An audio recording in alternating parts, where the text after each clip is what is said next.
Hey, my name's Christina Herrera. I love writing high school romance and clean adult romance. You are listening to the audiobook of Kissing the Wrong Twin. This is a book that's very close to my heart. My husband is an identical twin, and when I met him in college, I promised him that one day I would write a book about identical twins, and I have. Anyways, so it's the first book in a series called Hidden Shores Academy. The second book in the series is Kissing the Skater Boy, and is also available as a free audiobook on YouTube. The last book is Kissing the Right Guy, and that book is available as an ebook and a paperback. I also have another audiobook on YouTube called Kissing Under the Fireworks, and it's a clean adult romance novel. I also have a book called Falling for a Mermaid, and it's available as an ebook and a paperback. Thank you so much for listening to this audiobook. I hope you really enjoy it, and please hit like, comment, and subscribe. Kissing the Wrong Twin, Hidden Shores Academy. Written by Christina Herrera. Read by Sophie Snow. Chapter 1. I was at my usual spot in the cafeteria when my crush decided to sit directly in front of me. "So, Katie," he said, raking his hands through his jagged dark hair, "I couldn't help but notice you blatantly staring at me from across the room." Maybe I was. I lifted an intrigued eyebrow. "What are you going to do about it?" "Good question." He brushed his thumb against his lower lip and grinned. "Why don't you meet me behind the bleachers after school and find out?" Tempting. My voice quivered, and I dug my nails into my hands. I'll have to think about that one. Brennan was so hot, but I didn't want him to know how I truly felt. "What is there to think about?" He leaned forward and looked me straight in the eyes. "I know you've had a thing for me for a while now." Excuse me? My mouth began to slide open, and I promptly closed it. How could Brennan possibly know that I'd liked him for the past 2 years? Ever since I transferred to Hidden Shores Academy as a sophomore, he was all I could think about. I could have sworn I'd hidden my feelings well. It was like he saw straight through me. "I'm sorry, but did you hear a word I just said?" As he cocked his head to the side, I noticed something I hadn't seen before. A distinct birthmark hidden beneath his chin. Then it dawned on me. He wasn't at all the guy I thought he was. Instead of my crush sitting in front of me, it was his identical twin brother, Brennan Lopez. "You're not Brennan, are you?" "What?" He scrunched his nose. "Do you mean to tell me this whole time you thought I was him? I thought you'd finally have us figured out by now." "Well, you sure seem to have me figured out," I said with a smirk. He shook his head. "I don't get it." "Get what?" "Why do girls always act so disappointed when they figure out I'm not him? We look exactly the same." He pointed to himself. "I'm just as hot as he is." I shrugged. "Sure you are." "Forget it," he said, and stormed off into the sea of people swarming in the cafeteria. As I watched students meander between tables, my friend Evelyn Juma made her way through the crowd. She wore a baby blue shirt that hung off the shoulders, paired with dark designer jeans. She was known for only wearing top-of-the-line name-brand clothing, and the way she held herself when she walked, you could have mistaken her for an African queen. We became friends instantly on my first day of school, which was probably due to the fact that she was one of the kindest people I knew. She slid onto a seat in front of me and asked, "What's up with Brett?" I took a bite of my peanut butter sandwich. He's just mad because I confused him with Brennan again. Evelyn's eyes looked past me and widened. Speaking of Brennan, he's talking to Brett right now. She tossed a handful of braids behind her shoulder. But don't look. I craned my head over my shoulder and watched Brett talking to his twin from a distance. Then their friend, Colt Davis, walked in their direction, and Brennan motioned for him to join. Before I knew it, they were all huddled together, talking. You could have thought it was football season all over again. All three of them played, and they weren't afraid of letting you know it either. I finally stopped staring when Colt shook his shaggy blonde hair and laughed at something Brennan said. Evelyn grinned. You totally looked. I wonder if Brett told his twin about what happened. Maybe, she said in a low voice. But don't look now. They're heading our way. I smacked a palm against my forehead. Shoot! Take a deep breath. She grinned. It's just Brennan. Just Brennan? My mouth dropped. He's the quarterback of the football team. He has cheerleaders throwing themselves at him on a daily basis. He's like the social king of our entire junior class. Evelyn's smile grew until crinkles appeared at the corners of her eyes. It wasn't long until her grin turned into a laugh. What's so funny? She pointed and said, He's right behind you. I turned around and saw the beginnings of a smirk on his face. My cheeks flamed. He rubbed the back of his neck, making the muscles in his arm bulge. You know, I don't always have cheerleaders throwing themselves at me. His smirk widened. Sometimes, random freshman girls do too. He had to be joking. And I bet that makes you so proud. He grinned. Exactly. Brennan sat down next to me, and Colt slid onto the bench next to Evelyn. Hey, Colt said, scooting closer to her. How long did it take you to get your hair into all those braids? He placed his head in his hand and gawked at her hair, like it was the most beautiful thing he had ever seen. She held out a braid, allowing him a closer view. About 6 hours. Seriously? His jaw dropped. That's insane! How do you have time for that? Brennan asked. I don't, she grinned. But I make time. I joined in. It took up most of her weekend. Sounds boring, Colt said as he leaned closer to Evelyn. Do you at least have something planned this Saturday? Not really. Evelyn shrugged.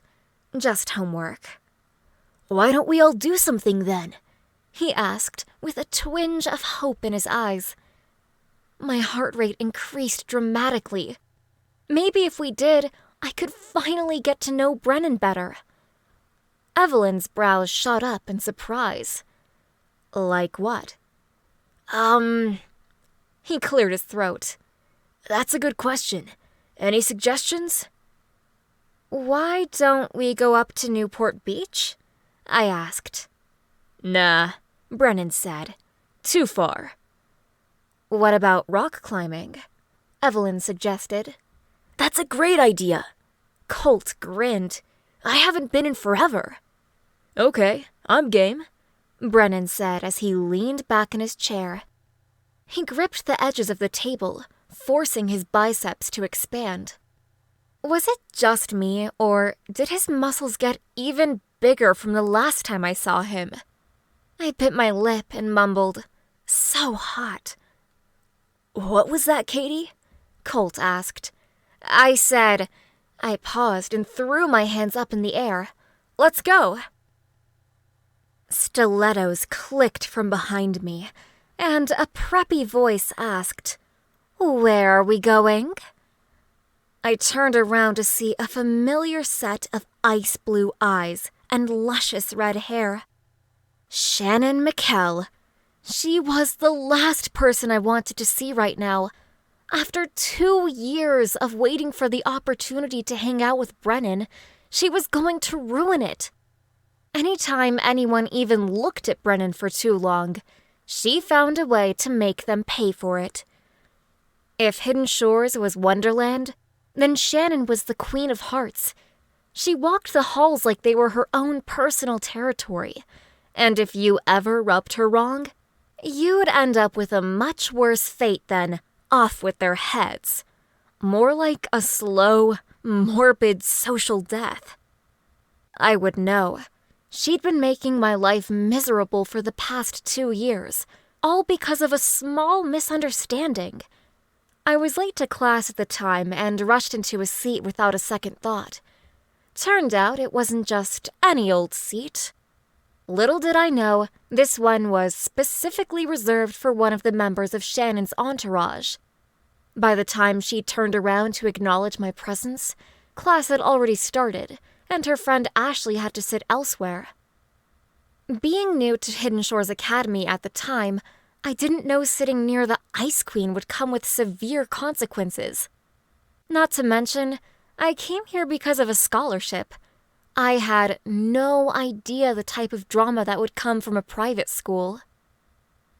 "Nowhere," I said. "We're not going anywhere." "Oh, really?" She lifted an arched brow and shot Brennan a flashy grin. "Where are we going, Bren?" My skin crawled at the mention of his new nickname.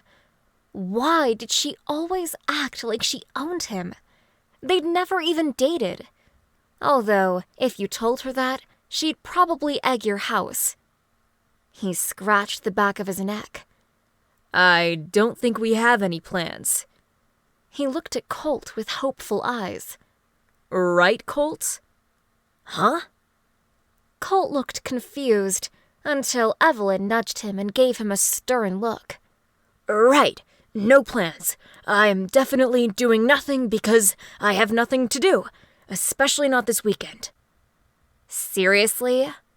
Shannon said as she pointed her French manicured finger at us. "I know you guys are hanging out." "Yeah," I said, and lifted my eyebrows matter-of-factly. "Without you." Brennan grinned ear to ear. "Ouch!" "Do you need some water? Because you just got burned," Evelyn said, snapping her fingers. We all laughed at Evelyn's comment, but Shannon's face turned cherry red. "Whatever. See you in chemistry, Brennan." He rolled his eyes. "Sure." Everyone laughed and carried on, but I was worried. We had offended the Ice Queen, and I knew for a fact she did not take these things lightly. I might have won the battle, but I could tell from the look on her face that this was far from over. This meant war. Chapter 2. Evelyn and I walked through the doors of the rock climbing center side by side. Out of the corner of my eye, I caught a flash of movement. I turned to see Brennan waving at me. He walked toward us with Colt and Brett following not too far behind. Wait, why was Brett here? I didn't realize he was coming too.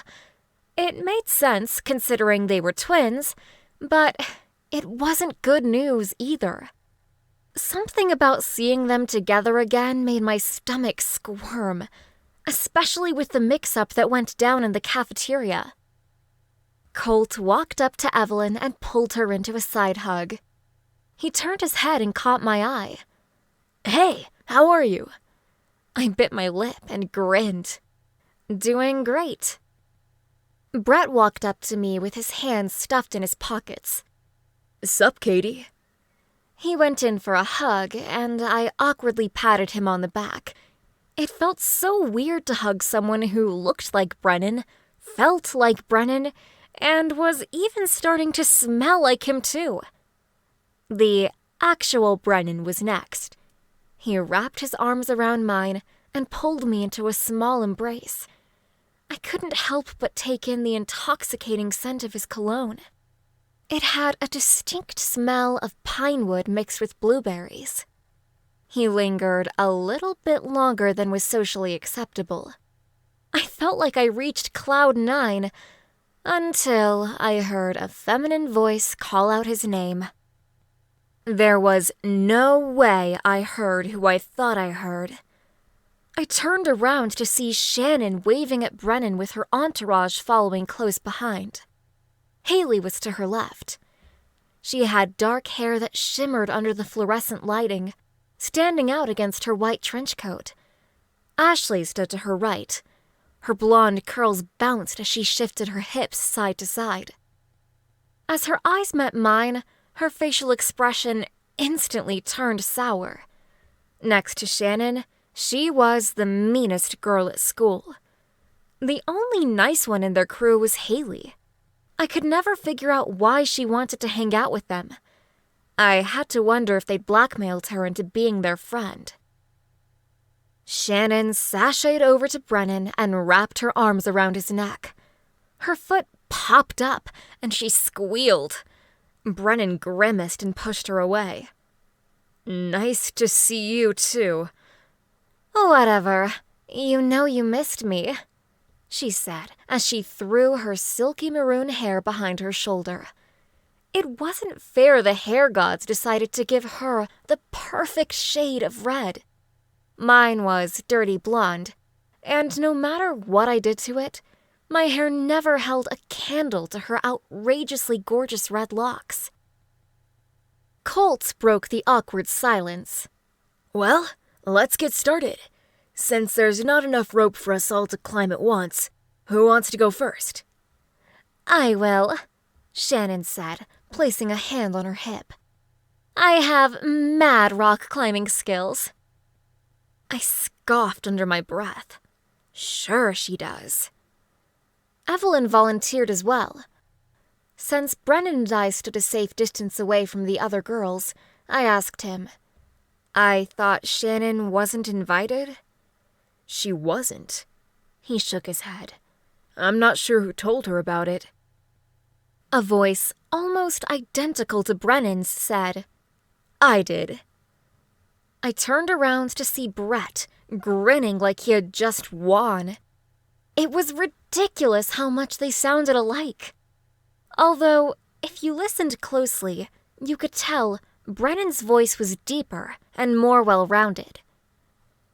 "Who invited you anyway?" I asked. "I heard Colt talking to Brennan about it in the hall after school." Brett smirked. "So, technically, I invited myself." "I mean, what can I say?" Brennan shrugged. "He's my twin brother." "That's right. Twins have to stick together," I replied, clenching my teeth. Although I was unhappy about Brett being here, the idea of Shannon and her followers acting like they owned the place was even less appealing. Would she ever quit? She'd been chasing after Brennan for so long, you'd think she would have given up by now. I turned my attention back to Shannon and Evelyn. Shannon climbed the wall at an average speed, but Evelyn moved up it like it was nothing. Colt called out to her, "You got this, Evelyn! You're doing great!" "Hey, Shannon!" Brett called out. "Work it!" I watched Brett intently as he grinned at Shannon's butt sticking out while she climbed. I mumbled, "Ew." Brett turned to look at me. "What did you say, Kate?" "It's Katie, and none of your business." He shook his head. "Whatever you say, babe." I looked at him like he had 3 arms sticking out of his head. What the? Before I had a chance to finish my sentence, Brennan asked, "What did you just say to her?" Brett shrugged. "You heard me." "Did I?" Brennan asked, and lifted a challenging brow. Because you're acting like you own her, and you clearly don't. Brett grinned and shook his head. Are you sure about that? For a minute, I thought I was about to witness a clone war when Colt called out, Hey guys, check it out! We turned around and noticed Evelyn was already at the top. She rang the bell and belted a victory laugh. Shannon was just past the halfway mark. Evelyn totally beat her at her own game. Then again, there wasn't much Evelyn wasn't good at. Evelyn rappelled down from the wall and took off her harness. Colt shot his hand up and gave her a high five. Man, that was awesome! I had no idea you were so fast. She smiled at him and said, There's a lot you don't know about me. And wouldn't I like to find out? He said as his eyes raked over the length of her body. Okay, guys. Brennan clasped his hands together. Stop flirting.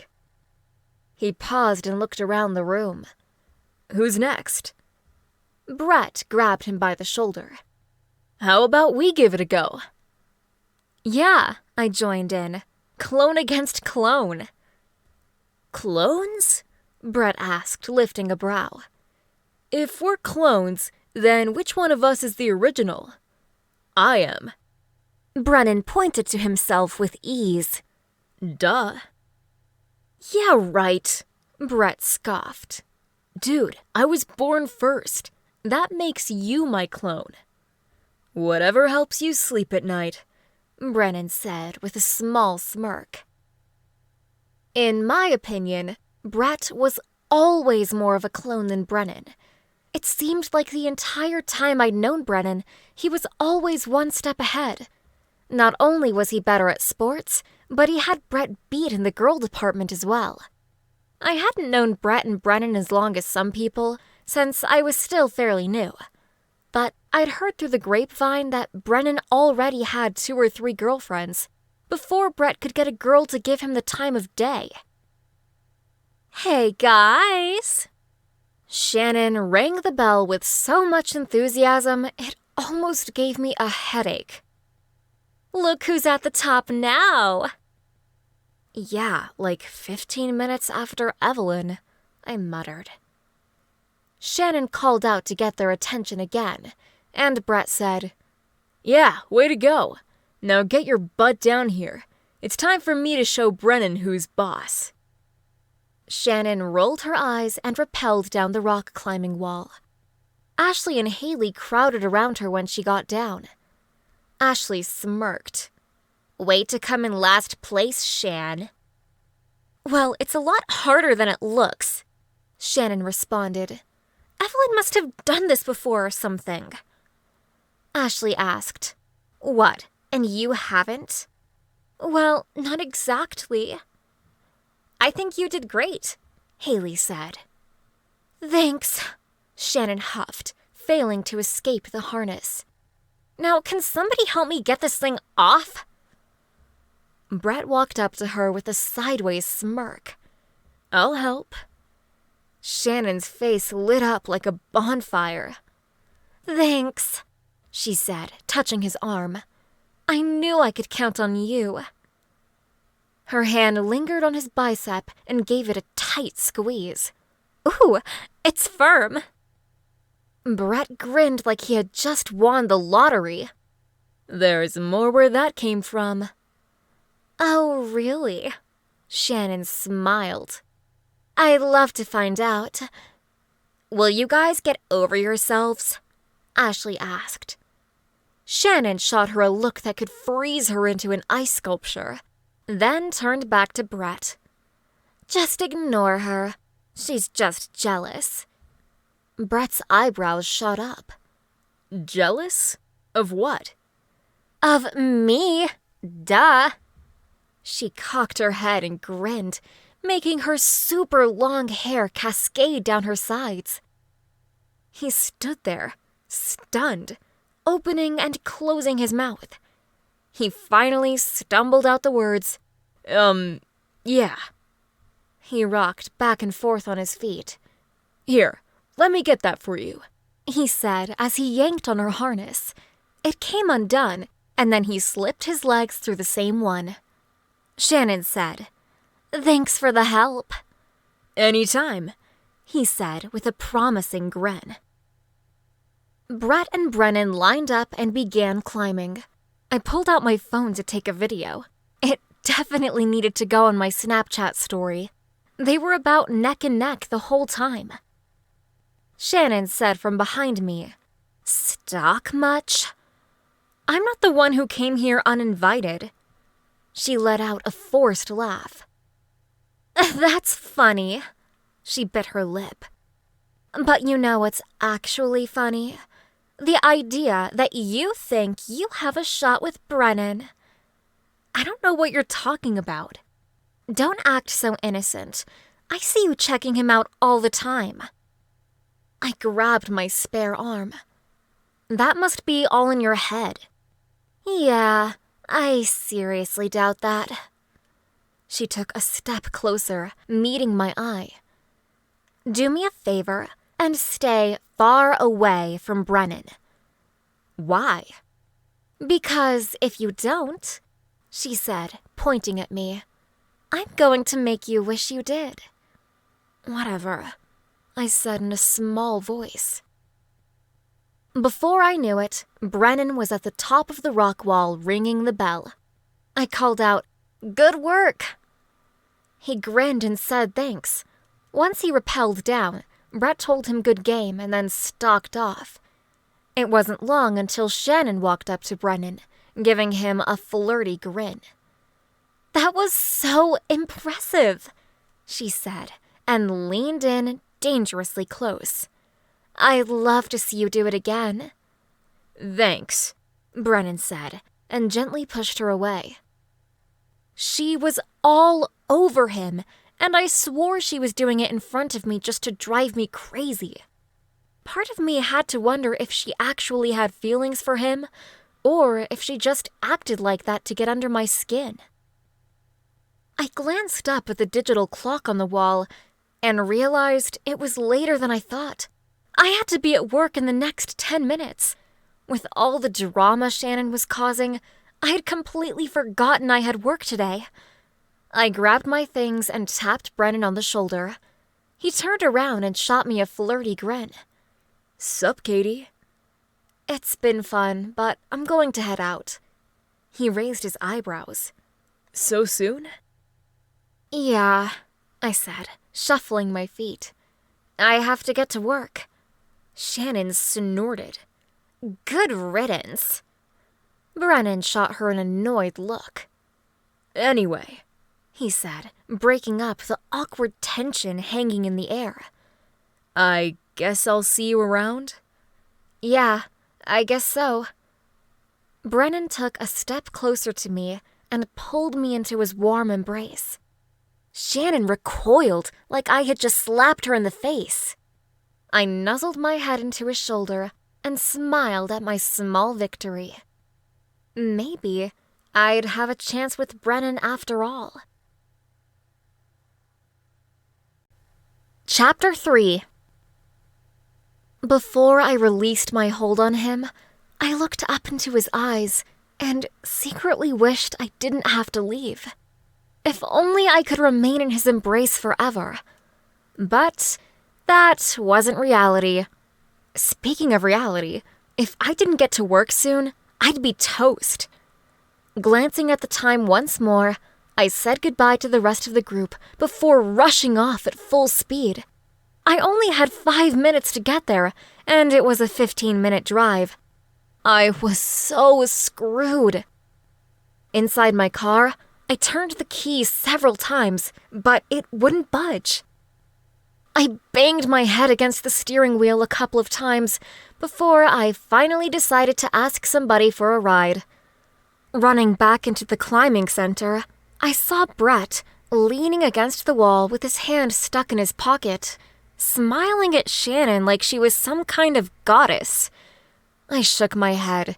When would he ever figure out that Shannon was no bueno? I rounded the corner and found Brennan socializing with Evelyn and Colt. I walked up behind him and tapped him on the shoulder. He whizzed around and asked, "Back so soon?" "Yeah, I can't seem to get my car to start. Do you think you could give me a lift?" His lips quirked up into a huge grin. "I'd love to." "What time do you have to be at work?" Colt asked. "I have to be there at 5. "Well, then Brennan had better drive fast. It's 4:57 now." "You're right," Brennan said. "We've got to get going." We said our goodbyes once again and ran out the door. He led me to a flashy red sports car. It was so shiny I could see an outline of my silhouette. He opened the door for me and I mumbled, "Thanks." He came around the other side and positioned himself in the driver's seat. He pulled the car out at almost lightning speed. I had a feeling I was in for the ride of a lifetime. As he pulled out of the parking lot, I asked, "So, what kind of a car is this anyways?" "It's a Dodge Charger." "Seriously? Your parents bought you a brand new car?" He tilted his head sideways. "Well, not exactly. Brett and I both helped pay for it. My parents paid for the rest." "Are you saying that you have to share a car with Brett?" He scrunched his nose, like the thought was unpleasant. "Yeah, pretty much." "That must suck." "Hey," he grinned. "You're the one with the broken-down car." I smiled back and waved my finger toward him. "You've got a point." "You work at that boutique in the mall, right?" "Yeah, I do," I said, pushing a strand of hair behind my ear. "How do you know that?" He shrugged, whizzing between cars. "Lucky guess." How in the world would he know that I worked there? Had he been stalking me at the mall? I knew he was good-looking and everything, but I seriously hoped he wasn't a creeper like his twin. I decided to ignore it and ask him something else. After all, now is my chance to get to know him better. I'd never had him all to myself before. I searched for the right question to ask, but the same one came to my mind on repeat, and I just had to know the answer. "What's the deal with you and Shannon?" His eyes shifted around the car, and he tightened his hold on the steering wheel. "There is no deal. I don't know why you would think there ever was." He pulled into the mall parking lot, and I took a deep breath. "Oh, no reason. I just heard she has a thing for you. That's all." He nodded. "Figured as much." I did a double take. "You did?" "Yeah," he said with a hint of a grin. "But you should probably get to work. I wouldn't want to keep you waiting," he said as he pulled up next to the food court entrance of the mall. "Yeah," I said in a daze.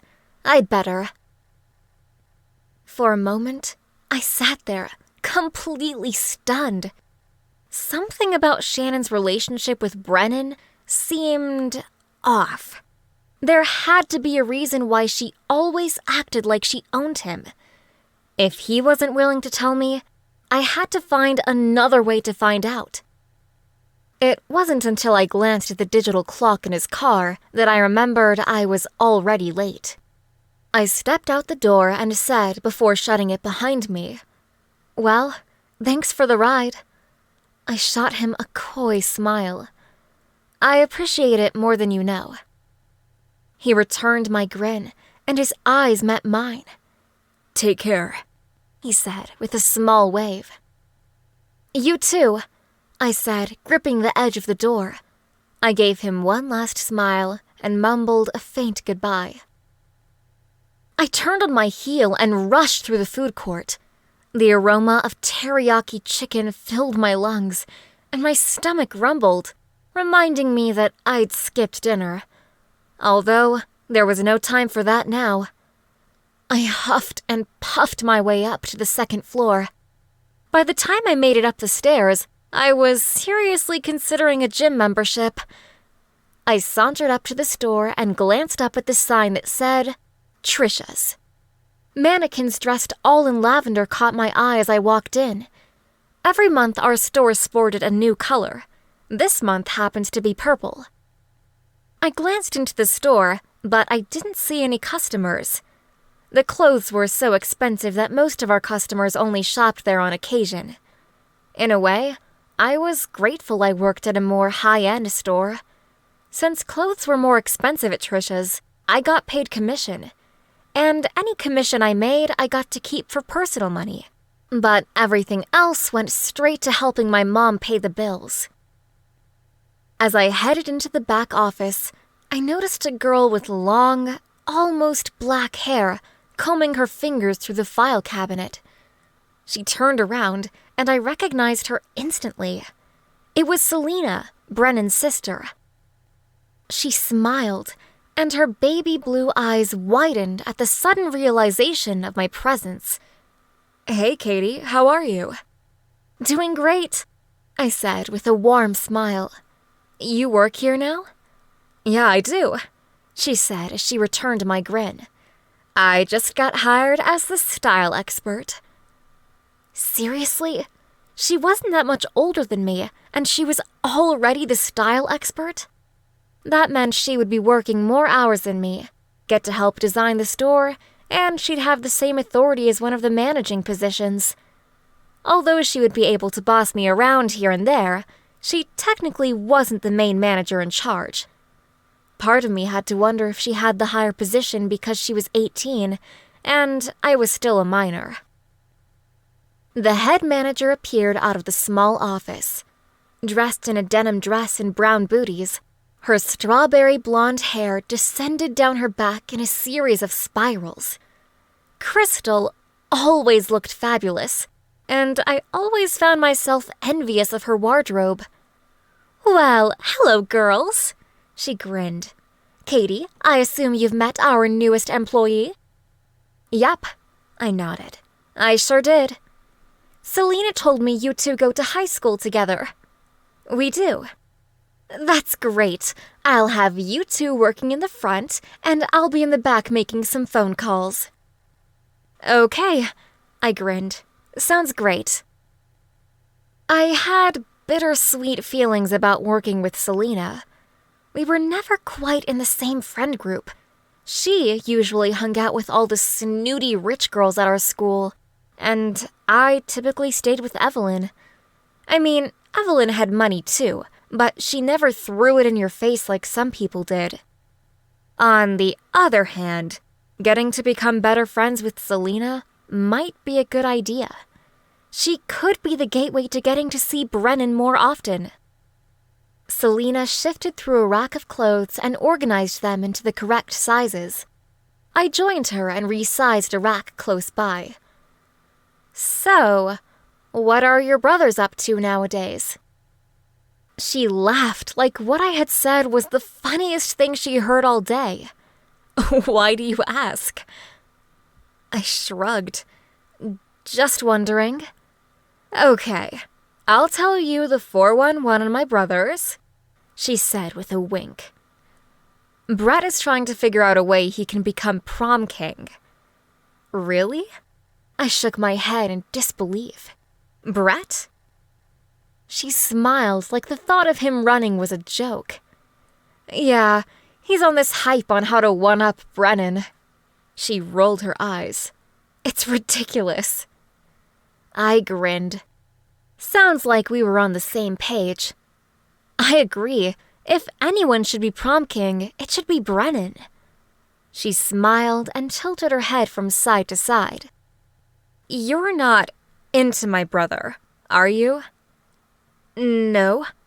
I gulped. "Of course not." "Good." She grinned. "I hate it when people try to use me to get more information on them." "Why is that?" I asked. "I've had some bad experiences with people pretending to be my friend just to get to know Brennan better." "Oh, really?" "Well, it happened several years ago, But one of my best friends turned out to only be using me to try and get with him. And did it work? For a while it did. She bit her lip and grimaced. Until he dumped her. Who was she? Selena shifted through more clothes hanging on the rack. Like I said, I don't like to give out too much information on my brothers.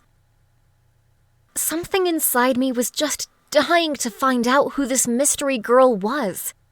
But the last thing I wanted was for Selena to think I was trying to use her, just like the other girl did. Although, I couldn't help but be curious about who she might be. Only time would tell. Chapter 4. A few days later, I sat at the dining table about to take my first bite of my mom's homemade key lime pie when the doorbell rang. My mom pushed a strand of shoulder-length hair behind her shoulder. "Don't get up," she said, standing. "You eat." I took a bite of the creamy substance, and my heart swelled with joy.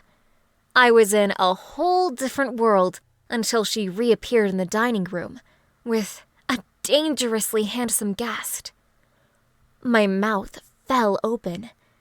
"Brennan?" "Nice to see you too," he said with a smart grin. I almost choked on my pie. "What brings you here?" He pulled a shiny pink iPhone from his back pocket. "I think this belongs to you." "Oh my gosh, I've been looking everywhere for that."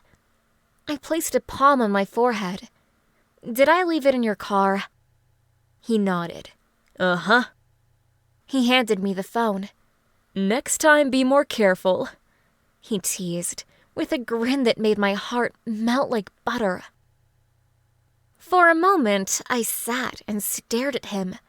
The way his wavy dark hair flipped up at the ends had me wondering what it would be like to run fingers through it. He folded his arms, causing his biceps to bulge. Every inch of him was ridiculously handsome. Just looking at him made my head spin. He glanced from me to my mom, and I could tell by the look on his face that I had made him uncomfortable. I must have stared at him a moment longer than was socially acceptable. My mother cleared her throat. "So, Brennan, why don't you sit down and join us?"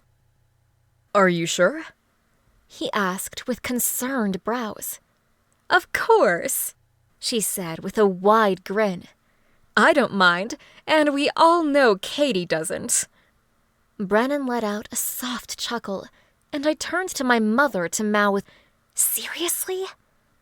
She shrugged her shoulders and laughed like it was no big deal. I took another bite into my pie, and Brennan sat down in the seat across from me. My mother slipped into the kitchen to find him a plate, and I looked down the entire time, wondering what crazy thing my mom would say next. She returned with a glass dish and a fork. "Here you go, Brennan." "Thanks." He took the plate and smiled up at her. "I appreciate it." "You're welcome," she said, returning his grin. My mother took a seat, and Brennan asked, "So, did you ever get your car fixed?" I instantly blushed. Actually, it was never broken. He cocked his head. "I'm not following." I took another bite of my pie, and my mom piped in. "Turns out she had the car in the wrong gear the whole time." "So, that's why it didn't start?" Brennan asked. I nodded. "Basically." Brennan laughed. "I could have told you that." My mother joined in. "Well, that's Katie for you. She's never been good with cars, or driving for that matter." My blush deepened, and Brennan drew his eyebrows together in concern and looked my way. "Change of subject. I hear prom is coming up soon." My mom tilted her head and smiled so big it seemed Cheshire-like. You don't say. Yeah, Brennan said with a hint of a grin.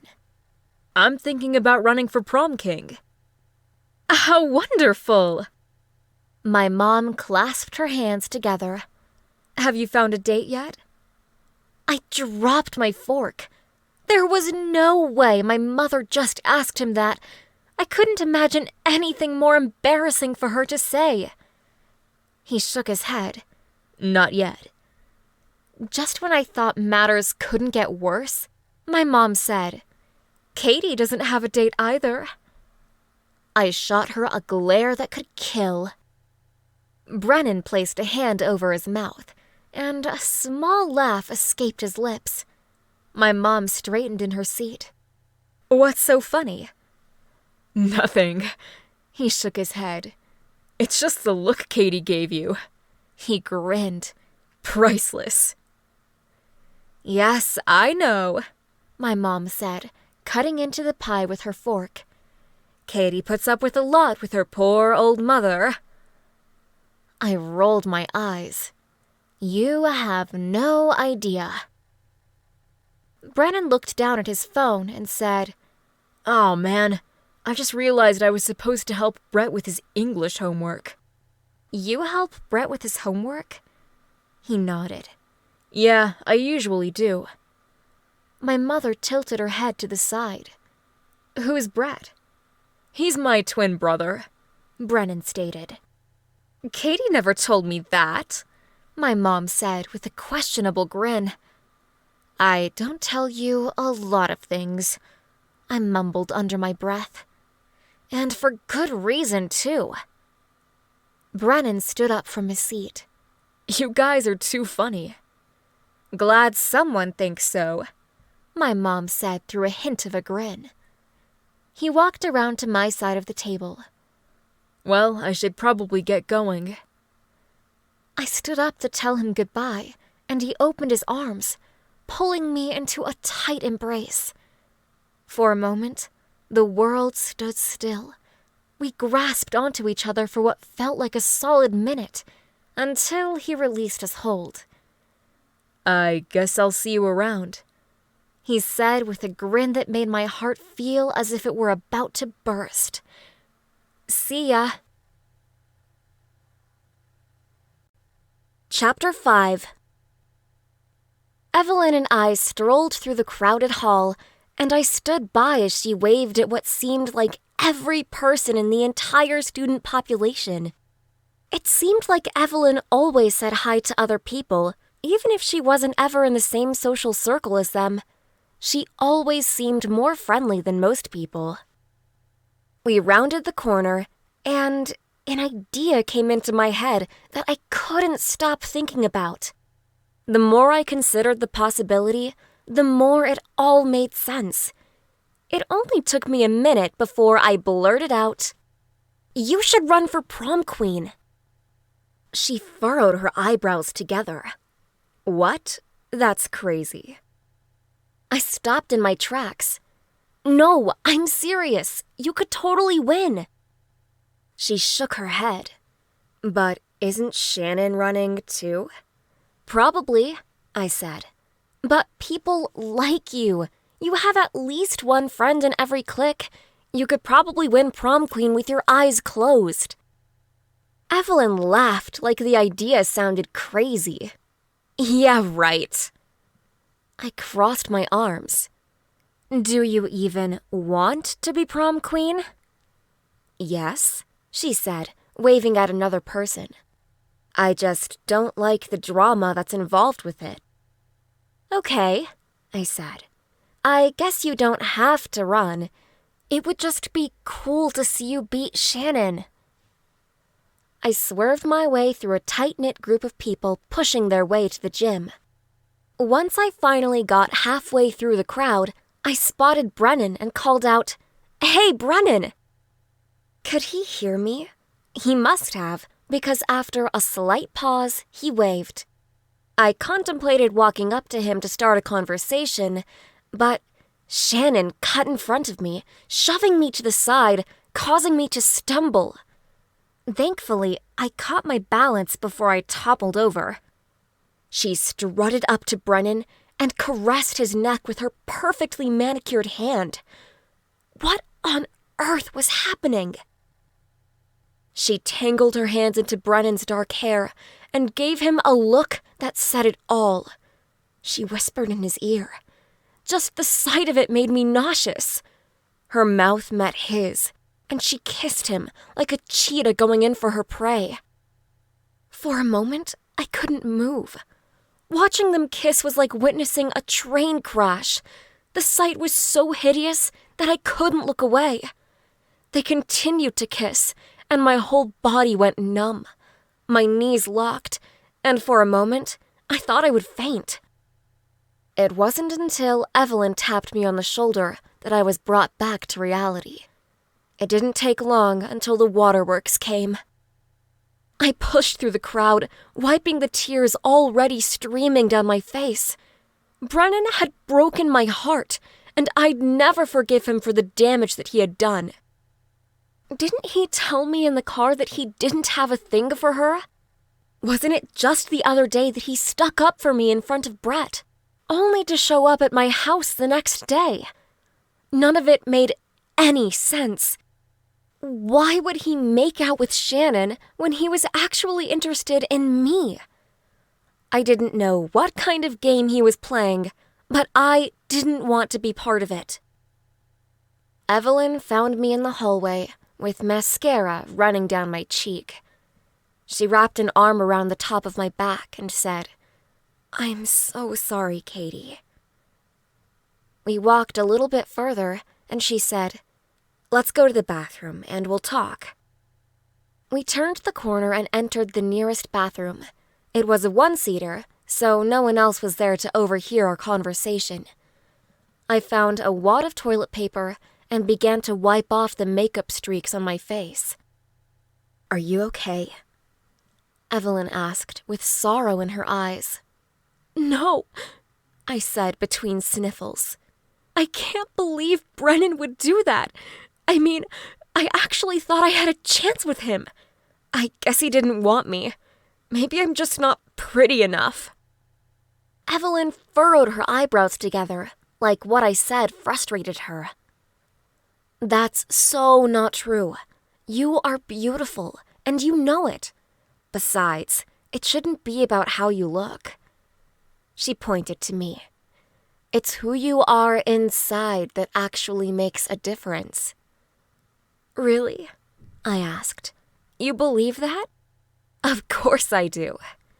She grinned and placed a hand on my shoulder. "Now, let's get back to the assembly." "Okay." I took a deep breath and closed my eyes. "Let's go." We made our way through the empty hallway. There was no way we were on time. When we entered through the double doors, everyone turned around to look at us. Great. Now the whole school knew that we were late. We took a seat in the back row, leaving an empty spot next to us. The principal made a couple of announcements about upcoming school events, and then said, "Now, it's time to make nominations for prom king and queen. Any suggestions?" In earth-shattering news, Ashley stood up and nominated Shannon as prom queen. The principal grinned. "Surprise, surprise." Everyone laughed, and then there was dead silence. "Anyone else?" Shannon stood up and said, "I nominate Brett for homecoming king." What? Why would she nominate him? Wouldn't it make more sense for her to nominate Brennan? Speaking of Brennan, I didn't see him anywhere. Suddenly, a door clicked, and I glanced behind my shoulder to see Brennan walking in late as well. He tiptoed in my direction and had the nerve to sit right next to me. "Hey," he grinned. "What's up?" I folded my arms and turned my head the other way. "Why are you sitting here?" "Because there's an empty spot." "Whatever." I rolled my eyes. "Why don't you just go sit next to Shannon? That's who you'd rather sit next to anyway." Sheesh. He leaned forward and looked at Evelyn. What's her problem? Evelyn shot him a look that made him know she meant business. Just go. Fine, he said, and left in a huff. He walked over and sat in an empty spot on the bench next to Shannon. She whispered something into his ear and laughed. She turned back to us and mouthed, "Losers." "That's it," I said through clenched teeth. "We can't let her win, Evelyn. You have to run." "Why?" "Think about it," I said with raised eyebrows. "If nobody has the guts to run against her, then she'll win by default." "Fine," Evelyn groaned. "I'll do it." "Yes," I said under my breath. Then I stood up and said in a loud voice, "Evelyn Juma for prom queen." Shannon gasped so loud that everyone turned to look at her. Ashley said, "She didn't." Colt stood up. Brennan Lopez for prom king. He sat back down, and Brett slapped him on the back of the head. "Why'd you do that?" Brett asked. "You just gave me all kinds of unnecessary competition." "Man, I'm sorry," he said, shaking his head. "But somebody had to do it." Shortly after that, the assembly ended, and everyone flooded back into the hallway.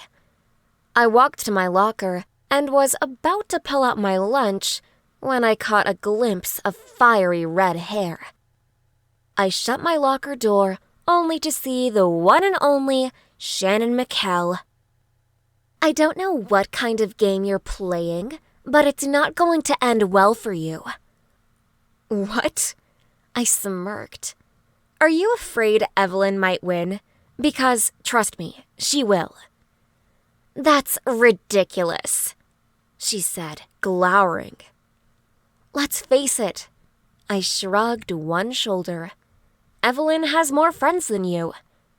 She gasped. "Not with the people that matter." I tilted my head and shot her a vicious grin. "Are you sure about that?" I turned the other way and began walking in the opposite direction. Shannon called out to me, "You better watch it, Katie." I cocked my head. "Or what?" "Or I'll make you wish you did." "Whatever," I smirked. "Isn't that what you said last time?" She stomped her foot and shrieked. What a drama queen! She might have Brennan, but I was going to make sure that there was no way on earth she would win prom queen. That I knew for sure. Chapter 6. I walked into the cafeteria and sat down at my usual table in the center of the room. But it felt really awkward since I was the only one sitting there. Where is Evelyn? I had just barely taken a bite out of my peanut butter sandwich when Brennan took a seat in front of me. "You have a lot of nerve sitting by me again," I said in between bites. "What are you talking about?"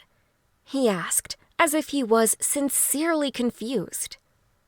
"Don't play dumb," I said.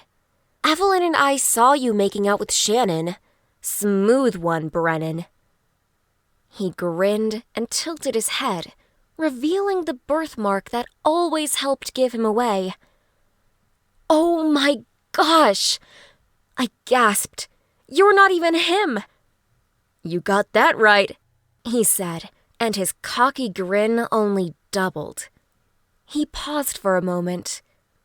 "Wait, what did you say Brennan was doing?" "He totally made out with Shannon in front of everyone," I said, looking down. "Even after he told me he wasn't into her." Brett furrowed his eyebrows together and put on a sympathetic face. "I'm sorry. That must have been horrible for you."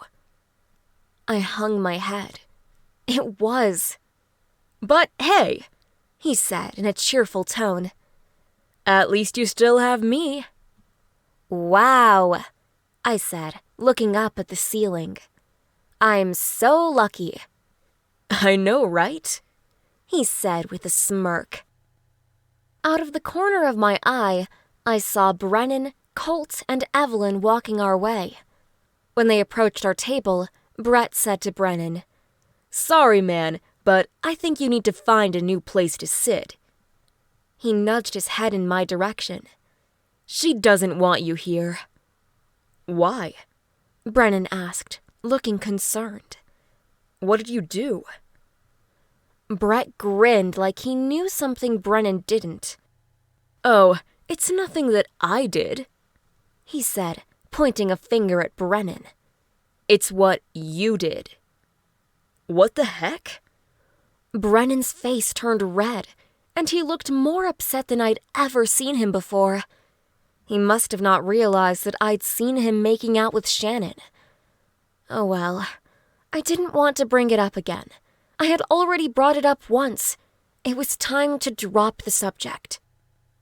He'd probably just think I was pathetic for caring anyway. Colt grabbed Brennan by the shoulder. "Hey man, maybe you should go," he said, looking around. "We don't want any trouble." "Whatever." He shook his head. "I don't even care," he said, and stalked off into the cafeteria. He walked by Shannon's table, and she waved at him to join her. He smiled and took a seat directly next to her. This didn't surprise me in the least bit. After all, if he was making out with her, of course he'd want to sit with her as well. "Anyway," Brett said, grabbing my hand across the table. "Where were we?" Evelyn laughed. "Whoa, did I miss something?" "Nope," I said, pulling my hand away from Brett's. "Absolutely nothing." Evelyn and Colt took a seat next to me, and Brett flashed me an award-winning smile. "So, Katie, have any plans later today?" There was no way he was trying to make a move on me. He must have noticed how down I was about Brennan. He sure didn't waste any time. Lucky for me, I already had plans. Hopefully, that would give him enough common sense to give up, and fast. Last thing I needed was to have Brett following me around trying to get my attention. I needed to reject him before he got any ideas. "Actually, I do," I said, holding my chin a little higher. "I have work." "That's right," Brett said. "You work with my sister, don't you?" "Yeah," I nodded. "I do." "That's so dope," he grinned. "I'll have to stop by later and say hi." "Please, don't." I couldn't imagine the kind of drama he could stir up there. Knowing him, he'd probably blatantly flirt with me in front of everyone. What would that look like to my boss? Not to mention Selena. She would freak out if she thought one of her brothers had a thing for me. "Why not?" he asked. "I think it would be fun." "No," I said, crossing my arms. "You following me around work does not sound like fun." He was about to respond when he was interrupted by a burst of laughter coming from Shannon's table. He turned his head to see what was going on. We watched as Shannon leaned in toward Brennan and pressed a hand on his mid-bicep. "Oh, Brennan, you are too funny." Brett turned back around with a know-it-all grin on his face. "You sure you don't want to hang out?" Watching Brennan and Shannon together definitely made me reconsider Brett's offer. Maybe if I hung out with his twin brother, he would get jealous and finally come to his senses. I had a feeling Shannon had a thing for Brett as well. That would drive her crazy. Maybe she'd even forget about Brennan for a while to try to get Brett's attention again. Yep, that was it. I talked myself into it. Then again, I could always hang out with you during my 30-minute break. Brett smiled like he had just won. That's what I thought. Evelyn looked at me like I was crazy. She jokingly pressed her palm to my forehead and asked, "Are you feeling okay?" "Never been better," I said, putting on a brave face. I'd have to fill Evelyn in on the details another time. All I knew were two things. One, Shannon was not going to become prom queen. And two, Brett was going to help me end up exactly where I needed to be. Right where Shannon wouldn't be. In Brennan's arms. Chapter 7. After working for what felt like a good 2 hours, I noticed a guy walking into the store from a distance. He looked like he was about my age and had dark brown hair. He sported dark jeans and a fitted baby blue collared shirt. Something remained hidden behind his back. I strained my neck to get a better idea of what it could be, and caught a glimpse of something red. As he approached me, it was clear he was none other than Brennan's twin brother, Brennan Lopez. He pulled the hidden object from behind his back and revealed a dozen roses. "What are you doing here?" I asked. His nose scrunched back in disgust. "That is not the way to greet a man with flowers." "My bad," I said, shooting him a fake grin. "Let me ask again. Why are you—" Before I had a chance to finish my sentence, he got down on one knee. "Katie," he said, with a gleam of hope in his eye, "will you go to prom with me?" I looked around, and the various old ladies in the store began to cover their mouths and gasp. My cheeks flushed. One old lady said, "Say yes, he's gorgeous." Before I knew it, everyone in the store was buzzing about it. When I thought it couldn't get any worse, Selena stepped out from the back room. She looked from Brett to me, and a look of horror struck her face. "What are you doing?" she stammered. "I'm asking Katie to prom." He raised his eyebrows like it was obvious. "Duh." "Then why does it look like a marriage proposal?" One of the ladies exclaimed, "Marriage proposal? Sign me up next." "Anyway," Brett said, looking deeply disturbed. "What do you say?" "Can I take my 30-minute break now?" I asked Selena. "Sure," she said with a roll of her eyes. "But hands off my brother." I smirked. "That won't be hard." Brett cocked his head. "What's that supposed to mean?" I raised an eyebrow. "You'll figure it out." Leaving Brett totally bewildered, I sauntered over to the checkout counter to clock out for my lunch. I was about to walk out with Brett when I glanced over my shoulder to see Selena's reaction to everything. Her face remained calm, but her fists were clenched by her side. I could tell by how tense she held her body that she was trying to hold it all in. A customer walked up to her and asked her a question, and instantly, her retail smile reappeared, and her body seemed to relax. Hopefully, the customers would help distract her from all the nonsense Brett had caused. Like, honestly, what was he thinking, coming into my work and causing such a scene? Selena did not look happy. Not to mention, the whole thing was beyond embarrassing. When we were out of earshot, I finally asked, "Why are you doing this?" "What do you mean?" he asked. "I mean, why would you, of all people, just randomly ask me to prom?" His face turned serious, and he said, Because I like you, Katie. He grabbed my hand. And there's no one I'd rather go with. That's a load of bull. Really? He asked, completely shocked at my rejection. Besides, I said, looking around to make sure no one could hear me, I don't have the money right now to buy a dress. That's simple, he said. I'll buy you one. Please, I said, I don't need your help. Wait a minute, He said, thinking. If you have a job, why can't you afford to buy a dress? Because all the money I make here goes straight to helping my mom pay the bills. I can't just spend it on a dress. Is it just the two of you? He asked quietly.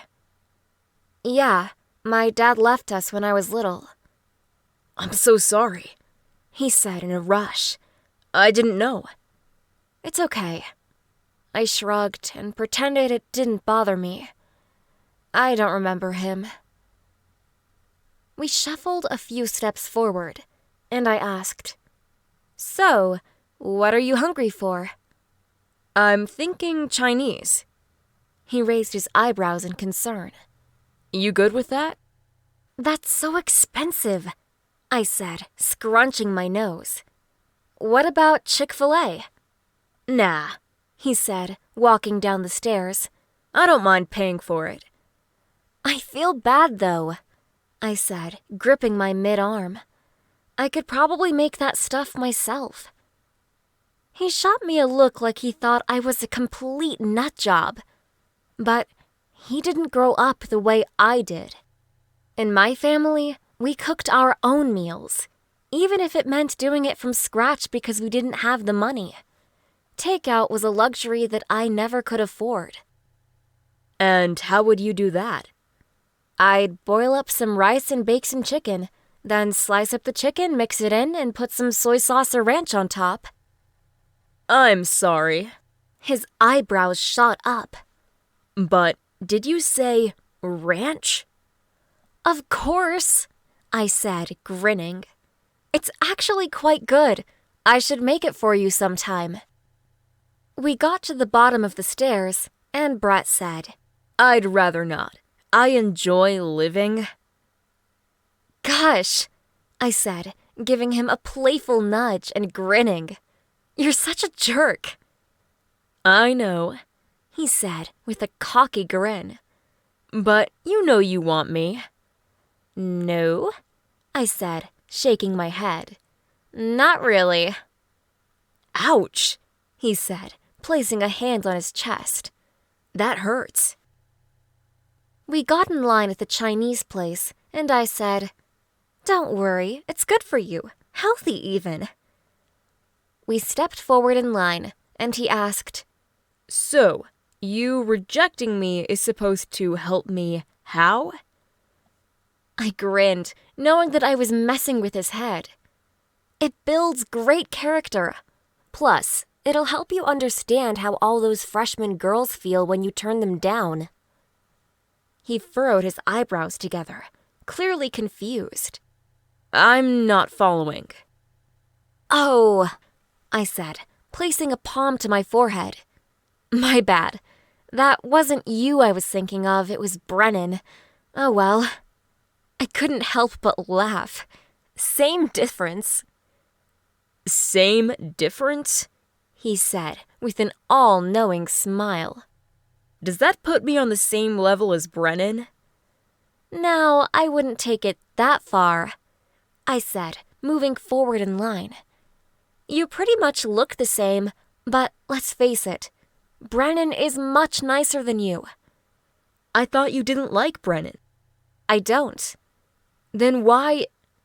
He said, but was cut off by someone saying that we were next. Saved by the bell. I hoped and prayed he wouldn't bring up my feelings for Brennan again. I couldn't help myself from still liking him even though I was still mad. Just because he made a big mistake didn't mean that he would never be forgiven. Just not right now. I wanted to heal from what happened at school and try not to think about it for a while. He ordered chicken teriyaki for the both of us.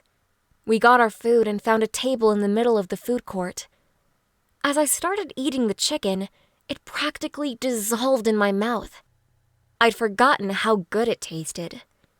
Before I knew it, I was inhaling the whole thing. "You're not hungry or anything, are you?" he asked. "Shut up," I said in an attempt to cover up the fact that I was blushing like a total idiot. "I can't help it. This stuff is good." "Yeah, I know," he said, grinning like he'd just won an argument. "That's why I suggested it." I ignored him and continued to devour my meal. After a few moments of silence, Brett finally said, "You've got a little something on your face." He reached over and tried to wipe it off, but I slapped his hand. "Don't touch me." "Wow, you are such a spitfire," he said with a laugh. "I try to be," I said and bit back a grin. I meant that too. I didn't like taking crap from people, and I especially didn't like it when people tried to touch my face. On the other hand, the food was a lot better than I thought it would be. Hanging out with Brett wasn't as bad as I thought it would be either. But at the end of the day, Brett didn't hold a candle to Brennan. And part of me couldn't help but wish it was Brennan who'd asked me to prom today instead of Brett. Chapter 8. There I was, in possibly the worst class ever invented, chemistry. I'd been stuck on the same problem for the past 10 minutes when I looked up to see Brett tapping his pencil on my desk. He sat at a desk in front of me with a smile plastered on his face. "How's it going?" "Great," I said through clenched teeth. "Just great." "You don't like this class, do you?" I dropped my pencil. "No, I don't." He leaned forward and glanced over my paper. "How long have you been stuck on that problem?" I rubbed a hand over my face. "Too long." He scooted his chair behind my desk. "Let me help you." You know what? Sure. At least he was good for something. Within 2 minutes, he had the whole question explained and answered. "Does that make sense?" he asked. "Kinda," I said as my eye twitched. "Are you sure?" He raised his eyebrows as if he didn't believe me. I leaned back and groaned. "No, I'm going to fail this class." Brett leaned forward and pressed a finger to his temple. "You know, I could help you out until your grade comes up." "Why?" I asked. "What's in it for you?" "Nothing," he said, smirking. "I just want to help." There was no way he just wanted to help. Knowing Brett, he had a reason. And it probably wasn't one I'd like either. I raised my eyebrow. "Really?" he said. "I'd hate to see you repeat another year of high school over it." "Sure." I crossed my arms. "That's why you want to help." "What do you mean? What do you think I want from you?"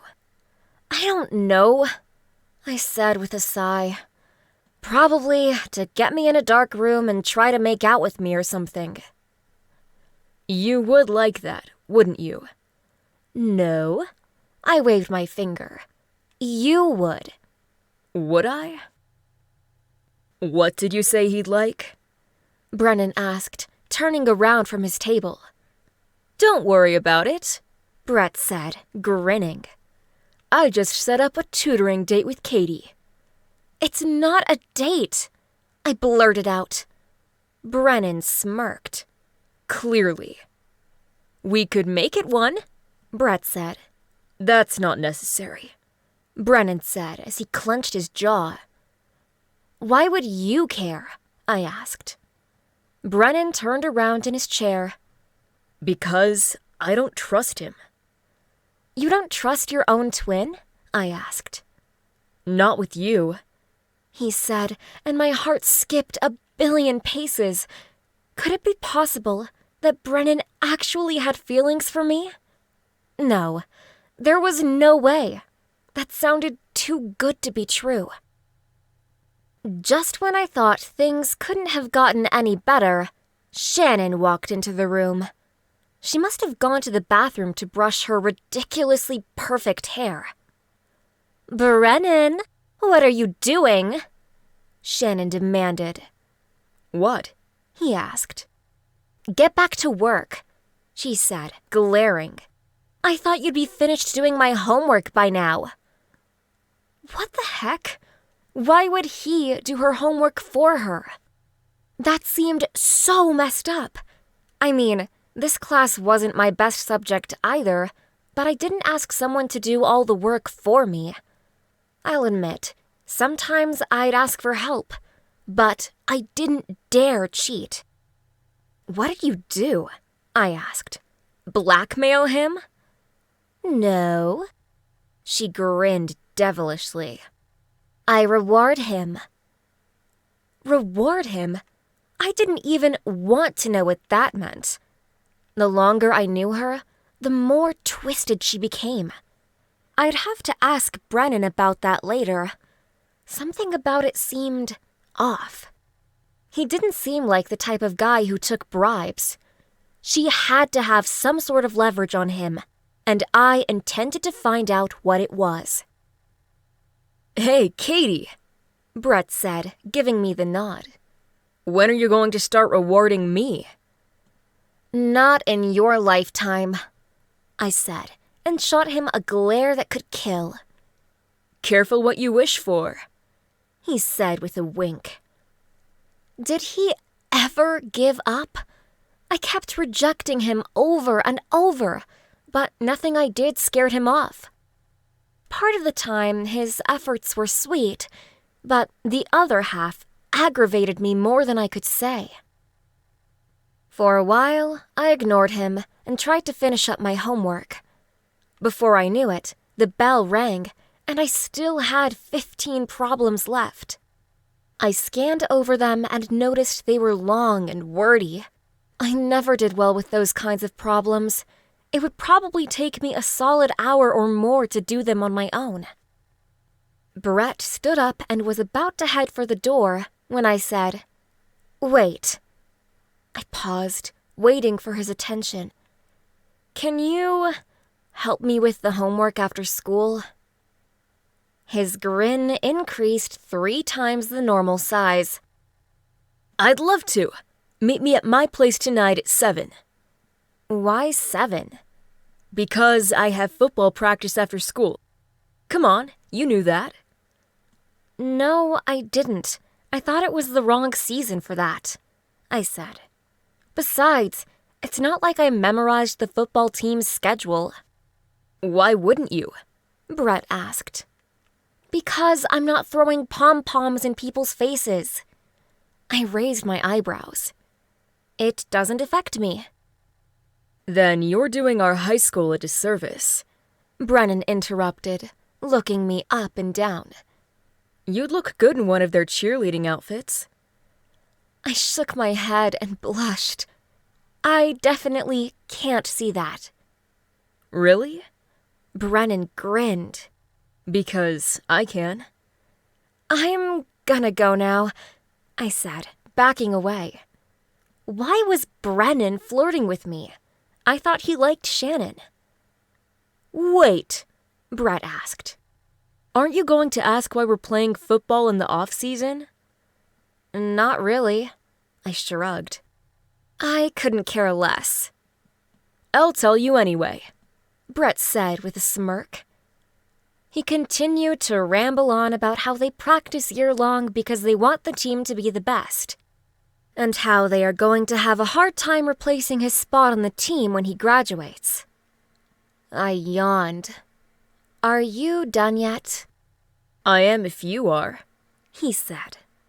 Psh, I said and turned to walk away. Love you too, he said, and laughed as I stalked off.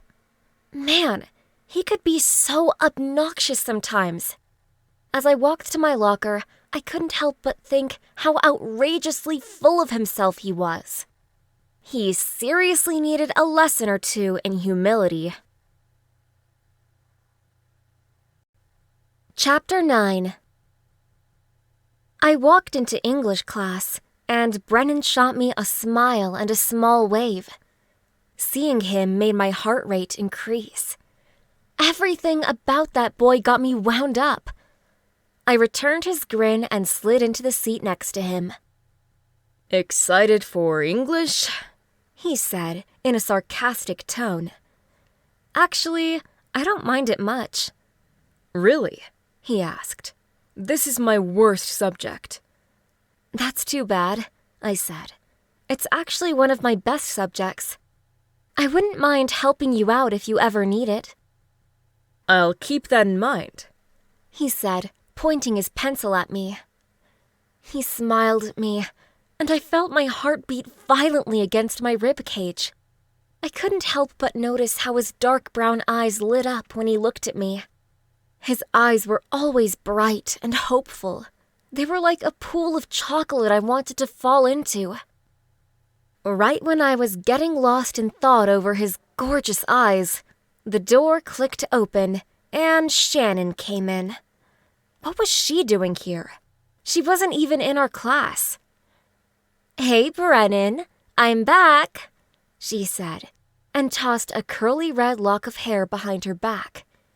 Miss me? Yeah, Brennan said sarcastically. Sure. Thought so, she said, and took the empty seat on the other side of Brennan. I leaned forward so I could see her. What are you doing here? Sitting next to Brennan.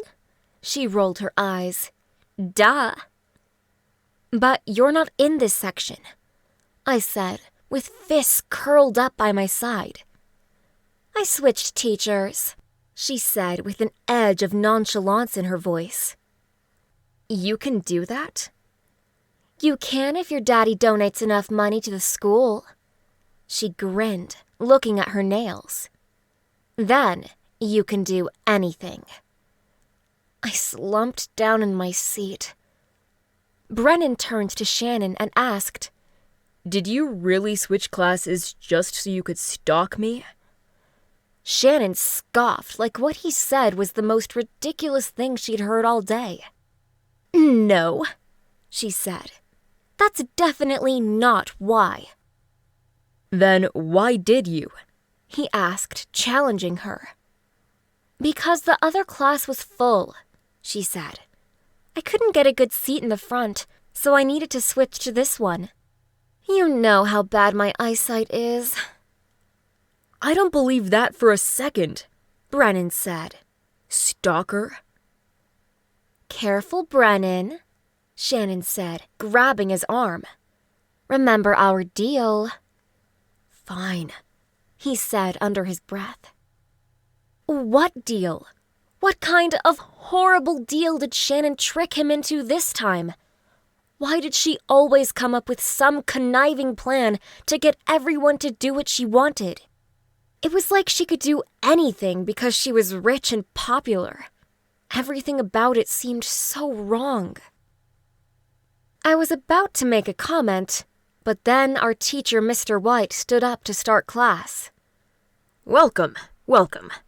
We have a lot to cover, so everyone settle down.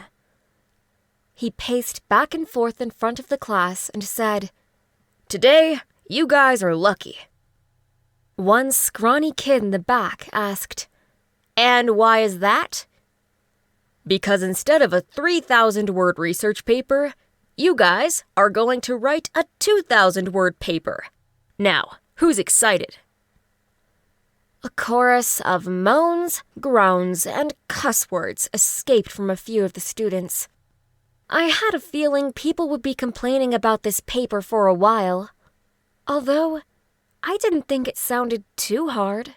I could write a research paper in my sleep. But that was just me. I couldn't help but be a little on the nerdy side when it came to English. Mr. White opened up a PowerPoint with all the criteria of the paper. He continued talking for the next 30 minutes. Then he said, "Now, I'm going to give you guys the last 10 minutes of class to brainstorm what you're going to do. You can use your phones to look up some information, but no Facebook, texting, Twitter, or any of that garbage." Brennan leaned over to me and said in almost a whisper, "So, about getting help with that paper?" Shannon's ears perked up, and she looked like she was ready to pounce. "I can help you with your paper." Brennan rolled his eyes. "No thanks," he said. "The last paper you helped me with turned out to be a bunch of chicken scratch." "I thought you got an A on that paper," she asked. "No," he said. "That was Brett." "Oh, yeah," she said. "Didn't he flirt with some nerdy girl from his English class to help him do that?" "Yeah, something like that," he said. "Isn't that what you're doing?" Shannon asked.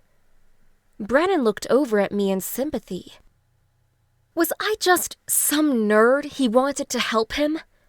A minute ago, I thought he might actually like me. Now, I wasn't so sure. I didn't want to be a part of this game. "That's low, Shannon," he said. "It's not a big deal," she said. "Hey, I know. Why don't you get her to help you with your paper? Then she can do my paper as well." "That's enough," he said, with a firmness in his voice. "What?" she asked. "It's not like she has feelings." That was it. I couldn't take it anymore. Something needed to be said. I leaned forward in my seat. "You know what, Shannon? I do have feelings, but I would love to help you with your paper." "Why?" she asked. "So I can screw it up and make you look like the total ditz you truly are." Then again, I shrugged. "You're pretty good at doing that on your own." "I can't believe you just said that," she said, with red-hot anger shooting from her face. The bell rang and everyone got up to leave. I gave her a fake grin and waved. "Bye-bye," I said, and waltzed out of the classroom. On my way to my locker, Brennan caught up with me. "I really liked what you said to Shannon back there. She can get so carried away sometimes. I don't think she even realizes what she's saying." "Oh, I think she knows exactly what she's saying." "I don't know." He shrugged. "She can be mean sometimes, but she has her nice moments too." "Yeah," I said, "but only around you." "Trust me, she's not always nice to me either." We walked up to my locker, and I put the code into my lock. I opened it and began putting books into my backpack. Once I had everything packed, I closed my locker and said, "Well, good luck with Shannon. You're going to need it." "Thanks." I was about to walk away when he called out, "See you later tonight, then?" "No," I said. "I'll see Brett later tonight." Brennan's jaw dropped. His look of shock made me grin. He had that one coming. I left with a turn of my heel and smiled all the way to my car. It was a beat-up, white Oldsmobile from the late 90s. It wasn't the worst car around, but it definitely wasn't the best. I watched Shannon as she got into her white Porsche Panamera. I was pretty sure her car was brand spanking new. Growing up with a single mom meant we were always on a tight budget. Not to mention, Mom never believed in spending a lot of money on a car for a teenager anyway. She figured I'd probably end up wrecking it. Technically, I wasn't the best driver, so it made sense. Although, I'd never know about the finer things that Shannon knew about. But that was the price I had to pay because I didn't have a daddy who was Mr. Moneybags like Shannon's was. Chapter 10. Later that day, I looked up Brennan's address in the school directory. As I drove to his house, I couldn't help but feel a tad bit nervous. I'd never been there before, so I was a little uneasy about the whole thing. I drove up Brennan's steep driveway, stepped out of the car, and had to keep myself from gawking at how disgustingly large his house was. It seemed to be 2 stories from the outside and had tall pillars guarding the front door. I walked up 2 steps to his house and knocked. I waited for what felt like an eternity before I rang the doorbell. Within a minute, the door opened, and a short lady with blonde hair and black-rimmed glasses smiled and said, "Hi, I'm Sherry, Brett's mom. You must be Katie?" I nodded and grinned. "Yes, I am." "Come on in," she said with a warm smile. "Brett is upstairs in his room." I stepped inside and asked, "And which room is his?" "First one on the left." "Thanks," I said and began my ascent up the stairs. As I walked up, I noticed there were several pictures of Brett and Brennan growing up. I smiled at how cute they looked as kids. I could only have imagined how much attention they must have gotten back in the day. Then again, they might be getting more attention now than ever. After all, they were the most sought-after guys in the whole school. Once I reached the top of the stairs, I walked down a short hallway. The room to the right of me had a whiteboard on the door with Selena's name on it. To my left, I heard R&B blasting from the room with bass so strong it caused the walls to shake. Yep, that was definitely the twins' room. I knocked on the door, but no one answered. I guessed they couldn't hear me over all the music, so I decided to open the door anyway. It probably wasn't my brightest idea, but I'd never forget what I saw. Both of them were shirtless. Brennan was on his bed with his computer, and Brett was in front of the mirror admiring himself. I heard rumors that they had 6-packs, but I didn't believe they were true until now. Although, I couldn't help but notice that Brennan's muscles were more defined and well-rounded. It took them a minute to realize I was in the room. I knocked on the door that was now open, and Brennan looked up from his laptop in shock. He hit pause on his speaker, and Brett asked, "Hey man, why'd you stop the music?"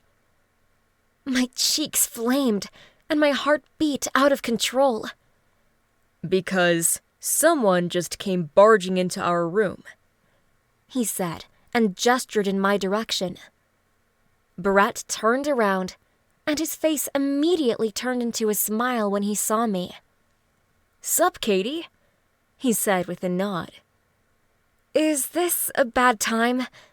I asked, clutching my chemistry book to my chest. "Nah," he said. "Come on in and take a seat," he said as he pulled out a chair from his desk. "Okay," I said, sitting down. "But only if you both put some clothes on." "Fine by me," Brennan shrugged. "But you are the one who came in without knocking." "I did knock," I stammered. "If the music wasn't so loud, you would have heard it." "Sorry," Brennan said. "It must have been so inconvenient for you to see the hottest guy in school half naked." "He means the second hottest guy in school," Brett said, clenching his fists by his side. "Whatever," I said, folding my arms. "You both look the same." For a minute, no one said anything before I finally blurted, "Could you two please put on some clothes?" "Yeah," Brett said, walking into his closet. "Sure thing." He wadded up a gray shirt and threw it at Brennan. I tried to keep a straight face as I watched Brennan's abs flex as he pulled the shirt over his head. Before I knew it, Brett was snapping his fingers in front of my face. "Earth to Katie, I just asked you a question." I jumped at the realization that Brett was still in the room. "I'm sorry. What did you say?" "I said," he paused, "let's get started with this chemistry crap." "That's not a question." I rolled my eyes. "Well, do you want my help or not?" "Yeah," I said, opening my textbook and flipping to the right page. "Can we do problems 6 through 20? "Are you freaking kidding me?" "What's wrong?" I asked with furrowed brows. "Why didn't you do more of those in class?" "There just wasn't enough time." I shrugged. "I told you, this isn't my best subject." "Whatever," Brett said, and pulled a piece of paper out of his backpack. "Here's mine."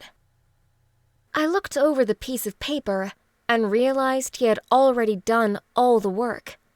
He couldn't possibly expect me to simply copy down his answers. What if they were wrong? I couldn't trust it.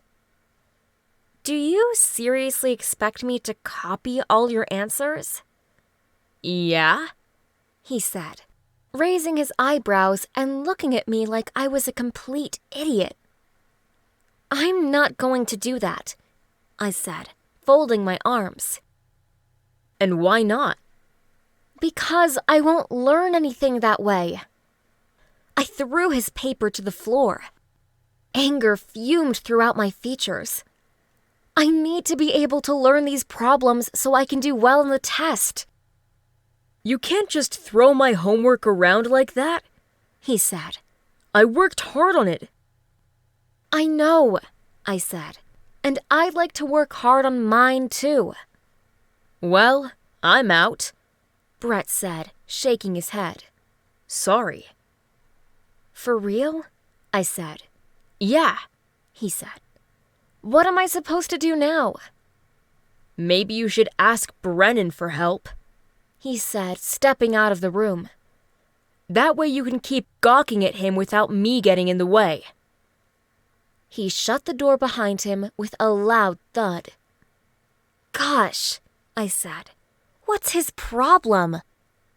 "He's just jealous," Brennan said, stepping off his bed and taking a seat next to me. "What are you doing?" I asked. "I'm helping you." "Why?" "Because Brett messed up, and I'm used to cleaning up his messes." "So, I'm his mess?" I asked with raised eyebrows. "No," he said. "I just want to make things right." "Okay," I said. "Let's get started then." For the next 2 hours, Brennan helped me with my homework. He was a lot more experienced in the subject than I'd thought.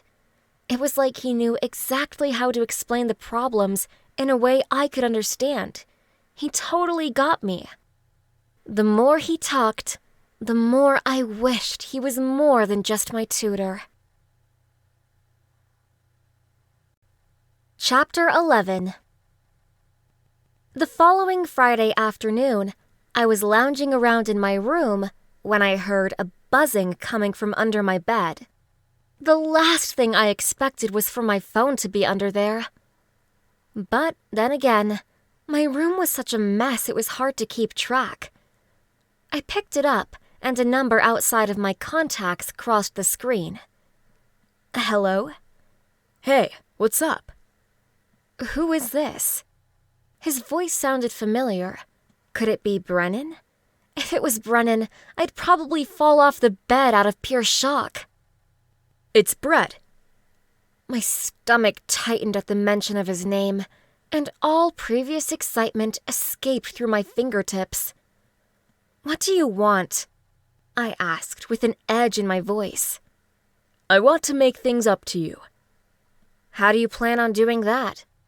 I asked and tapped my foot. "By calling me out of the blue?" "Hear me out," Brett said in angst. "This will be worth your time." "I'm listening." "Do you have plans today?" "No." I paused. "Why?" "I was wondering if you wanted to do something fun later." "That's kind of a loaded question." "What do you mean?" I cleared my throat and said with a sly smile, "I mean, of course I want to do something fun. The only problem is whether or not I want to do it with you," I said, hoping my insult had made him squirm. His end of the line went silent for a couple seconds before he finally responded. "Of course you want to do something with me," Brett said with a renewed confidence. "I'll be there at 5. "Wait," I said, determined to get answers. "Where are we going?" I waited, but the line went dead. He must have hung up on me. That was so Brett. I stayed in my bed and debated if I should go for 30 minutes straight. I finally settled on going, because if I never went, then I'd never discover what I missed. I finally forced myself out of bed and threw on some eyeliner and mascara. I wasn't sure if there would be water involved, so I used my waterproof eyeliner just in case. Although my makeup looked fantastic, my hair looked like a lion's mane.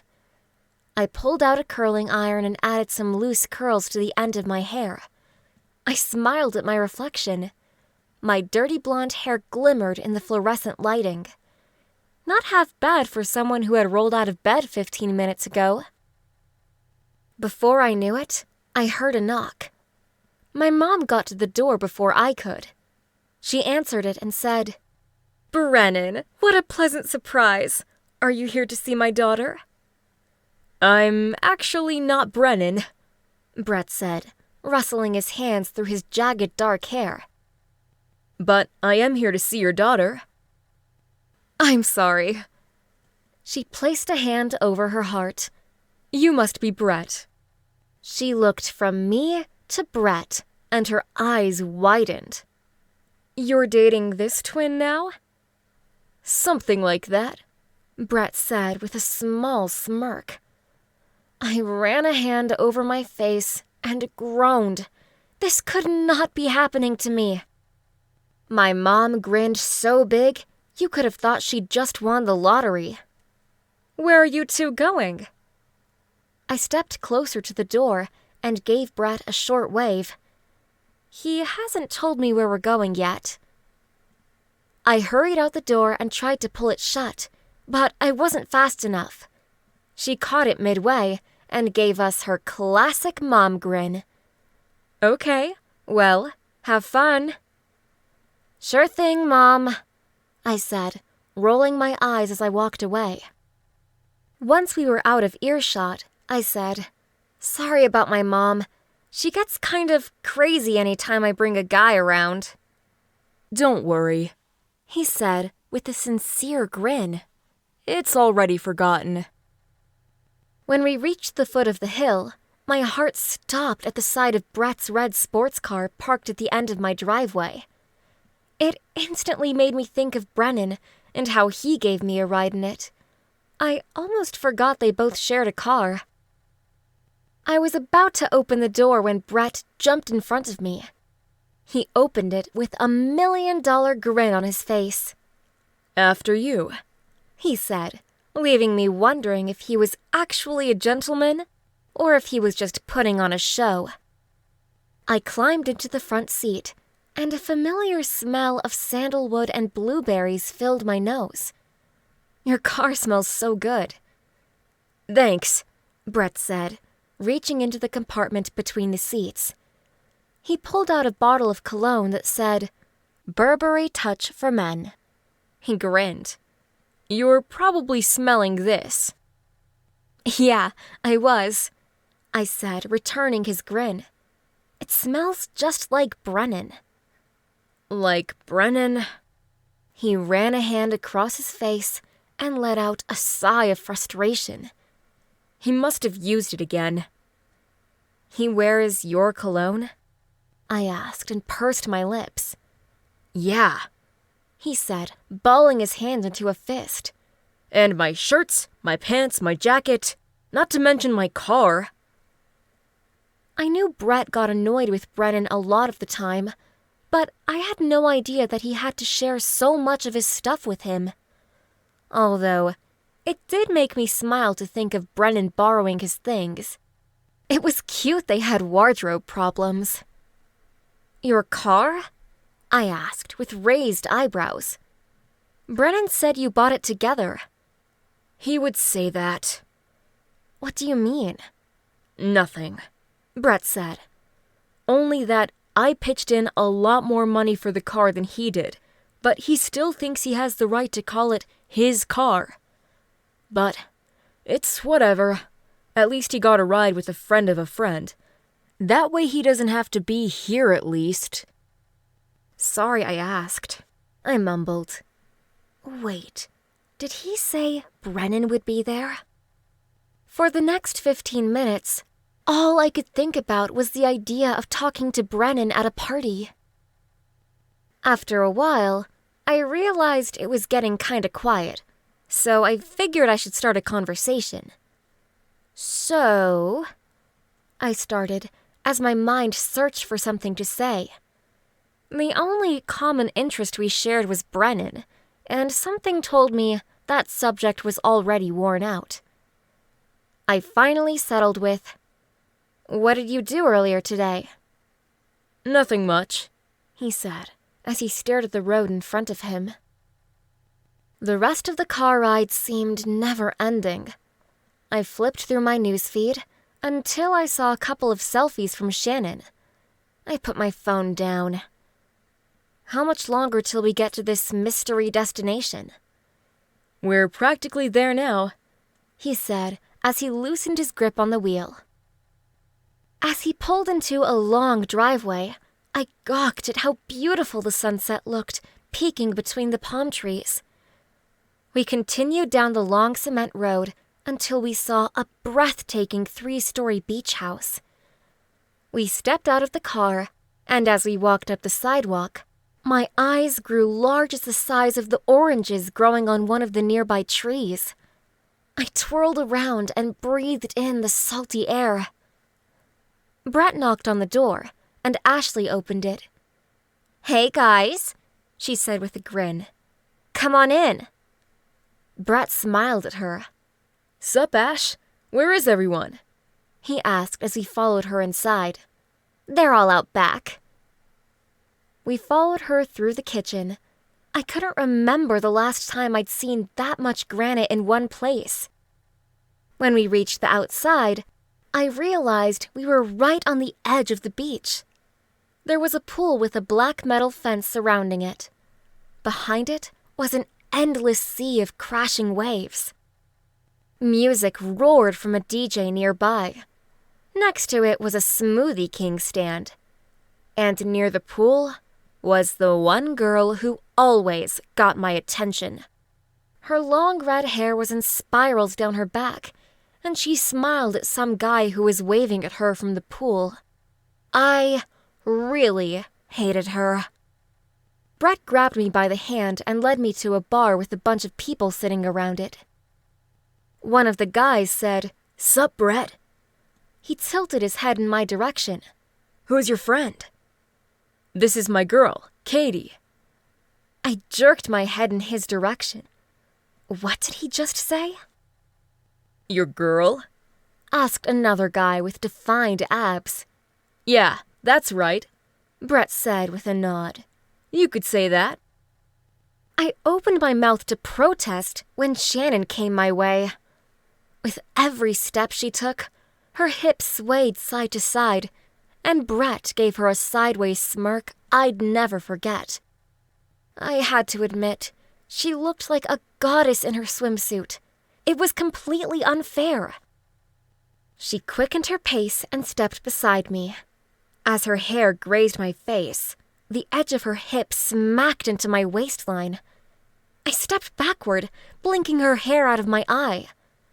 She leaned into me a second time, and I lost all control. I tumbled backward and collided with the ice-cold water. I sunk to the bottom, and embarrassment filled my lungs. For a moment, everything stood still, and I had to remind myself to breathe. I boosted myself over the surface and coughed until I could no longer see straight. "Sorry about that," Shannon said, and placed her arms in a "what can I say" shrug. "I didn't see you there." She cackled without a care in the world, and everyone joined in on her victory laugh. Even Brett hid a smirk behind his hand and said under his breath, "How pathetic." I climbed out of the pool. A trail of water followed me as I made my way to an empty chair. It wasn't long until I realized something important. My phone. It was in my back pocket right before I fell in. I leaned a couple inches forward and pulled it out from behind me. The entire thing was soaked. I slid my finger over the screen and realized the liquid was stuck beneath the plastic screen protector attached to my case. "Shoot," I muttered and struggled to remove the case from my cell phone. What happened? I looked up to see Brennan showing off his ripped six-pack. He strutted in my direction, and I seriously felt like I'd die from the shock. I looked like a total mess. As he glanced me over, I wondered what he could be thinking when he saw me. The emotions in his face were difficult to read. I shrugged. I got wet." He nodded at me. I can tell. I blushed and swatted a strand of messy hair behind my ear. Why on earth did he have to look so attractive when I looked my worst? You need a towel? Yeah, I stammered. I didn't expect to get so drenched. I fiddled with my fingers. Actually, I didn't think I would get wet at all. He grabbed a towel from a lounging chair nearby and handed it to me. So, what exactly happened? Shannon pushed me into the water, I said with clenched teeth. For real? He asked as his brows shot up. Yeah, basically, I said as I wrapped the towel around my shoulders. You sure it wasn't some sort of accident? I shook my head. It seemed pretty intentional. Well, man, he said, and stood completely frozen. That sucks. He took a seat next to me and pressed his fingers to his lips. He stayed quiet for a moment before he said, You know, I have some extra dry clothes in my bag. If you want, you could change into them and we could get out of here. I thought about my options for a second. 1, I could change into Brennan's clothes and run off with him. Or 2, I could stay at the party and be wet and miserable. I shook my head and smiled. Let's do it. Okay, Brennan said. I'm going to tell Brett that I'm taking you. Just wait here, he said, standing. I'll be back. All right, I said in a weak voice. I had a feeling this conversation with Brett wasn't going to go over well. I waited until he was out the door. Then I crept up to the window to watch it go down. My eyes grew large as Brennan said something to Brett. Next thing I knew, Brett's face turned burnt red. He was fuming. He probably didn't think when he brought me to this party that by the end of it, I'd be leaving with his brother. I could imagine how that would be frustrating. He dug his hands into his pocket and pulled out a pair of keys. Then, he practically threw them into Brennan's hands. I had a feeling I was in for a lot of Brett drama whenever I saw him next, and I wasn't looking forward to it. Chapter 12. Brennan walked through the door and asked, Ready to go? "Yeah," I nodded. I definitely wanted to get out of there. I knew if we stayed, it would have meant so much extra drama. He unlocked the door with his key fob and stepped in front of me to open the door on the passenger side. I gave him a small smile. "Thanks." He shut the door behind me and walked around the car. He slid into the driver's seat and asked, You hungry? I took a moment to think about it, and then I realized I was starving. Actually, I am.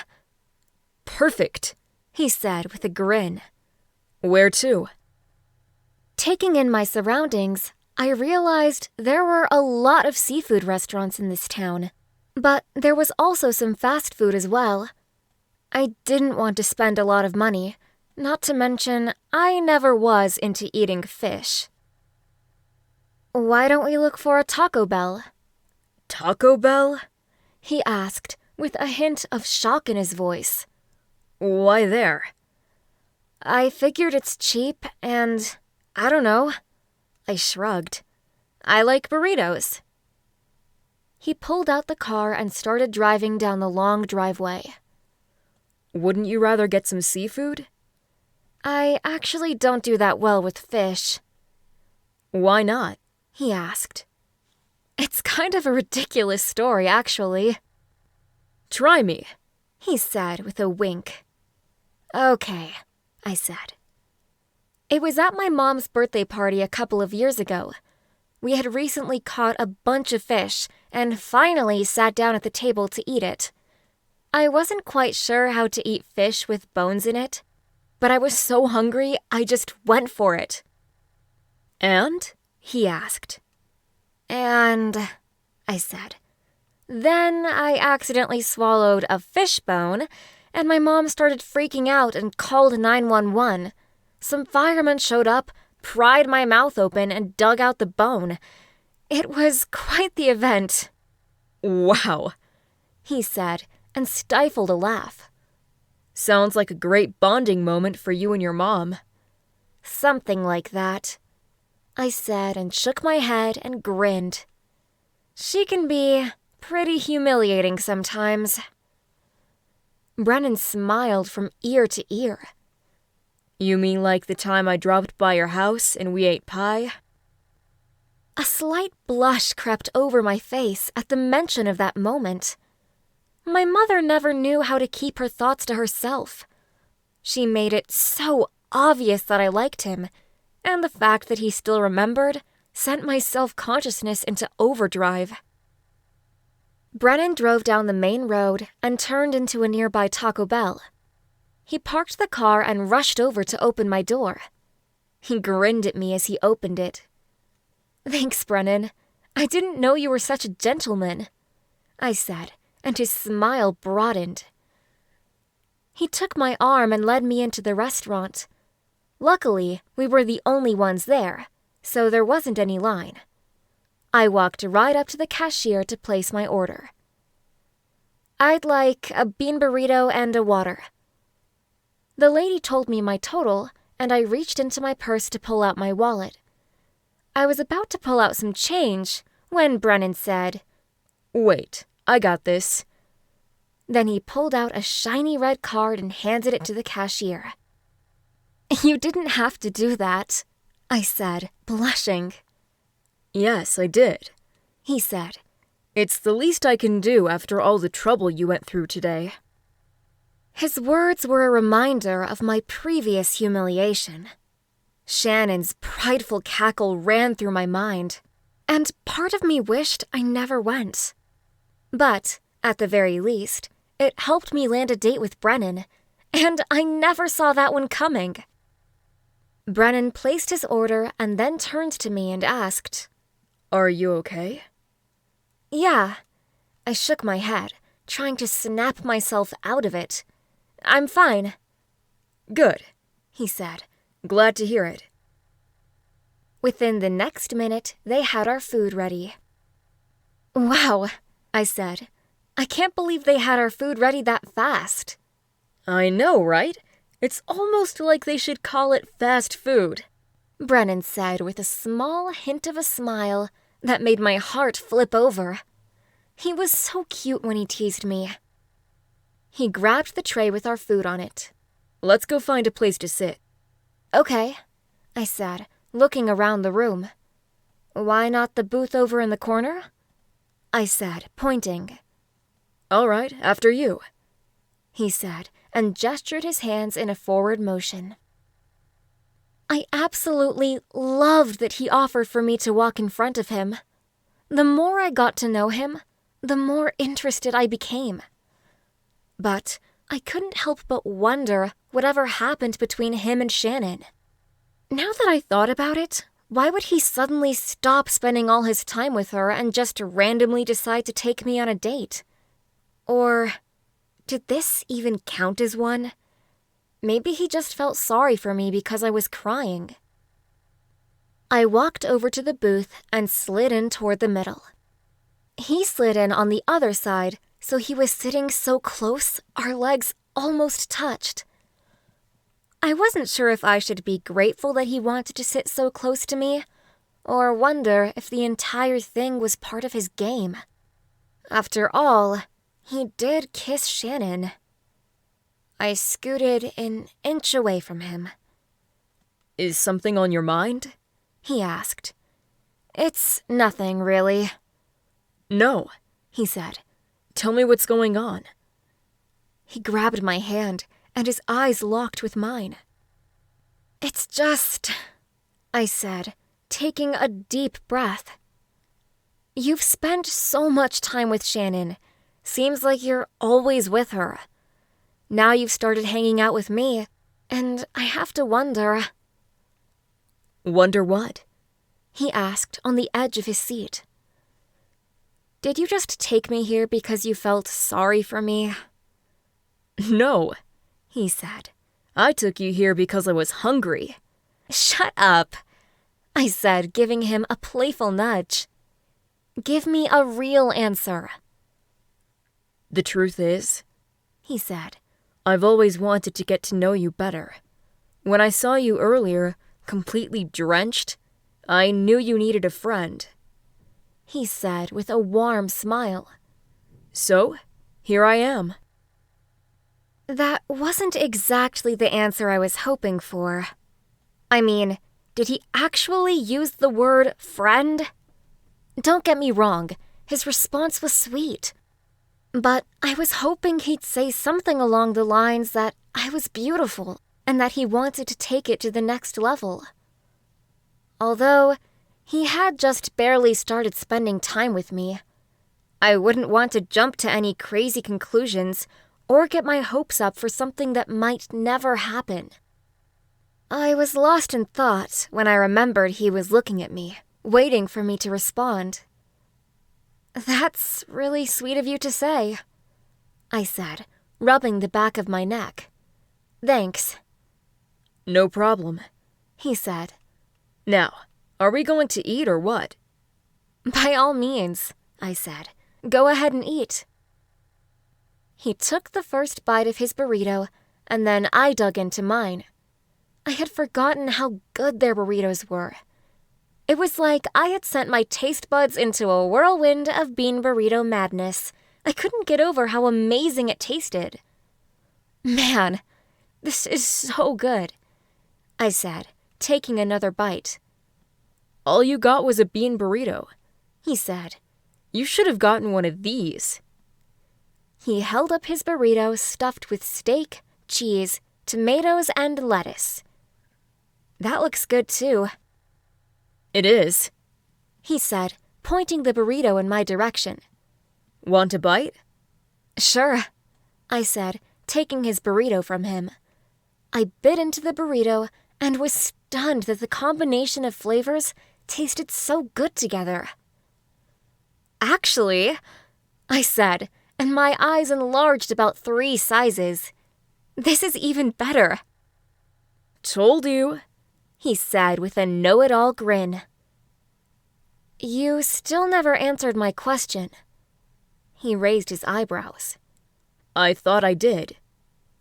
"No," I said, taking a deep breath. "I mean, the part about Shannon." Right, he said, taking a huge bite into his burrito. I waited for what felt like an eternity for him to finish chewing. I had to wonder if he took so big of a bite because he wanted to delay his answer. Or maybe he just needed more time to think about what he would say. Either way, I was anxious for his response. About that, he said, using a napkin to wipe his mouth. Shannon's just a friend, nothing more. Just a friend? Didn't I see them making out in the hallway the other week? Who was he trying to kid? Although, I didn't think he knew I saw him kissing her. Maybe I should ask.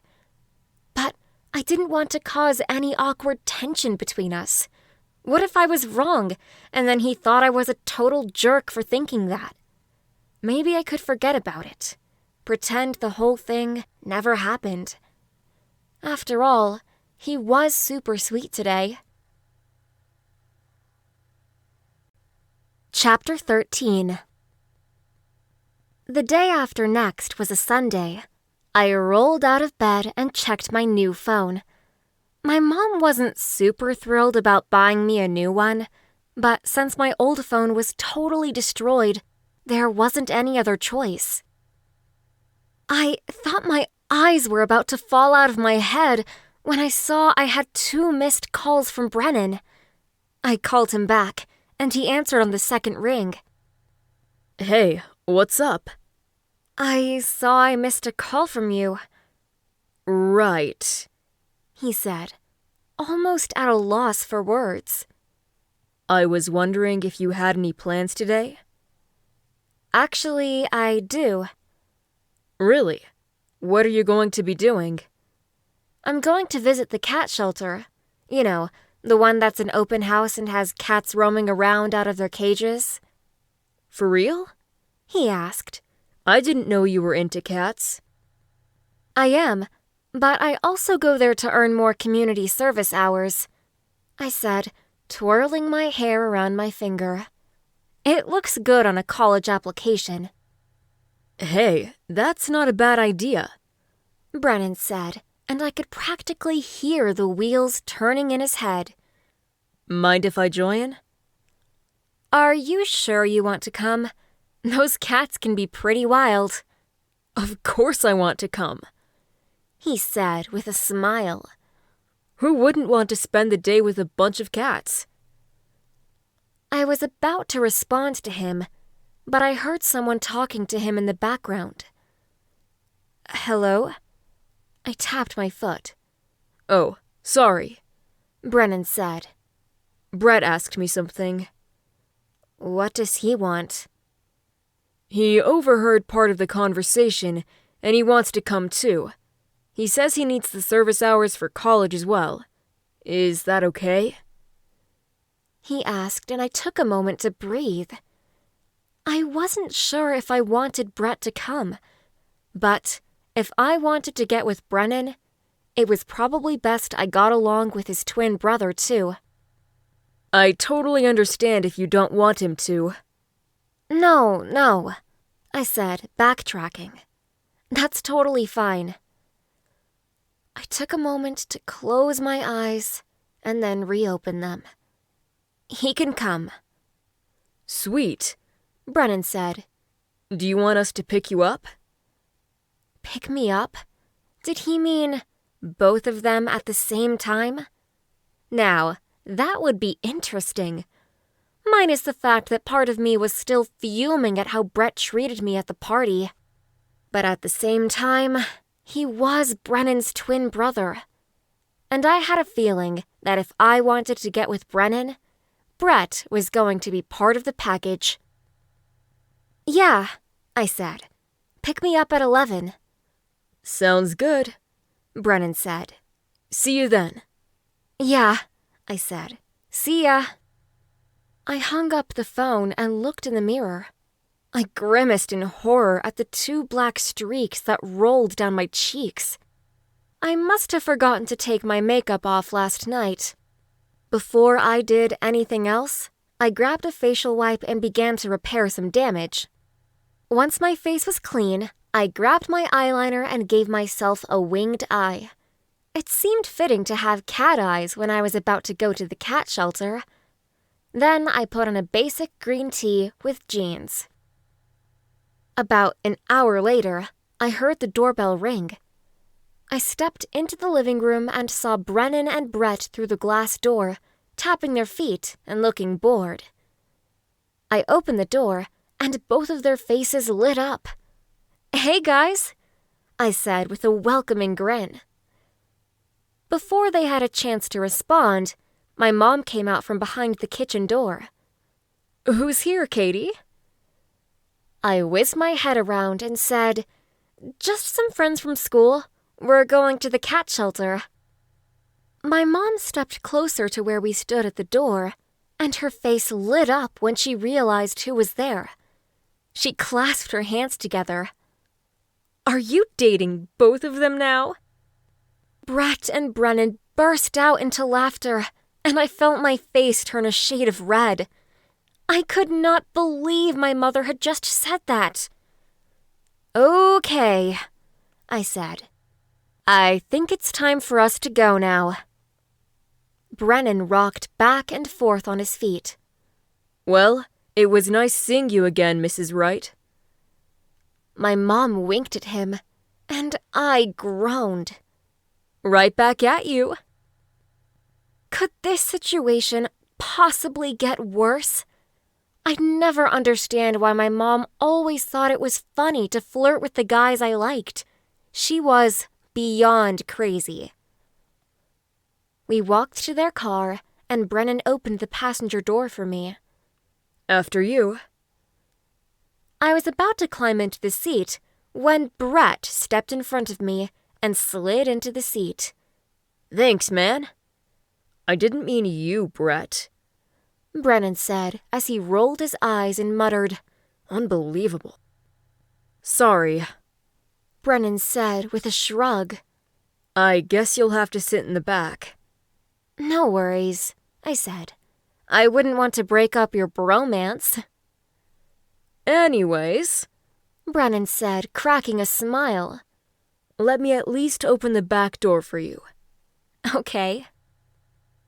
Brennan opened the door for me, and I gazed into his dark eyes as I got into the car. I'd never get over how handsome he was, or how every time he opened the door for me, I thought my heart was going to explode. "Thank you." "Anytime," he said with a smile which made me wonder if his statement had a double meaning. He shut the door behind him, walked around the car, and climbed into the driver's seat. It only took us a couple minutes to arrive at the cat shelter. It helped that I only lived about 4 minutes away. Brennan parked the car, and I let myself out. He walked to my side of the car and said, "I was going to open that for you." "You don't always have to get my door." I grinned. "I can handle it on my own." "You can?" "Stop it," I said, giving him a playful nudge. "Make me," he said with a cocky grin. "Are you guys done flirting?" Brett asked, clearly annoyed. "Because I'm ready to go in." "Anyway," Brennan said, and his grin widened. "let's go see some cats." We opened the door to the small home, and cats swarmed at our feet almost immediately in an attempt to get out. One of them began climbing up Brett's leg, sticking its claws deep into his jeans. He let out a screech and exclaimed, "Get off me!" I smiled and said, "Looks like Brett already fits in here," Yeah, I'll say, Brennan said.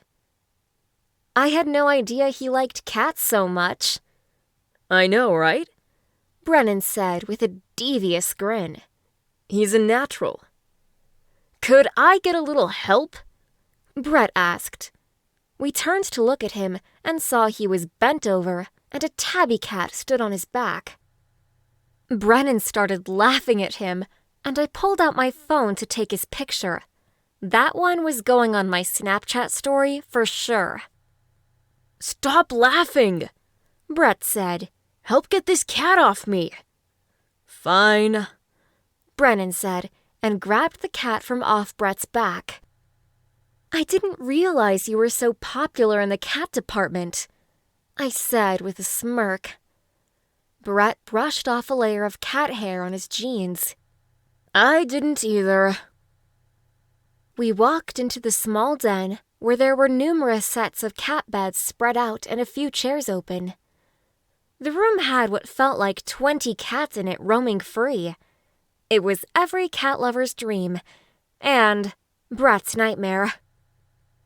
After a couple minutes of browsing through cats, Brett paced back and forth, while Brennan and I admired a tabby with a stubbed tail. Are you guys ready to go? Brett asked. What do you mean? I asked. We just got here. We've been here for like 10 minutes, and since then, I've had a cat climb up my leg, onto my back, and not to mention rub their little fat bodies all over my legs. Hey, I said. Don't call them fat. Yeah, Brennan said. or you might hurt their feelings. Really, Brennan? He did a double take. Really? Really, Brennan said, matter-of-factly. Don't forget you need those community service hours for your college application. Oh yeah, I forgot about that. Besides, I said, you wouldn't want to miss out on meeting my favorite one. I led them into a room full of cats that were all in cages. In the corner of the room were a bunch of litter boxes. Above the litter boxes hung 2 signs on the wall that said men and women. Hey, why are they all locked up? Brett asked.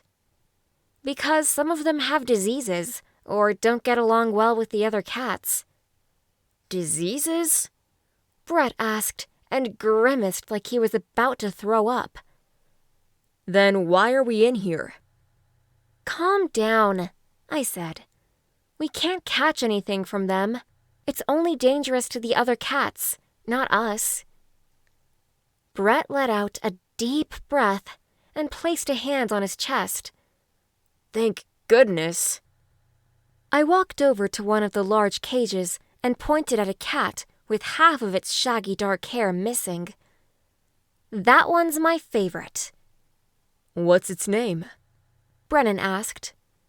His collar says Black Cat number 3, I said with a grin. But I call him Charlie. Who wants to go in the cage and see him first? I bet Brett does, Brennan said with a mischievous grin. I am not going to go in there, Brett said, crossing his arms. No way. I'll pay you $5 if you do, Brennan said. Are you crazy? Brett asked. That cat looks like half its fur is gone, and I swear it has an eye twitch. Hey, I said in an outrage. Be nice to Charlie. What? Brett asked with a shrug. It's not like he understands what I'm saying. I shot him a glare and placed my hands on my hips. Brett leaned over and said to Brennan, Make it $20. Fine, Brennan said. But you have to brush him too. Seriously?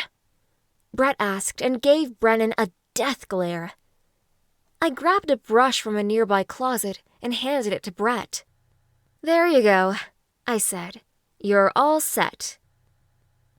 He took the brush and undid the latch on the door to the cage. He stepped in and took a seat next to the meowing cat. He brushed him with more caution than I thought was necessary, and I watched with wide eyes as the cat's transformation took place. 5 minutes later, he actually looked halfway decent. I clapped my hands by my sides.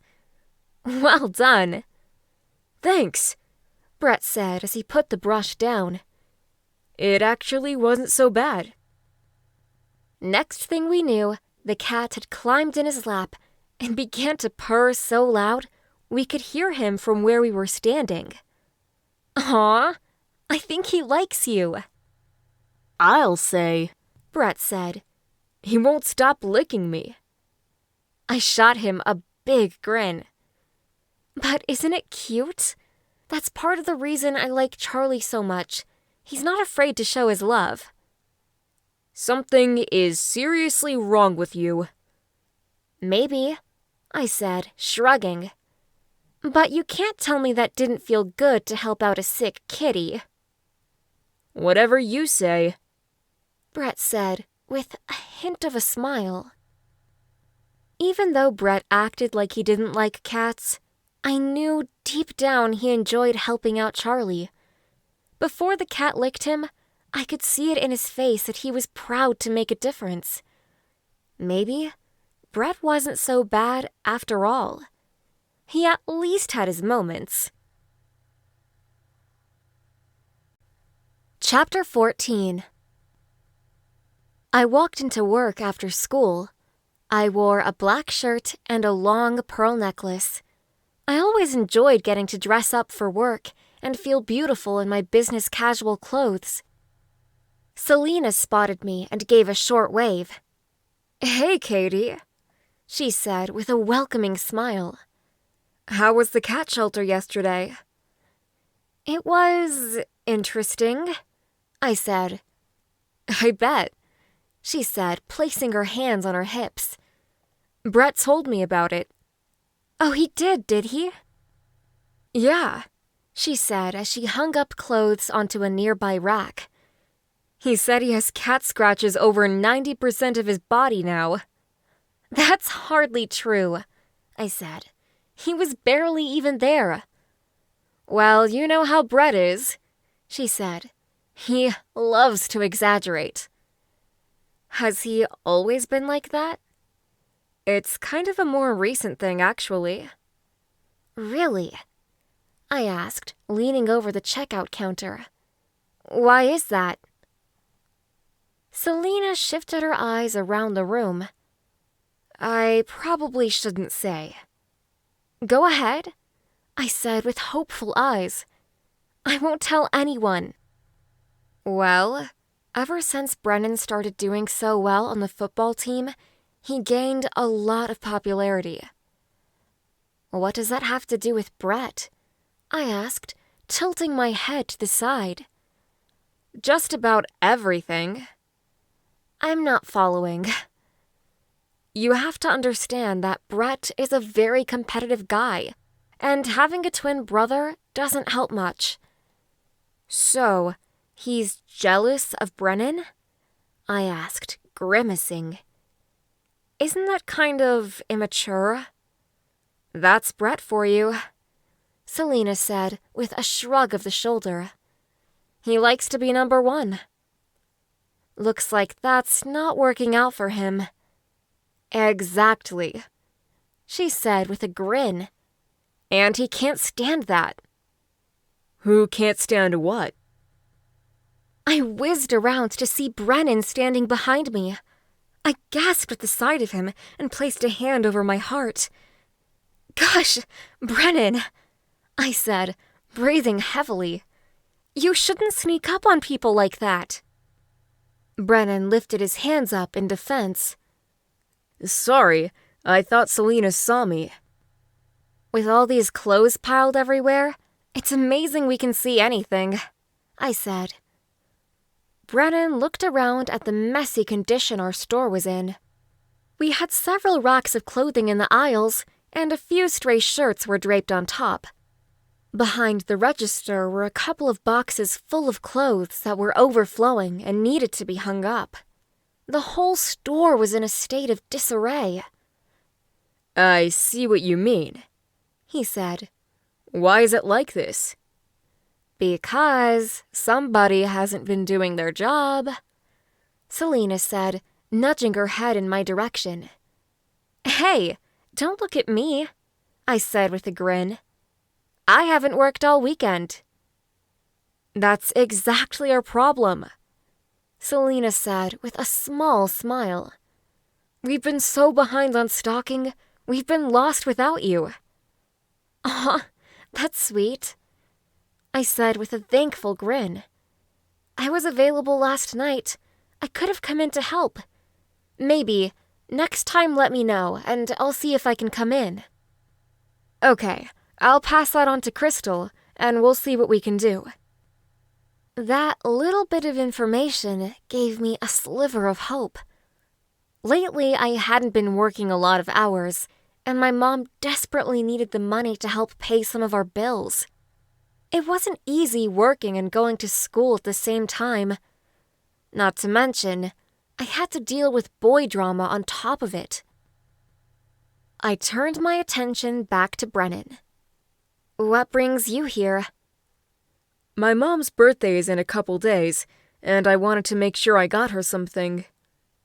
Does she shop here often? Duh, Selena said, and flipped her long dark hair over her shoulder. Why do you think I work here? I don't know, I just figured you applied because they were hiring. That too, she said, but it's mainly so I can help my mom get a good discount. She worked there to help her mom buy more clothes? The idea seemed completely foreign to me. My mom had never came to the store to buy clothes. She knew how expensive they were. Even with the store discount, a lot of the outfits were the same price as some clothes being sold at other stores for full price. Don't get me wrong, the designs were beautiful, but they were still on the pricey side. What did you have in mind? I asked. Maybe some jewelry, he said, looking into the distance and stroking his chin. Or maybe a dress. I don't know. What do you suggest? I stopped to look around the store. It seemed like everything had moved since the last time I was there. That was retail for you. Anytime you finally figured out where everything was, they'd move everything around. I turned around behind me and saw a coral lace dress. Pulling it from the rack, I asked, "How about this one?" That works, but she'll need a size 6, he said. Okay, I said and pulled out the correct size. Is that all? How about a necklace to go with it?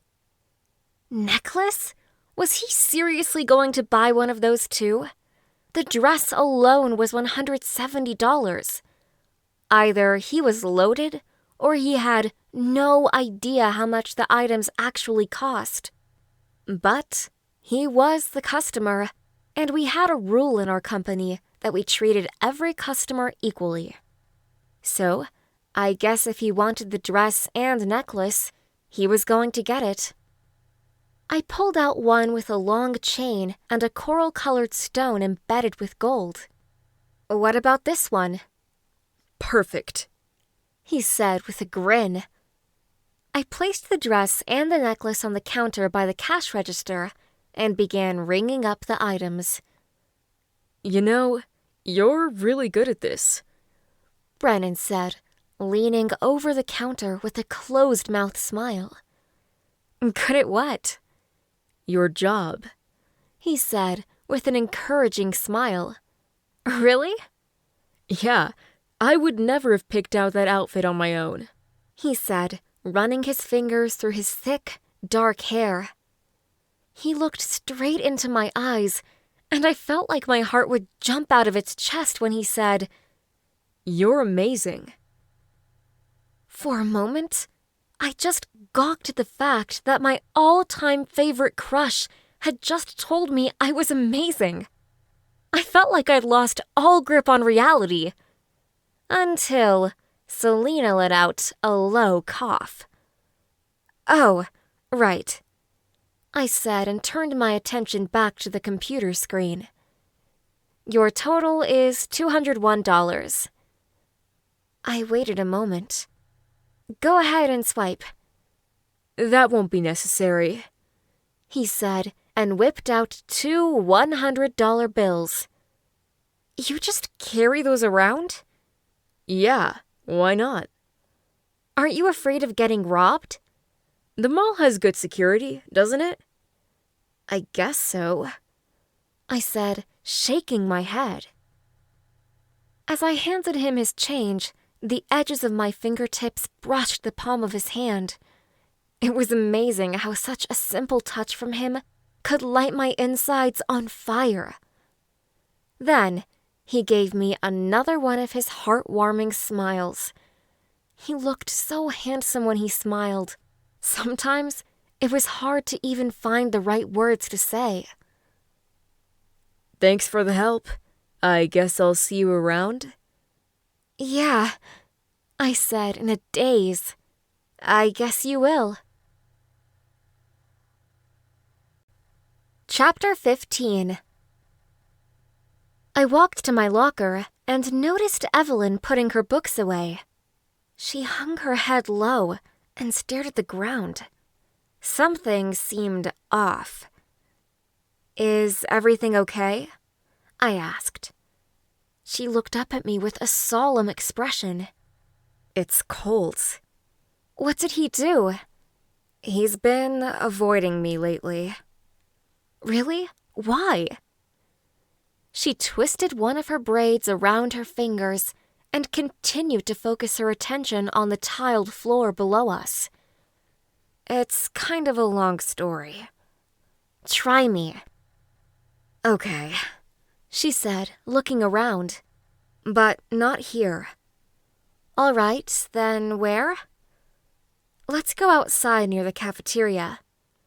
"Okay," I said and grabbed my sack lunch from my locker. I followed her outside to a nearby palm tree. We sat underneath it and watched as a few stray students came out through the double doors. "So, what happened?" Evelyn took a deep breath and finally looked me in the eyes. "We've been hanging out a lot lately." "You have?" How could I have not noticed she'd been hanging out with Colt? I must have been so wrapped up with work and with Brennan drama that I didn't even think to ask. I felt like a bad friend for not keeping up with her. "Yeah," she said and shuffled her feet. "We've gotten to know each other. I've literally talked to him for hours on end. Over the past few weeks, we've become best friends." I playfully nudged her in the ribs. "Hey, I thought I was your best friend." "You are," she said with a small smile. "But you know what I mean." "So, did you guys do anything more than just talk?" "We did," Evelyn said, and her grin enlarged 3 times the size it was before. "But that's not open for discussion." I lifted an eyebrow out of pure shock. "Evelyn!" I screeched and grabbed her arm. "I've never seen this side of you before." "Well, you know me," she said with a grin. "I'm full of surprises." "But why is he avoiding you?" Evelyn shrugged, and her gleeful expression dimmed. "I'm not sure. Last night we were kissing, and then he suddenly stood up and said he forgot about something important. I tried texting him later, but he never responded. I don't know what's up with him." "Have you seen him at all today?" "I did when I passed by him in the hall. I was going to say something to him, but he shoved some big bag in his locker and ran off before I had the chance." "Huh. I said, taking in all the new information. That sounds odd. Yeah, I wonder what he's hiding. Me too, I said, and realized a massive wave of students was heading toward the cafeteria. We should probably go inside. I think it's lunchtime. I'll say, Evelyn said, patting her stomach. I'm starving. We went inside and passed through the lower level of the cafeteria and up the stairs to get to the next floor. We sat down at our usual table and dumped the food out of bags. Shannon and her entourage sat down at a table across from ours.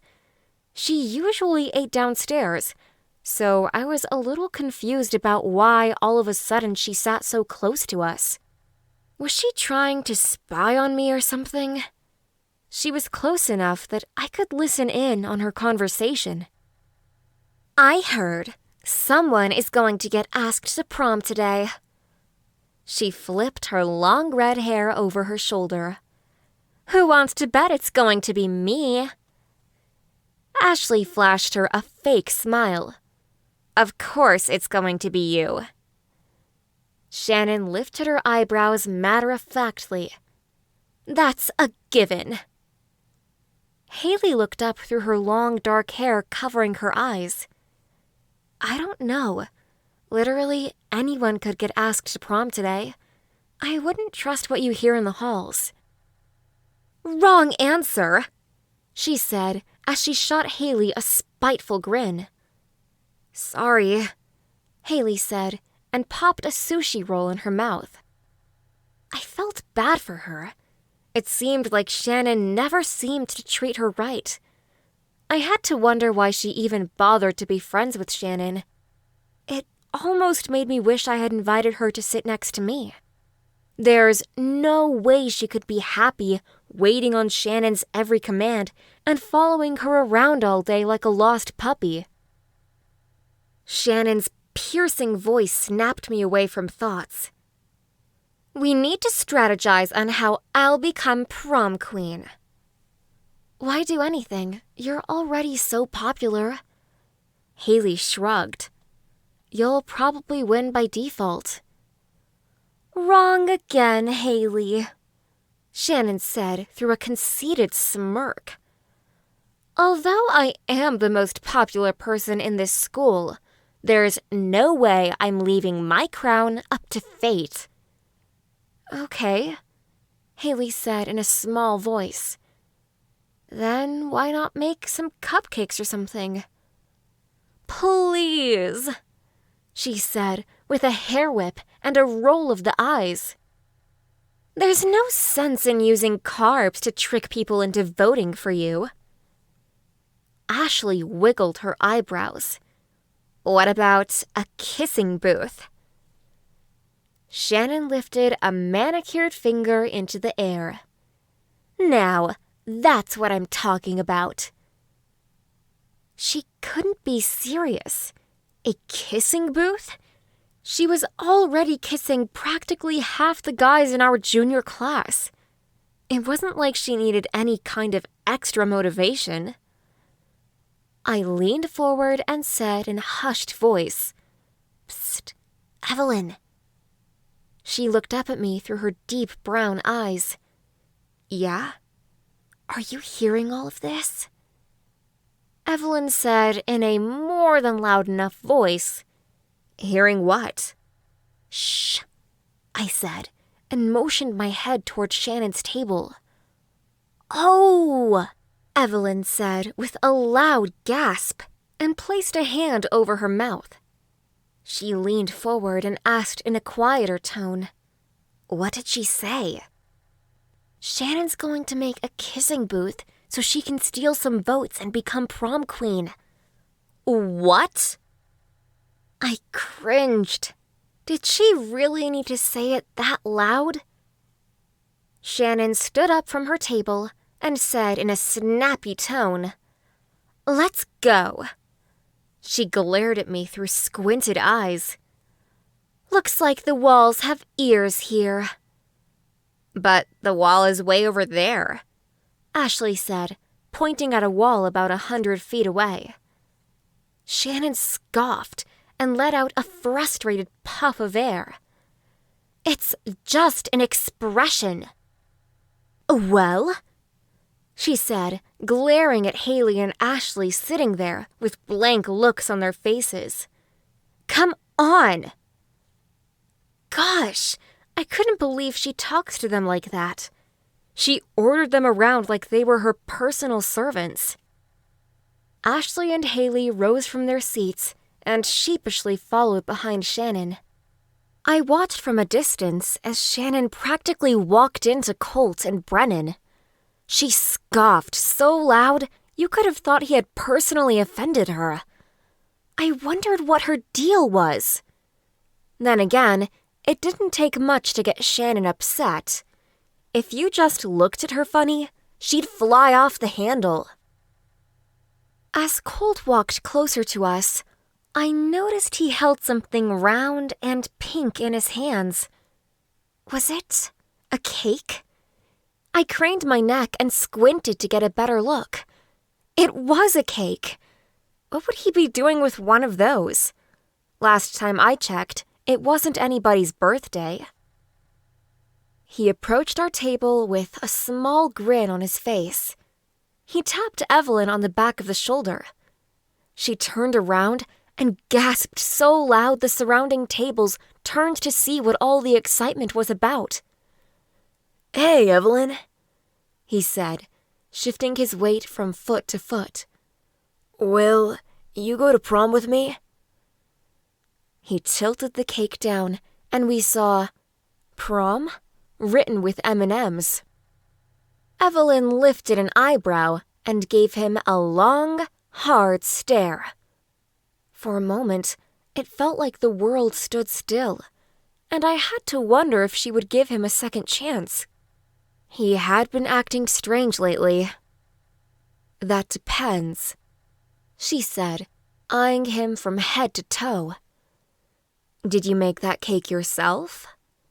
No," he said, looking frantically around the room. The poor guy must have been scared out of his mind. "Then tell me," she asked with a cock of her head. "Who made this cake?" "My mom did." Evelyn shook her head, grinning. "Was this even your idea?" "Well, no," he said, biting his lip. "I Googled it." "You mean to tell me you asked Google whether you should go to prom with me?" I watched with wide eyes as more and more people turned their heads to see what was going on. Poor Colt looked like a deer caught in the headlights. Part of me wished Evelyn would go easier on him. I would have killed to have the guy I liked ask me to prom. She had Colt practically eating out of the palm of her hand. The girl had some serious skills, and I needed to learn her secrets. No, Colt said, backtracking as fast as he could. "That's not what I meant." Brennan grabbed Colt by the back of the shoulder. "I think what he's trying to say is that he Googled the idea of making the cake, not that he needed any help knowing whether to ask you." Evelyn nodded, letting him know she understood. "I see." "So, what's your answer?" Colt asked, with anxiety dripping from his tone.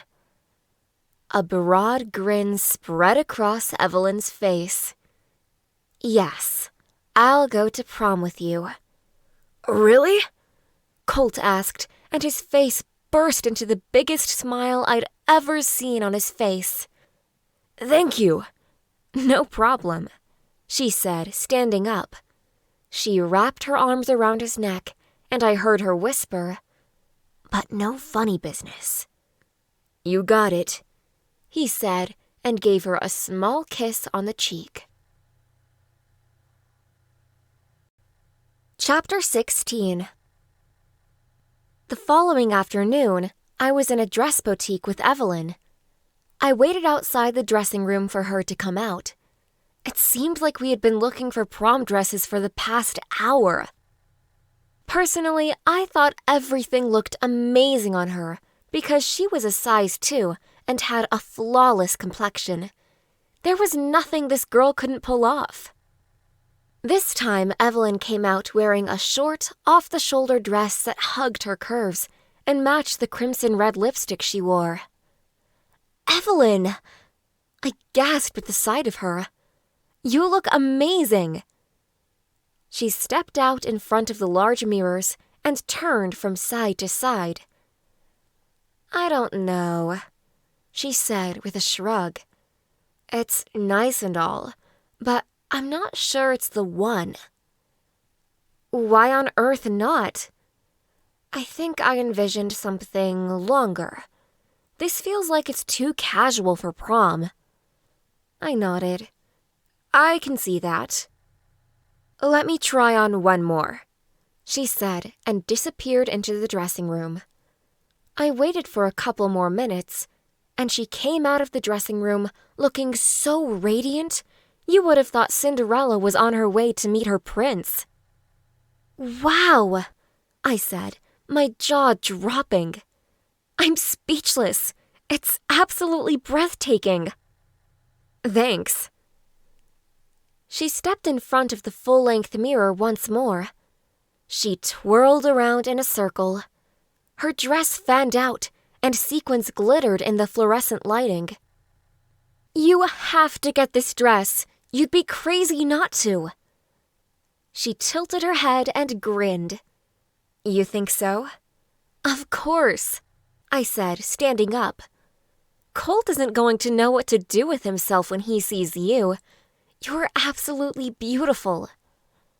"Okay, that's it," she said, placing her hands on her hips. "We're getting it." "Yes!" I exclaimed and clapped my hands together. "I am so happy for you." "Aw, thanks," she said and leaned in to give me a hug. "I couldn't have done it without you." "What are friends for?" I said, and a smile grew across my lips. I was really happy for Evelyn. She deserved her happily ever after. Well, at least the prom version of it. "Now, all we need is to find you a dress." Find me a dress? I didn't even have a date. There was no way I was going to spend money on a prom dress just to go stag. Not to mention, I couldn't actually afford one. I could only imagine the smug look on Shannon's face if she ended up going to prom with Brennan and I was left dateless. No, I couldn't let that happen. Actually, I'm not sure I want to go to prom. "Why not?" Evelyn asked. "Colt's going, and I'm going. We're all friends. What's the problem?" "It's just, it might be weird for me to tag along with you and Colt all night." I shrugged. "I mean, wouldn't you rather have some alone time?" Evelyn tapped her chin. "You have a point, but there must be something we can do." "Don't worry about it." I shrugged again. "Really, it's not a big deal." Okay, so maybe it was a big deal. I'd been dreaming about going to prom ever since I was a little girl, and I knew I'd be devastated if I never went. "I know," she said, pointing a finger in the air. "Just go to prom with Brett. He already asked you. Why not tell him you changed your mind?" "What?" I practically spat out the word. "Listen, prom is only one night. Sure, you'd be spending it with Brett, but he's still a guy. It would be way better than going alone." She shot me a reassuring smile. "And I've seen the way he looks at you. He's definitely interested." I slumped my shoulders. I don't know. Something about spending prom night with Brett made me feel sick. For the past 2 years, I'd been dreaming of spending that night with Brennan. If Brennan asked me to prom, it would be like the world would stand still. Everything would be perfect. But that wasn't reality. Brennan would probably never ask me to prom. If anything, he'd probably end up asking Shannon. After all, they'd already kissed. What would stop them from going to prom too? Evelyn's eyebrows drew together in concern. Are you okay? I shrugged. Not really. Why? What's wrong? It's just... I paused. I'm dying to have Brennan ask me to prom, and I think I'm finally realizing that it's just not going to happen. How could you possibly know that? She asked. I don't know, I said, lowering my head. It's just, I've seen the way he looks at Shannon, and I can tell he likes her. Evelyn bit her lip. Well, not only that, but we saw him blatantly making out with her. Gee, I said with a small grin. That helps me feel so much better. She tipped her head back and laughed. What are friends for? Her laugh was so contagious, I couldn't help but join in. It wasn't long before I had forgotten why I was upset to begin with. That was one thing I loved about Evelyn. She had a way of cheering me up whenever I felt down. It was like her laugh was magic, and it could help me forget all my worries. Once the laughter died down, Evelyn glanced at her cell phone. Oh gosh, I totally forgot. What's wrong? I asked. She stepped behind the thick velvet curtain of the dressing room. I just remembered I promised my mom I'd drive my little sister to her piano lesson in 30 minutes. Here, she said, holding out the white dress and her wallet. Can you pay while I get changed? Sure, I said. How do you want me to pay for it? Just put it on my debit card. Evelyn had a debit card? That seemed crazy to me because she didn't even have a job. Her parents must have just given her one to spend on anything she wanted. I couldn't imagine living a life that comfortable. I wasn't even allowed to have my own debit card with the money that I had earned on my own. I took the dress up to the counter and stared at the ground while the cashier scanned the dress. I looked up to see the total was $450. That was more than my entire paycheck was most of the time. Seeing that much money go towards a dress made my stomach hurt a little bit. But who was I to judge? After all, Evelyn did deserve an amazing prom dress. She was a good person and a wonderful friend. After I swiped her card, the cashier put the dress in a plastic bag and handed it to me. I hope you have fun at prom, she said. Thanks. I hung my head. At this point, I didn't even know if I would still be going to prom. I had no dress and no date. If only Brennan would just ask me. Then, maybe we could find a way to connect on a whole new level. But that wasn't reality. Girls like me didn't get to prance around in a fancy dress with the guy of their dreams. Stuff like that only happened in fairy tales. Evelyn rushed out of the dressing room and greeted me with her signature grin. Thanks so much for helping me out, she said. You're a true friend. Anything for you, I said, and gave her a heartfelt grin. As we walked out of the store, Evelyn bumped into one of the incoming customers. It took a minute before I realized who the person was. Hey, Selena, I said, with a smile plastered on my face. What are you doing here? She returned the gesture and flipped her dark hair behind her shoulder. I was just out looking for a prom dress. She eyed the bag draped over Evelyn's arm. Were you guys looking for one too? I shrugged. Well, Evelyn was. She cocked an eyebrow. Why aren't you looking for one? It's not in my budget right now. I looked down at my Converse shoes. I probably won't make it. That's nonsense, she said with an encouraging grin. Just borrow one of mine. Really? I asked, looking up. You'd be willing to do that? Of course, she said. Why don't you drop by my house tomorrow after school? Okay, I said, and a small grin spread across my face. I'll be there. Sounds great, she said and walked a few paces away. See you there.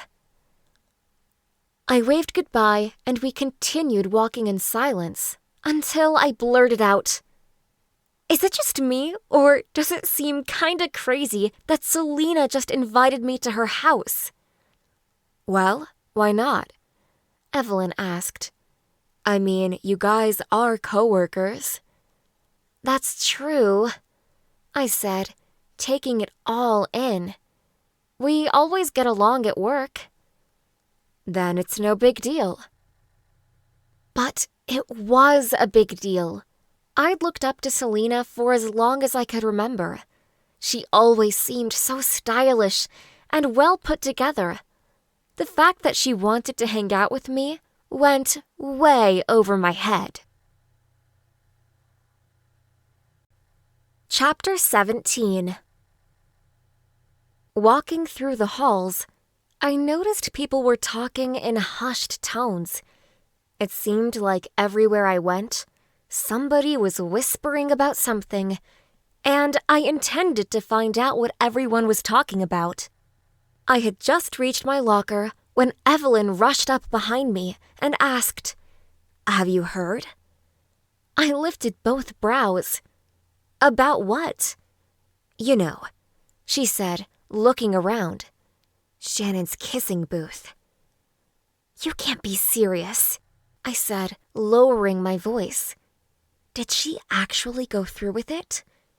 Oh, yes, she did, Evelyn said. You know how she is.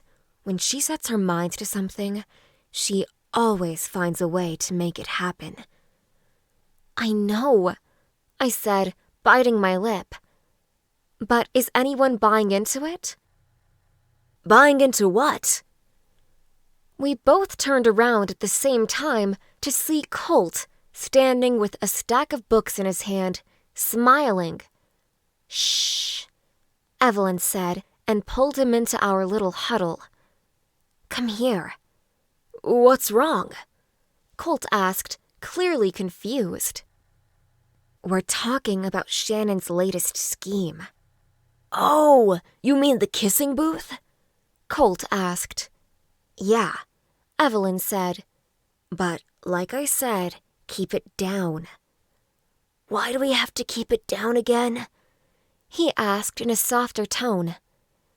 Because, Evelyn said, sweeping her eyes through the hall.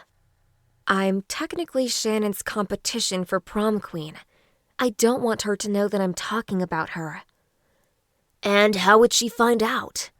Colt asked.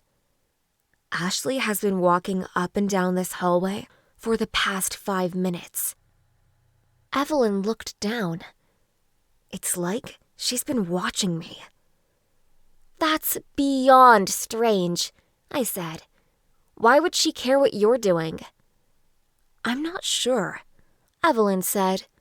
But she and Shannon have been giving me death glares ever since you nominated me for prom queen. They're probably just jealous, Colt said, looking Evelyn straight in the eye. Neither one of them even comes close to holding a candle to you. You're amazing, Evelyn, inside and out. Aw, Evelyn said, placing a hand over her heart. That's so sweet. He leaned in and touched foreheads with Evelyn. I only said it because it's true. Part of me was happy for Evelyn. She deserved to have a man in her life. But that didn't stop me from feeling like a third wheel. Okay, I said. I'm still here, guys. Oh, sorry. Evelyn looked up and laughed. I was starting to forget. I elbowed her in the rib. Hey, I said with a playful smile. What are you trying to say? Evelyn let out a short laugh. Nothing at all, Katie. She gave me a sincere smile. You know we love you. Aw, I said, and my heart melted. I love you guys too. Evelyn looked like she was on the verge of saying something else when Ashley caught her eye. She strutted down the hall, handing out flyers and pointing flashy smiles at every decent-looking guy who came her way. This could not be good. She worked her way through the crowd of people standing by their lockers. When she reached us, she smiled and placed a hand on Colt's arm. Hey, she said, completely ignoring the fact that Evelyn was standing right there. You'd be a great candidate for our booth. I watched in horror as she gave his arm a little squeeze. Make sure to drop by. She slipped a small square sheet of paper into his hand and left without another word. Wow, I said, biting my lip. I can't believe she just said that. I can't either, Evelyn replied, staring straight at the ground. I'm so sorry, Colt said, grabbing her hand. You know Ashley means nothing to me. Evelyn pulled her hand away from him and formed a fist by her side. I felt bad for her. She didn't deserve to be treated that way. What Ashley did was completely wrong, and something needed to be done. She walked a couple feet away, and Colt called out, Evelyn, wait! He chased after her and said, You have to believe me.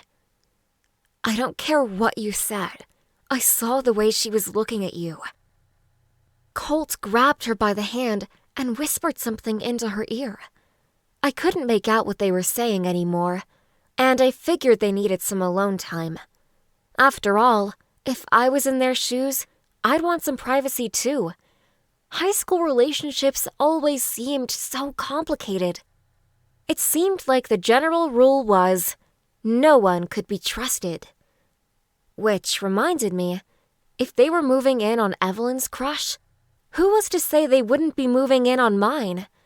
I had to find out. I rushed through the halls, pushing past various students. Something told me I needed to see what was going on at that kissing booth. I rounded the corner and noticed a line of 5 to 10 guys waiting for their turn. Brennan stood at the back of the line, glancing around at his surroundings. My breath caught in my throat, and I wanted to scream, but nothing came out. Reaching inside myself, I found the smallest hint of courage. Wait, stop! He turned around with a smug grin on his face. Who, me? Yes, you, I said, taking a few steps forward. Don't do it, Brennan! Wow, Shannon said, standing up from her chair. Someone's being brave. Don't do what? Brennan asked. I opened my mouth to say something more, but nothing would come out. Was I mistaken? Was he not actually here to kiss her? Either way, I knew I had made a mistake by saying something. I began to walk away, and I heard Brennan ask in the background, What's going on? I quickened my pace. Whether or not he decides to kiss Shannon is not my deal. As I walked to my car, my blood pounded in my ear. My palms sweated as I fumbled for my keys. How could I ever face him after what all went down? Then, something dawned on me. Selena had invited me to her house to try on prom dresses this afternoon, and I already told her I would go. The thought of facing Brennan made my stomach squirm. Now that he had a better idea of my feelings for him, how would he react to me randomly showing up at his house? I guess there was only one way to find out whether I was ready for it or not. Chapter 18. I drove up the driveway to Brennan's house with my heart beating violently against my ribcage. Facing Brennan was not something I was mentally prepared for. After what happened at the kissing booth, he probably thought I was such a freak. Taking in my surroundings, I noticed there were several new flowers planted along the sidewalk. I breathed in the fresh floral scent. The beauty of the flowers put my nerves at ease. I tiptoed up the 2 steps leading to the porch and knocked on the large mahogany door. A minute or two passed, and I found myself gazing up at the archway made of mismatched stone. Even though I had been at their house before, I couldn't get over its pristine beauty. I took a step back and glanced up at the massive 2-story home. Everything about it indicated their family's wealth. The door clicked open, and I snatched my head back down. Selena stood in the doorway, wearing microscopic denim shorts and a yellow tank top. "Hey," she said, grinning. "How are you?" "Great." I smiled at her. "You have a gorgeous home." "Thanks," she said, returning my grin. "Come on in." I followed her into the house and began to follow her up the stairs. As I climbed, I couldn't help but smile at the familiar pictures of Brennan and Brett growing up. Anyone could tell by looking at those pictures that they truly were best friends. Not to mention, they looked adorable in diapers. We reached the top of the stairwell, and I almost knocked into Brennan. His eyebrows shot up at the sight of me. "Hey, Katie," he said, in a voice so deep and silky that it made my heart melt like butter. "What are you doing here?" He must have thought I was a total stalker for showing up at his house right after I tried to stop him from kissing Shannon. Before I had the chance to answer, Selena blurted out, "She is here to see me today," she said, and playfully shoved Brennan to the side of the wall. "So, don't get in our way." "Okay then," he said with a cocky grin. "I mean it," Selena said as she walked me to her bedroom door. "We're trying on prom dresses, so don't come in here." She shut the door behind her, and Brennan said in the background, "I'm not making any promises." She rolled her eyes. Brothers. "I wouldn't know," I said with a grin. "I'm an only child." "Lucky," she said as she walked toward a corner of her bedroom and opened a door that led to a walk-in closet. "I'm gonna pull out a few dresses, and you can decide which one you like best." "Okay," I said and looked around her room. Her walls were a light shade of purple. A queen-sized bed with a satin bedspread took up most of the room. I noticed a stack of Cosmopolitan magazines on her nightstand. None of it surprised me. I always knew she was a sucker for fashion magazines. She came out of the closet with about 5 different dresses in her hands. Wow! I lifted my eyebrows out of shock. Where did all these dresses come from? Oh, I don't know. She shrugged. Some I got on clearance at the end of the summer, and some I bought for full price, depending on the occasion. I pulled out a purple dress and held it against me. Have you worn all of these? Some of them, she said. But that was one of the ones I bought because it was on sale. I've never actually worn it to anything before. Do you mind if I try it on then? Not at all, she said and grinned. Thanks, I said and took the dress to the bathroom to change into. Looking around, I didn't see Brennan anywhere nearby. It was too bad because now would have been a great time to get him alone. The thought of being one-on-one with Brennan made my stomach do a flip-flop. I walked into the bathroom and shut the door behind me. After a lot of pushing and pulling, I finally got the dress on. I practically gawked at my reflection in the mirror. It hugged my every curve and accentuated my waistline. There was only one problem. It showed a little bit more cleavage than I was comfortable with. Not to mention, my mom would never let me out of the house showing that much skin. Knowing her, she would probably ramble on about how the dress made me look too good. I opened the door and ran right smack into Brennan. Taking a step back, I placed a hand on my chest. Oh my gosh, I'm so sorry. Brennan smiled. Don't be. My heart beat wildly out of control. I had never seen Brennan look at me like that before. Something had definitely changed. Could it be possible that he had feelings for me too? It took me a minute before I realized the awkwardness of the situation. I rocked back and forth on my feet. I'll, talk to you later then. Without thinking, I ducked back into the bathroom to change back into my clothes. What on earth was wrong with me? Why did I always clam up when I was around him? He seemed so confident, and here I was, tripping over my words any time he even looked at me. After I was fully clothed again, I opened the door. My stomach jumped at the possibility of Brennan lurking behind a corner. I turned my head both ways down the small hallway, but he was nowhere to be found. I weaseled my way back into Selena's bedroom with a panicked look on my face. What's wrong? Selena asked with her eyebrows furrowed together. Nothing, I said, shaking my head. Don't worry about it.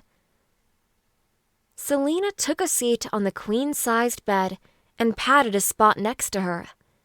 Sit, she said in a commanding tone, and tell me what's going on. Her tone of voice when she asked me to sit reminded me of all the times she gave me different assignments at work. Although, it was kind of funny that she was ordering me to tell her what was on my mind versus telling me to hang up a bunch of shirts. I took a seat next to her and told her the story of my run-in with Brennan in the hall.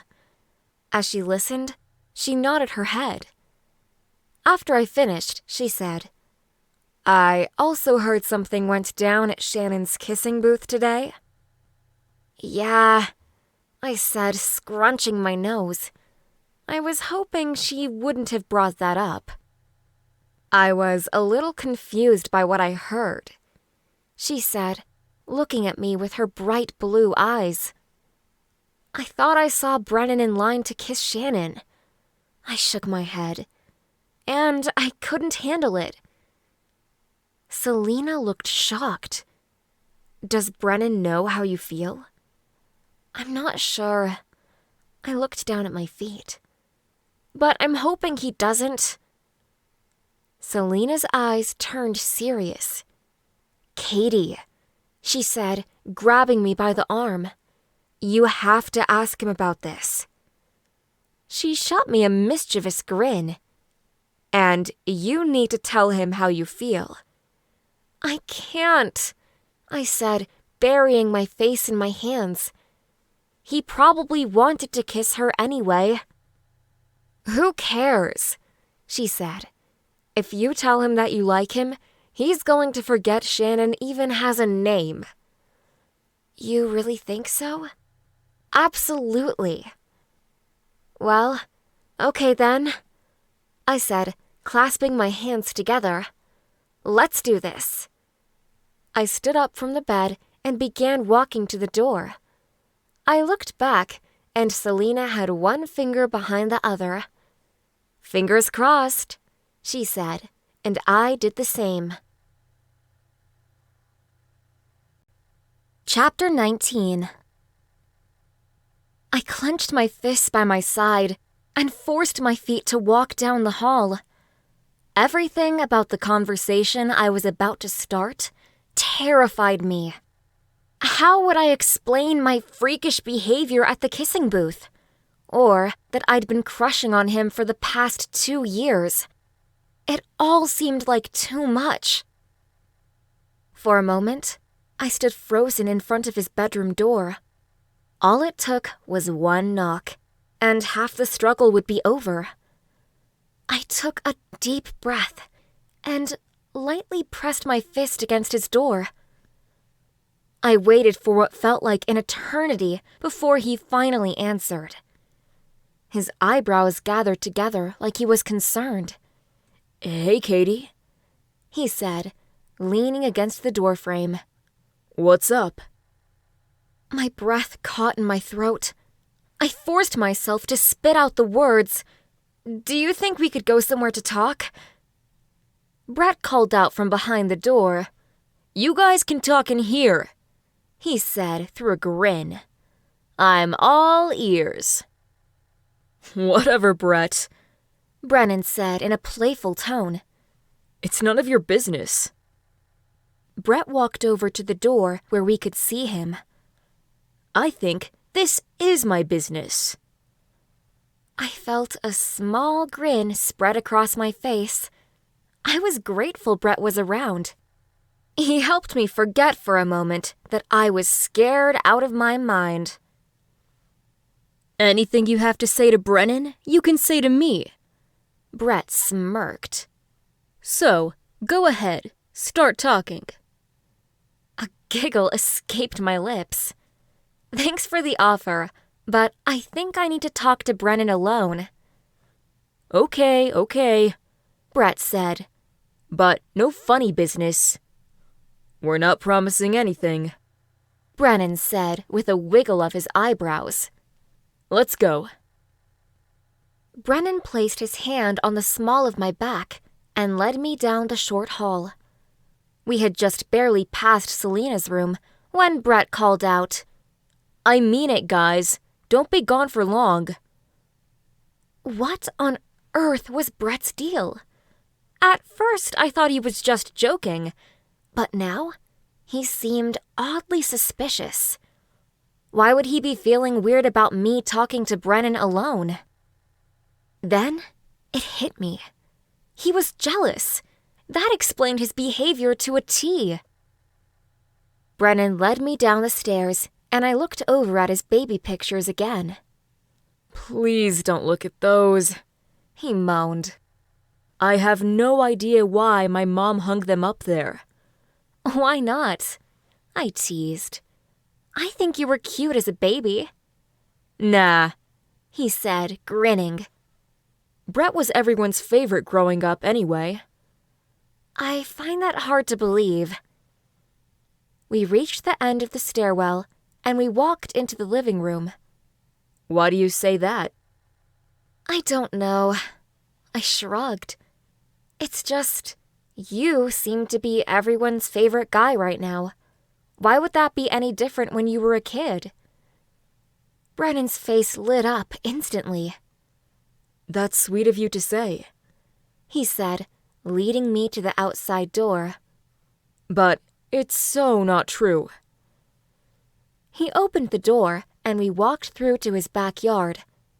I had to keep myself from gawking at the gorgeous gazebo sitting before me. It had a cushioned swing and baskets of flowers hanging from the poles. All I could make out was the word, "Wow."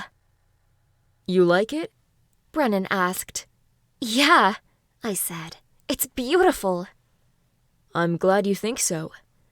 He said and began walking on the sidewalk that led to the gazebo. My mom had me plant a lot of the flowers. Then I'm impressed. I turned to smile at him. "You did an amazing job," Thanks. he said and took a seat on the swing. I sat next to him, leaving a couple inches between us. So, what did you want to talk to me about? "Well, you know," I said, looking around. "The weather?" Brennan cracked a grin and pointed a finger at me. You're good, he said with a short laugh. But after a minute, his face turned serious again.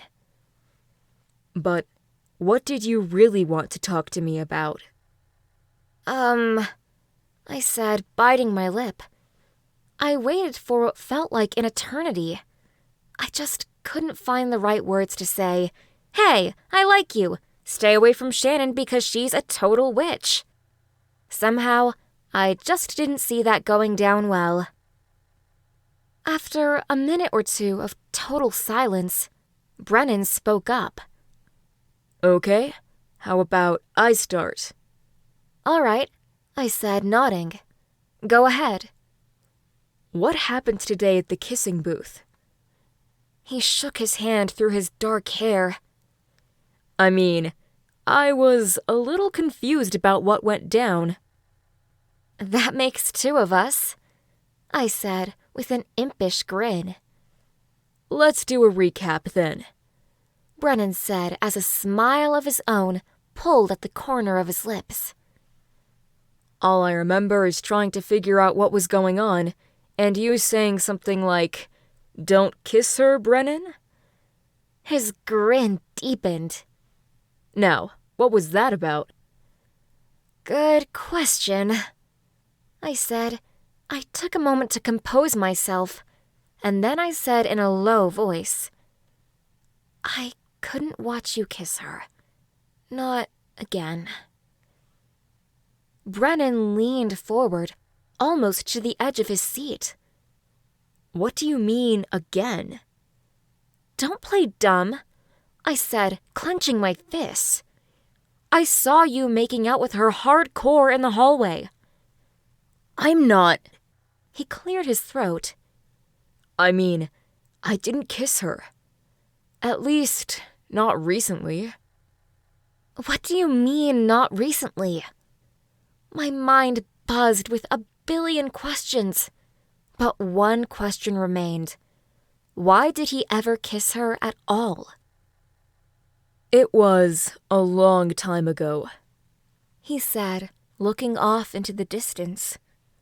We used to be a thing freshman year. And what happened? We fought a lot. She always had to have everything her way, and I got tired of it. He raked his hands through his hair. I dumped her, and I don't think she ever got over it. Really? I asked. This story sounded vaguely familiar to me. Didn't Selena tell me a similar story a few weeks back? If you don't mind me asking, did Selena have anything to do with you guys getting together? Yeah, she did. His eyes showed a hint of shock. How do you know that? I think Selena told me about it a few weeks ago. She said there was a girl who used to be her best friend who used her to get to you. I paused, thinking it through. But at the time, I had no idea who she was talking about. I paused. That must be why. Why what? He asked, leaning forward in his seat. Why she acts like she owns you. He shrugged his shoulders. You could say that. This is crazy, I said, and just sat there, taking it all in. All this time, the whole reason Shannon acted like Brennan belonged to her was because he used to. The whole thing made my head spin. Then, something dawned on me. If it wasn't you who kissed Shannon in the hall, then who was it? Brennan smirked. Who do you think? Brett. I practically spat out the word. For the past few weeks, Brett had been lying to me. I thought back to the day I sat in the cafeteria, completely destroyed from the news that Brennan kissed Shannon. Then I remembered that I told the entire situation to Brett, and he'd played along like the whole thing was true. I stood up with my hands clenched into fists. I have to talk to him. Okay, Brennan said with a pleased grin. go right ahead. Brennan followed me as I marched up the stairs through his home, and I didn't say a word. I couldn't believe I had been deceived for so long. Now that I knew the truth, I was going to tell Brett what was what. It wasn't long before I reached his bedroom door. I didn't even bother to knock this time. I simply swung the door open. Brett whizzed his head around from the desk chair he was sitting in. Hey, He said in a playful tone. don't you knock? Not anymore, I don't. He smirked. I could get used to that. Something made me want to wipe the smug look right off his face. He had a lot of nerve. We need to talk, I'll say.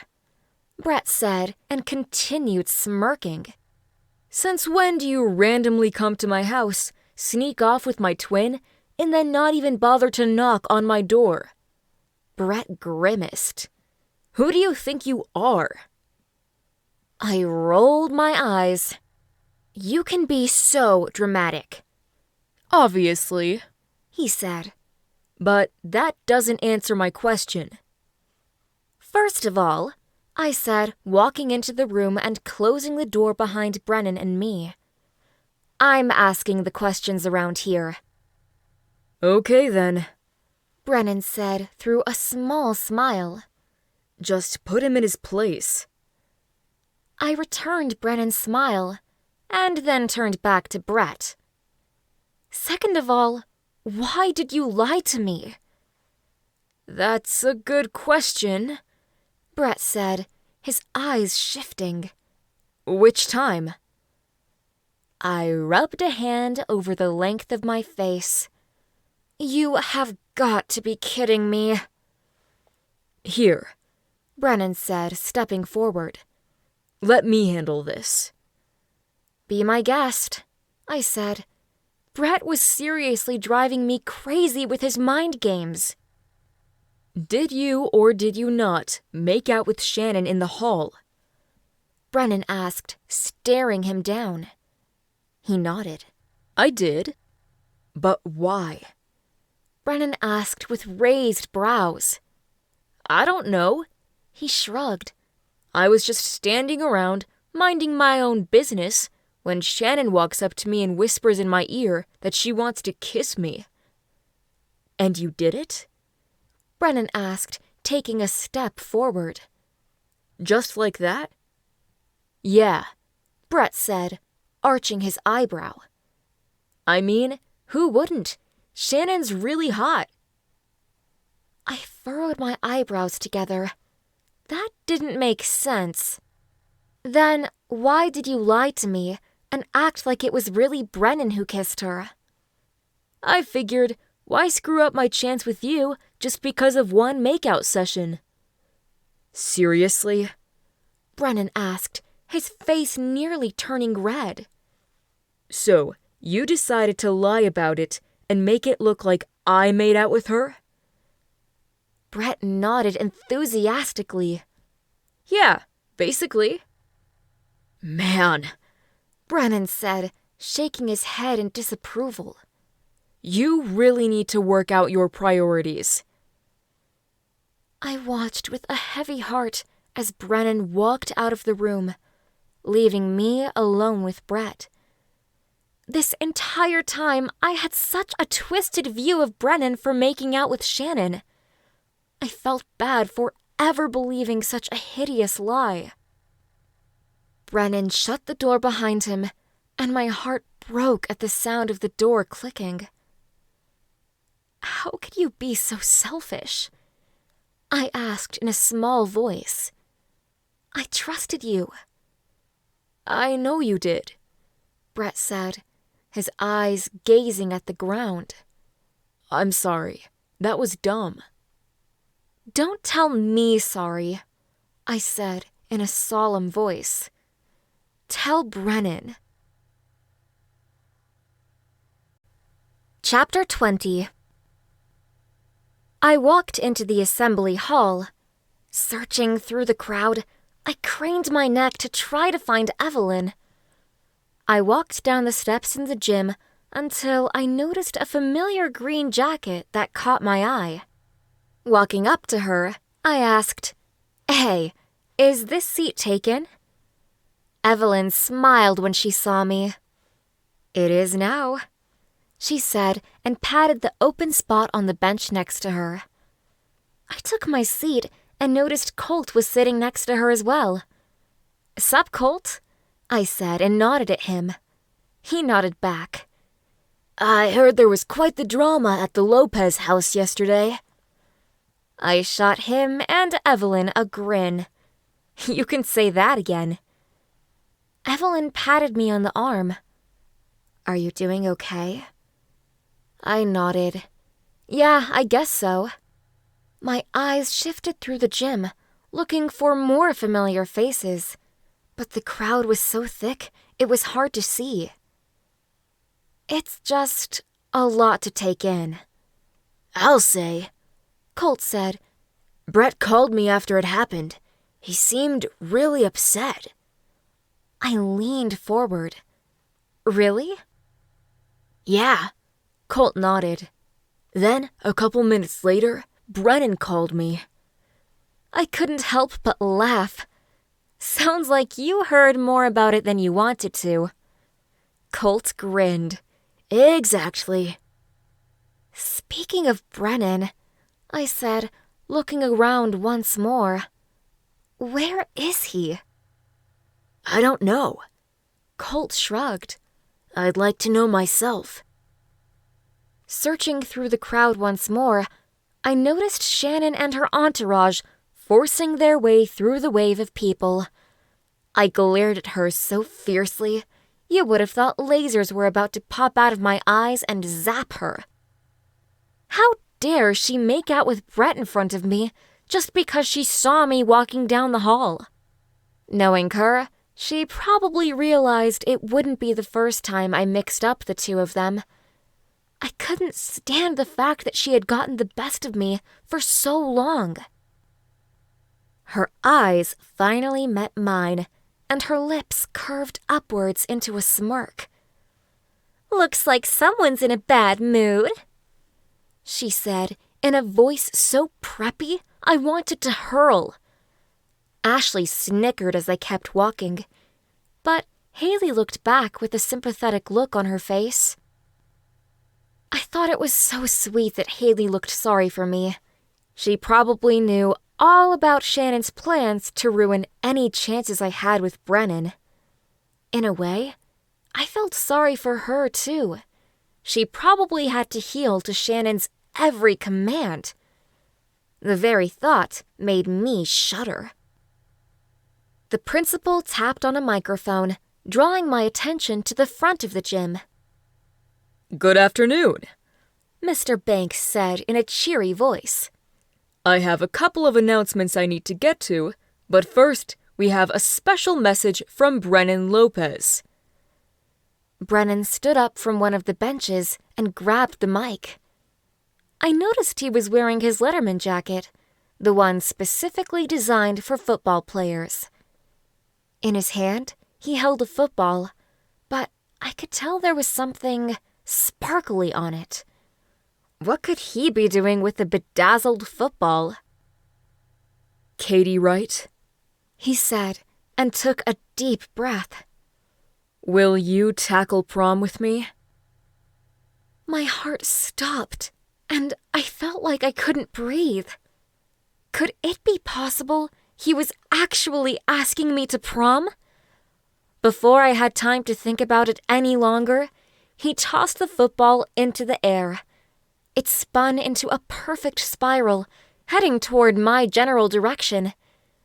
I reached my hand into the air as high as it would go, but it was still slightly out of my reach. The next thing I knew, the ball had gone past me, and Colt stretched his arm into the air and caught it with ease. He met my eye. I think this belongs to you. I smiled and took it from him. Thanks. The football glimmered under the fluorescent lighting. I noticed the words, prom, sequenced in crystals. Chills ran down my legs and up my arms. My head spun. A million questions crossed my mind all at once, but one remained. Is this actually real? So, what do you say? Brennan asked over the microphone.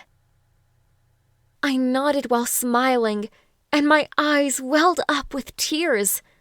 My heartbeat pumped through my veins, and a force of energy sent me speeding down the steps of the auditorium. When I reached Brennan, I wrapped my arms around his neck and squealed, "Yes, absolutely yes!" In an instant, the auditorium erupted into an uproar of applause. I specifically heard Evelyn screaming my name. It all felt too good to even be happening. Things like this never happened to a girl like me. I released my grip on Brennan, and he placed his hand on my lower back. We took a seat on the second to front row. The principal grabbed the mic and continued on with the announcements. There wasn't much room for talking since we were so close to the front, but that didn't stop my mind from buzzing with questions. Like, what happened after I left his house yesterday? And how was Brett going to feel about us going to prom?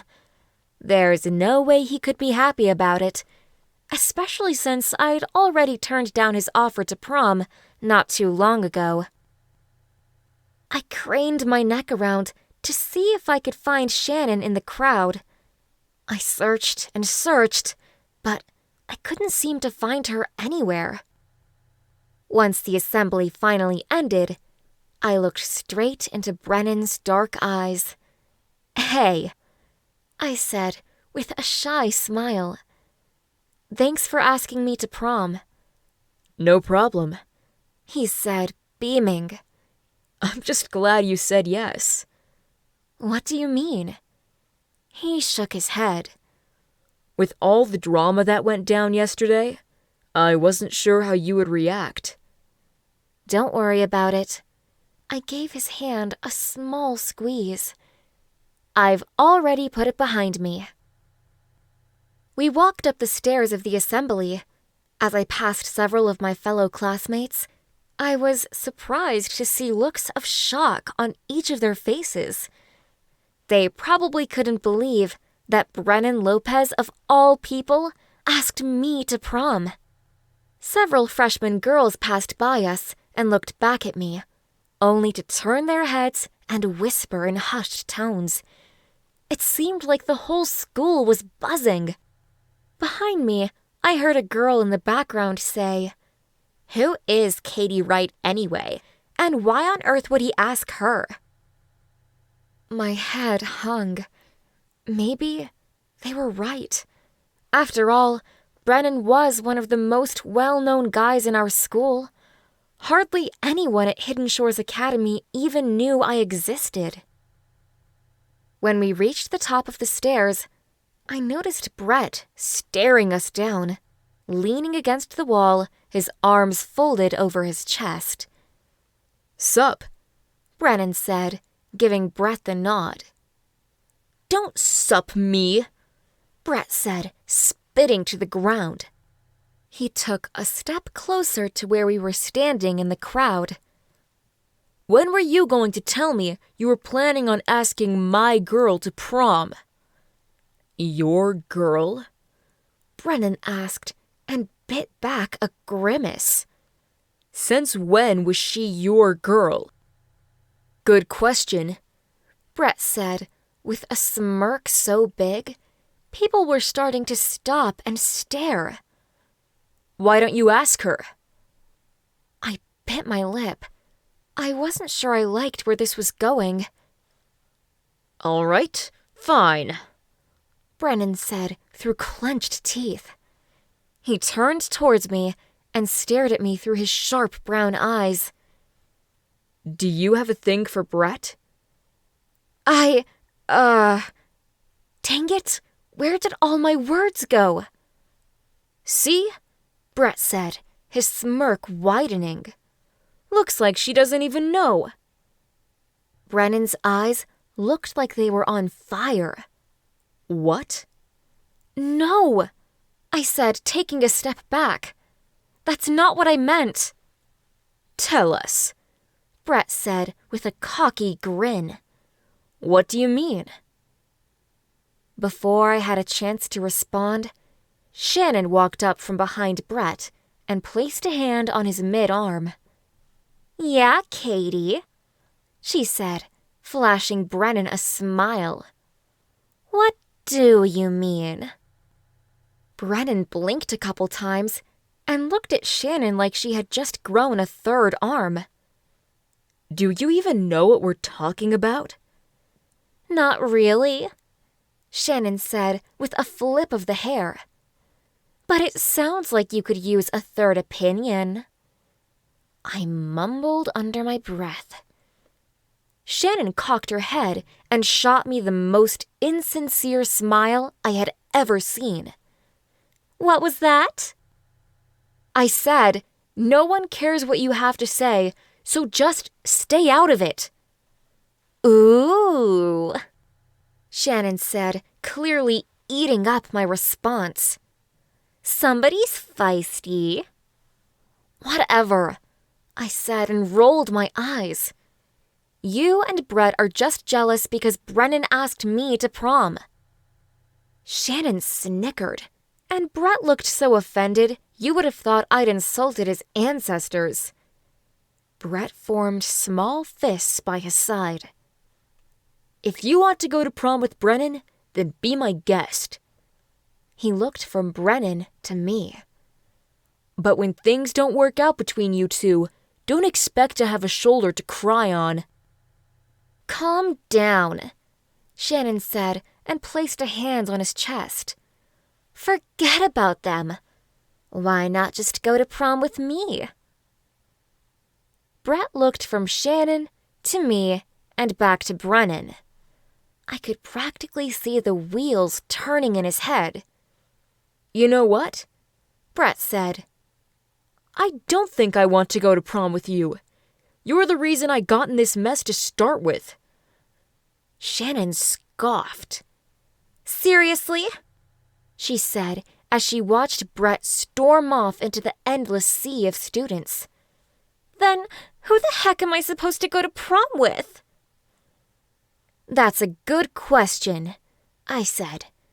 Clearly not with either of the Lopez twins. Shannon took a step towards me and pointed a finger at me. Her whole face raged with anger. You better watch it, she said through clenched teeth. Or you're going to learn the true meaning of the word mean girl. Psh, I said. That's 2 words. As if I care, she said and began walking away. She glanced at me over her shoulder and mouthed the words, Watch it.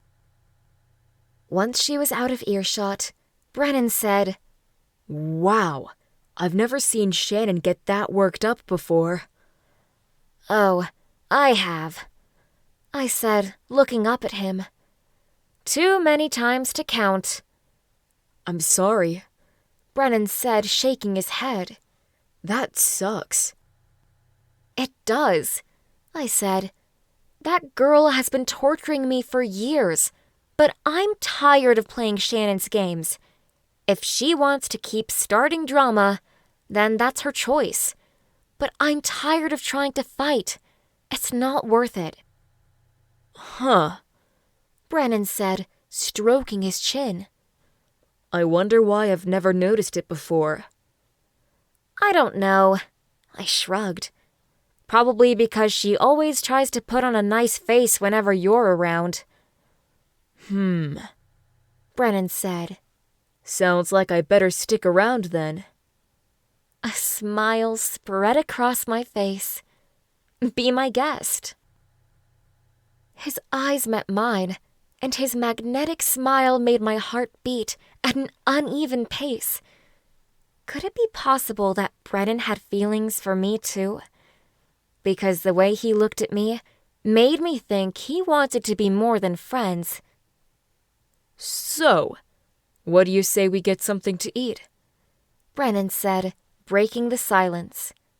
I shot him a flirty grin. Sounds like a plan. Was it just me, or did I practically have Brennan eating out of the palm of my hand? Everything seemed to be perfect. But I still felt bad for Brett. He seemed genuinely heartbroken that I was going to prom with his twin brother. Not to mention, Shannon was probably scheming for a way to get revenge on me. But all of that had to wait. For now, I was going to enjoy a lunch date with Brennan, and I couldn't care less. Chapter 21. Brennan led me to his shiny red Charger. He opened the door for me, and I couldn't help but grin. There was something about a true gentleman that made my heart melt like butter. Part of me had to ask myself, was this actually happening to me? I slid onto the leather seats, and Brennan joined me on the other side of the car. He turned the car on, pulled out of the parking spot, and asked, Where to? I said, thinking about the possibilities of where we could go. Why don't we go to that sandwich shop down East Street?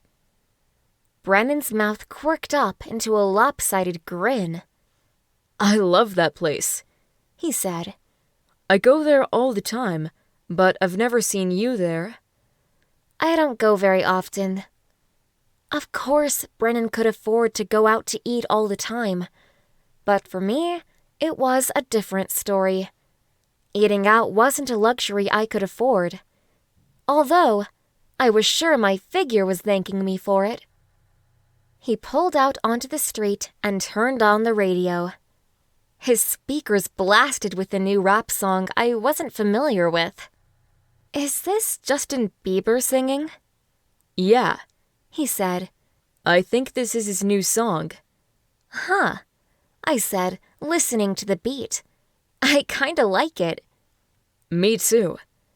He bobbed his head to the music. Were you ever a believer? Who, me? I asked and shook my head. Never. A smile crept through the edges of my lips, and I couldn't help but laugh. You're totally lying, aren't you? Maybe, I said. But let's keep that on the down low. Okay, he said, giving me the nod. I get it. You had a thing for Justin. It's cool. Yeah, I said. But I was a kid at the time. It hardly counts. No, he said with a grin. It counts. Before I knew it, he was pulling into the small sandwich shop. In large cursive letters read the sign, Ashley's. He pulled into a parking spot directly in front of the restaurant. Wow, I said. You sure got lucky. Yes, he said and looked me straight in the eyes. I did. Something about the way he said the words, "I did," led me to believe there was a double meaning. I couldn't help but ask myself if Brennan had feelings for me.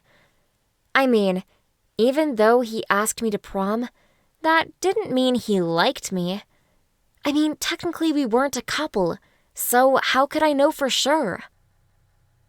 I twisted my fingers in my lap as the unanswered questions swirled around in my head. Brennan came around to the other side of the car and opened my door. "Thank you," I said with a sweet smile. "But you really don't have to keep opening my doors for me." He shook his head and grinned. It's not a problem. He met my eye. Promise. "If you say so." I stepped out of the vehicle. He placed his hand on the small of my back and led me to the entrance of the restaurant. Without thinking, he opened the door for me once more. "There you go again," I said and shot him the flirtiest grin I could manage. You know you like it, he said with a hint of a smirk. "Do I?" I asked with raised brows. A large smile spread across his face. Let's get some food. We walked to the counter and looked up at the menu. Underneath the menu items were the amount of calories in each meal. It was shocking to see how fattening they were. But then again, eating here once wouldn't hurt, right? The checkout girl broke my train of thought. "Are you guys ready to order?" Yeah, Brennan said. I'll get the Philly cheesesteak combo #1. "Sure thing," she said and flashed him a more than friendly grin. Ugh, did girls literally hit on him everywhere he went? Or was it just me? When she turned to look at me, her grin instantly vanished. "And what would you like?" "For you to stop hitting on Brennan, thank you," I said in an incoherent mumble. "I'm sorry, what was that?" "I said, I'd like the turkey sandwich, thank you." "All right," she said, grinning at Brennan once more. "That'll be $18.75. I pulled out a $5 bill from my back pocket and attempted to hand it to Brennan. "Here," I said. "It's the least I can do." It's okay. Don't worry about it. He pulled a credit card from his wallet. I got this. "Are you sure? 'Cause I can totally—" No. Brennan said. I asked you to come to lunch with me. I'm paying. End of story. "Okay then," I said and put my money in my back pocket, secretly grateful. After he finished paying for our sandwiches, the flirty checkout girl handed him a number, and we took our seats at a tall two-person table by a large window. For a moment, we just sat there and looked at each other awkwardly. Honestly, I hadn't been on a lot of dates, but hey, practice makes perfect, right? Brennan broke the silence. So, tell me about yourself. I shrugged. "Well, what do you want to know?" Anything, really. He said and scanned his eyes through the restaurant. Your thoughts on the weather, politics, favorite subject, what you think of me. "What was that last one?" I asked with a hint of flirtation in my voice. Favorite subject? "No," I said, with a smile creeping through my voice. "After that." Oh, He looked up at me with sheepish eyes. that one. He leaned forward and placed his hands on the table. What do you think about me? My heart increased at such a fast rate, I thought I was on the verge of having a heart attack. Was he asking how I thought of him as a human or as a crush? I twisted and pulled at my fingers underneath the table. Here goes nothing. Well, I think you're really good at football. I mean, obviously, you're the quarterback. I rolled my eyes. Was it just me, or was I rambling on like a babbling fool? And you're smart. I mean, you're pretty good at chemistry. Not to mention you're completely... Arrogant? Full of myself? He asked. No, I said, and my hands shook under the table. That's not what I was going to say. Tell me then, He said, looking me straight in the eyes. what were you going to say? My head spun with all the possible answers I could give him. He was completely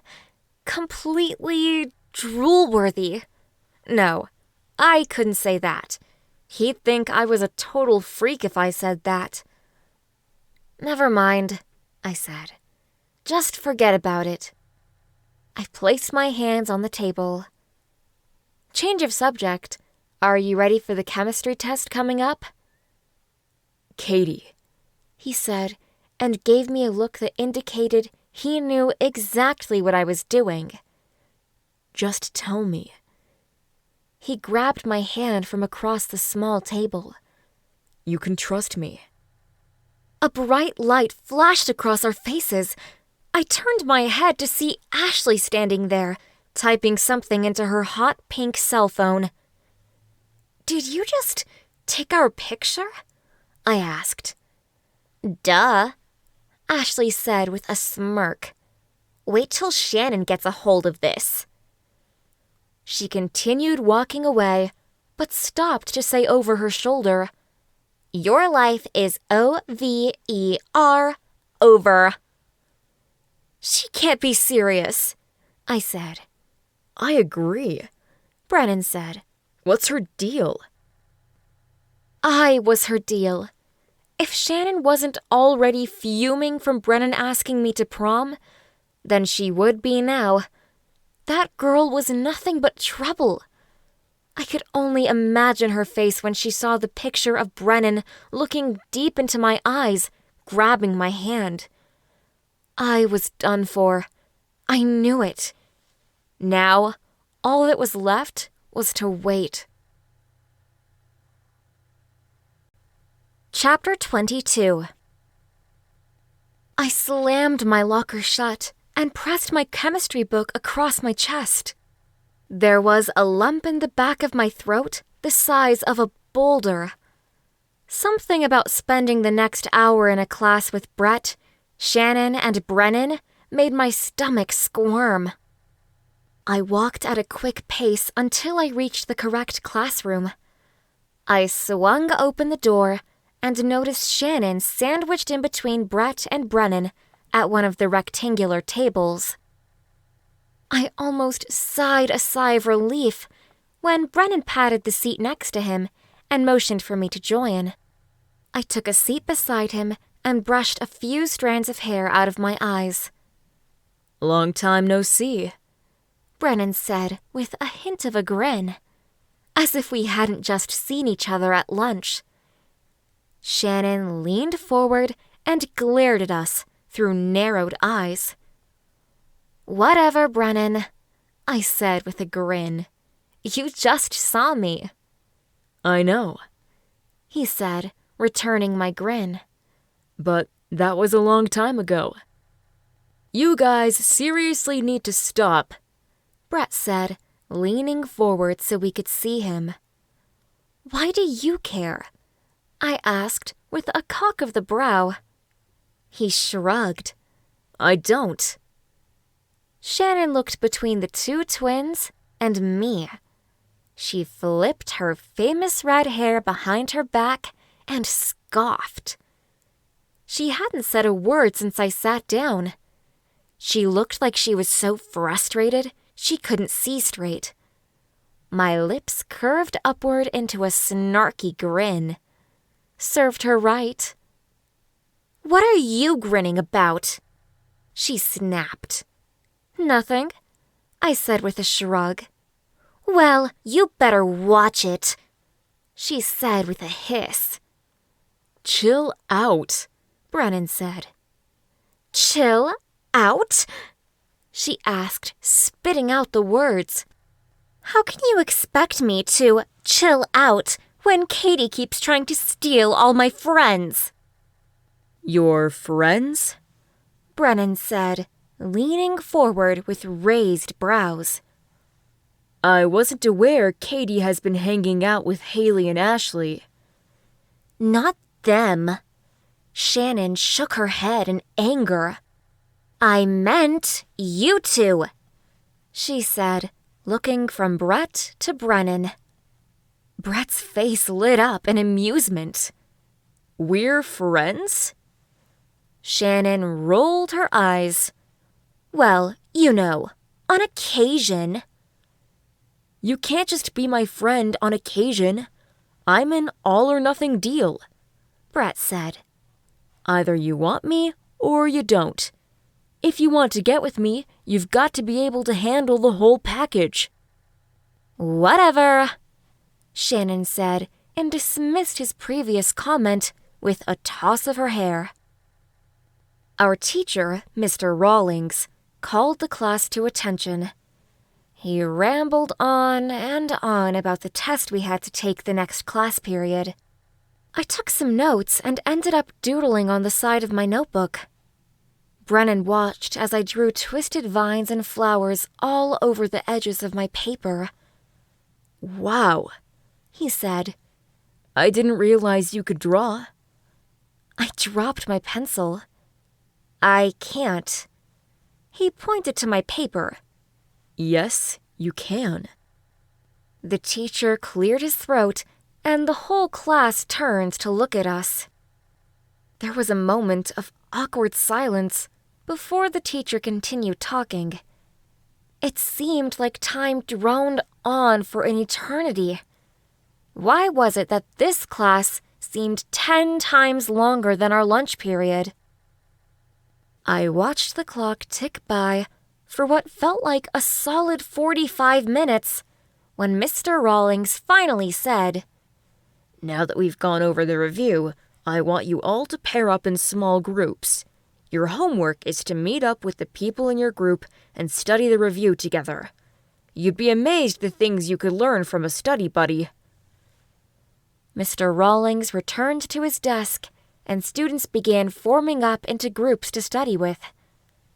Shannon leaned forward and said to Brennan in a low voice, How'd you like to be my study buddy? I'm sure we could learn all kinds of things about chemistry together, she said, and placed a hand on his mid-arm. I'd love to dig deeper into the subject and do some research. Brennan's mouth dropped, and he pulled his arm away. Right.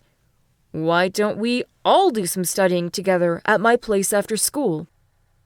I'm down, Brett said. Brennan turned to look at me. What about you? I'm not sure.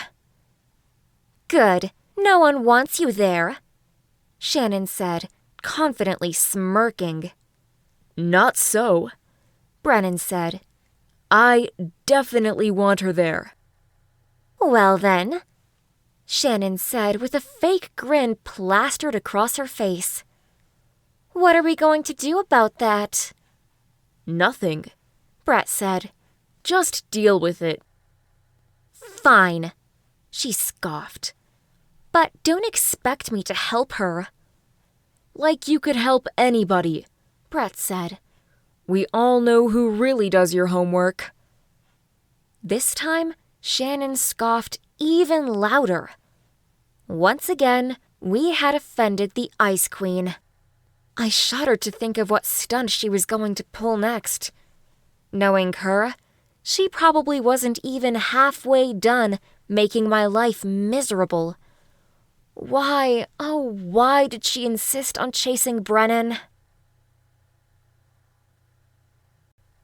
Chapter 23. I pulled my white Oldsmobile up Brennan's driveway. I parked my car behind Shannon's white Range Rover. Great. Just Great. She was already here.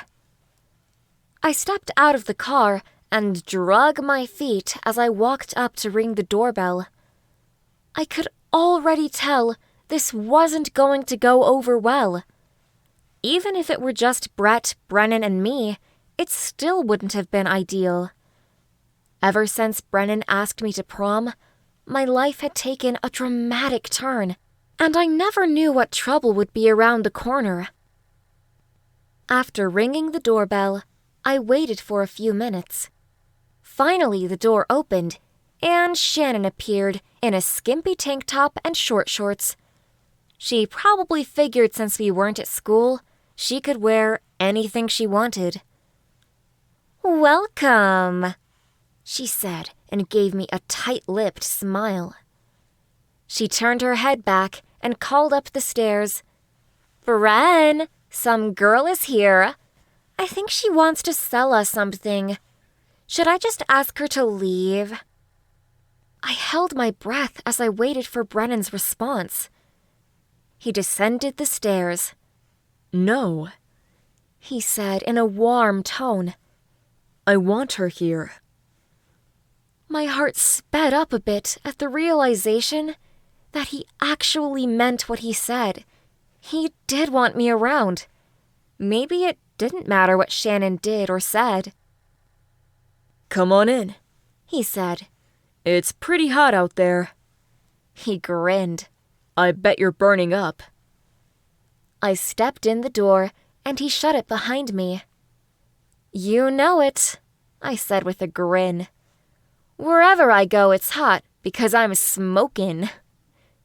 Brennan grinned as if I had read his mind, but Shannon scoffed and said under her breath, "Is she trying to flirt because she's seriously bad at it?" "Thanks for the vote of confidence," I said and smiled at her. "Whatever," she said, looking down at me as she climbed the stairs. "Freak." Shannon was full of insults today, but I wasn't about to let her get me down. After all, I could tell from Brennan's face that he was clearly interested. And if he wasn't, why would he ask me to prom to begin with? We reached the top of the stairs and found Brett standing there, crossing his arms. "What took you guys so long?" he asked. "Sorry," Brennan said. "Shannon was busy trying to scare off our guest." Shannon raised a brow. "Meaning I'm not a guest?" She took a minute to think it over. "Actually, I kind of like that." "Well, don't get used to it," Brett said. "I think I'd lose my mind if you ended up living here." "Wouldn't we all?" Brennan asked with a devious grin. "Whatever," Shannon said. "You two wouldn't know what to do with yourselves if I wasn't around to tell you what to do." "Since when do you tell them what to do?" I asked. "That," Shannon said with a toss of her hair, "is none of your business." Excuse me? None of my business? Why did she always act like she owned them? Brennan shouldn't have to do anything she said. She might be the social queen of the school, but that didn't make him her personal slave. "Anyway," Brennan said with a friendly grin. "We better get cracking on that chemistry homework." "Right," I said. "I'm going to need all the help I can get." "Trust me," Shannon said. "We all know." Brett laughed at her snide comment, but Brennan shook his head. This was yet another example of how Brennan was much more of a gentleman than Brett. Brennan would never laugh at my expense. Brett led the way to their bedroom, and my stomach clenched at the thought of the four of us in there studying. But then again, what could I do? I desperately needed to do better on this test. It was either pass the class or repeat another year of high school. As soon as we reached the inside of their room, Shannon sat directly on Brennan's bed. She patted an open spot next to her. "Bren, come sit by me," Nah, I'm good, he said and sat down on the floor. "I wasn't asking," she said and leaned forward. "Remember our deal?" What deal? What on earth could she possibly be talking about? And why did he have to sit on the bed with her? Fine, He said and stood up. He rolled his eyes and sat down next to her. "Much better," she said and smiled like she had just won the whole game. "Am I missing something?" I asked. "Why should he have to sit next to you?" "So we can work on our chemistry together." Shannon grinned and cocked her head. "Duh." I sat down on the floor, opened my chemistry book, and mumbled, "Whatever." Brett sat down next to me and whispered in my ear, "Why don't we work on our chemistry?"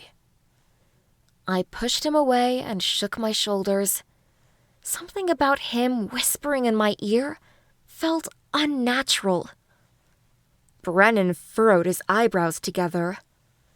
what did you whisper? Brett grinned. "Wouldn't you like to know?"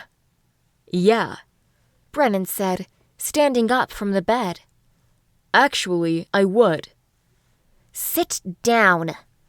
Shannon jerked him backward. "Don't make a scene."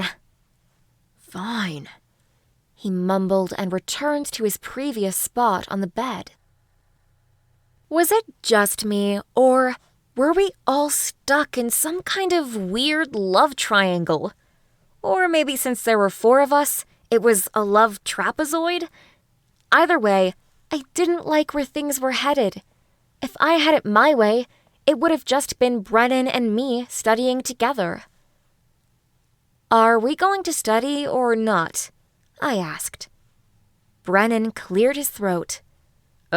Right.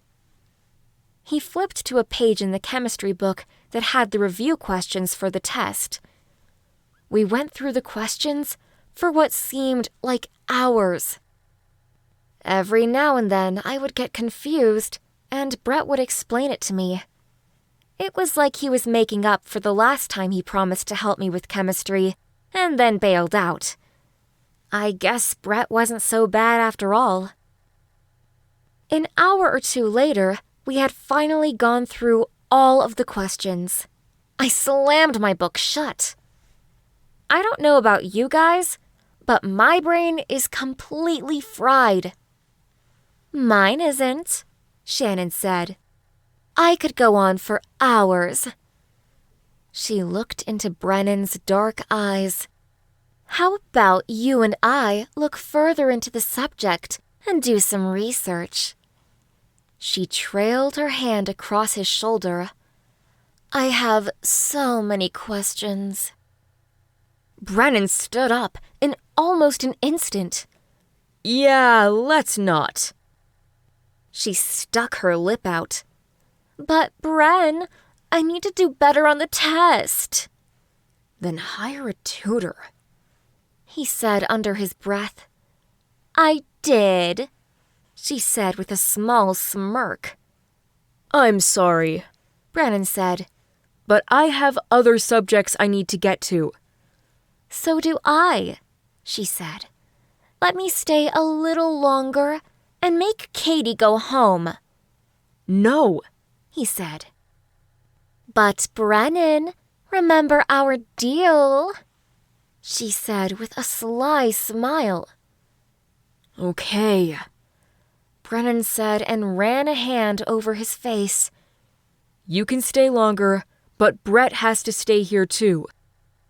Brett groaned. "Do I really?" Yes. he said. I rocked back and forth on my feet. "I guess I'll be heading out then? Yeah, Brennan said. but let me walk you out. It's the least I can do. Okay, I said in a small voice. We walked out of the room, and Brennan shut the door behind us. Are you sure it's a good idea to leave them alone together behind closed doors? Who knows? But if anything, it'll help Shannon get off my back. That's true, I said. She acts like she owns you. As we walked down the stairs, he said, Well, like I said before, she's my ex. She's going to try everything she can to try to win me over. My heart sank. I wish things were different, Me too. he said with a warm grin. But there's nothing I can do about it. Part of me wanted to ask him why he had to bend to her every wish and command. But another part of me was too scared to ask. It was like Shannon had built a wall to separate us. A never-ending wall. And no matter how hard I tried, I couldn't get past it. Chapter 24. I sat at an isolated table in the back of the room. My stomach turned into knots at the thought of what was about to happen. After staying up till 3 a.m. studying, it was finally time to meet my fate. Mr. Rawlings handed out the test papers one by one. When he reached my table, he said, Good luck. I'm going to need it, I mumbled. Glancing over the first question, I realized I didn't have a clue how to answer it. The whole test seemed like a jumbled-up mess. I might as well have been trying to read a different language. Everything on it seemed foreign to me. Then, I remembered some of the formulas I studied the night before and scribbled them down on the edge of my paper. Now, all I needed to do was match the problem to the equation already written down. Couldn't be too hard, right? After working for a solid half an hour, the teacher announced that we only had about 30 minutes left. I snickered as Shannon groaned in front of me. Sounded like she didn't like this test much either. The minutes ticked by, and I noticed Shannon looking around the room. She craned her neck toward where Brennan sat beside her. He looked up at her and scooted his arm closer to his paper. She bit her lip, and I could see the wheels turning around in her head. She obviously had no idea what she was doing on this test. She turned around and handed me her pencil. I think you dropped this. Huh? I asked. Why was she handing me her own pencil? As she leaned forward to hand it to me, I couldn't help but notice her eyes glaze over my paper. Before I had time to process what was going on, Mr. Rawlings had already made it over to our side of the room. Can I help you, ladies? He asked. Shannon met his eye with a grin. I was just offering Katie a spare pencil. She said hers broke. I shook my head. I don't know what she's talking about. I didn't say a word to her. Looks like we have a case of cheating on our hands, Mr. Rawlings said. I'd like to talk to both of you after class. Yes, sir, I said, and hung my head. How on earth was I going to get myself out of this one? It seemed like an eternity before the bell rang. I stood up from my seat and met Mr. Rawlings by his desk. Shannon did likewise. So, Mr. Rawlings said, tell me again what happened in your own words, Katie. Well, I said and tugged at my hair nervously. I noticed Shannon looking around the room, and then She turned back and told me I dropped my pencil. Next thing I knew, she was glancing over my answers. I see, Mr. Rawlings said. And what's your side of the story, Shannon? If you must know, Shannon said with a smirk. The only reason I was looking around was because someone tapped my shoulder, and I wasn't sure what direction it had come from. So I turned around to ask Katie what she needed. Mr. Rawlings stroked his chin. It seems like you've changed your story. Originally, you said you were offering her a pencil. Seems like it's clear to me that you were the one doing the cheating. After all, you're obviously the one doing the lying. Shannon stood there, stunned. Mr. Rawlings continued. Katie, you're off the hook. He turned to look at Shannon. But as for you, you're getting a 0 on your test, and I'll see you in detention for the next 3 weeks. He reached inside his desk and pulled out a pink detention slip, signed it, and handed it to Shannon.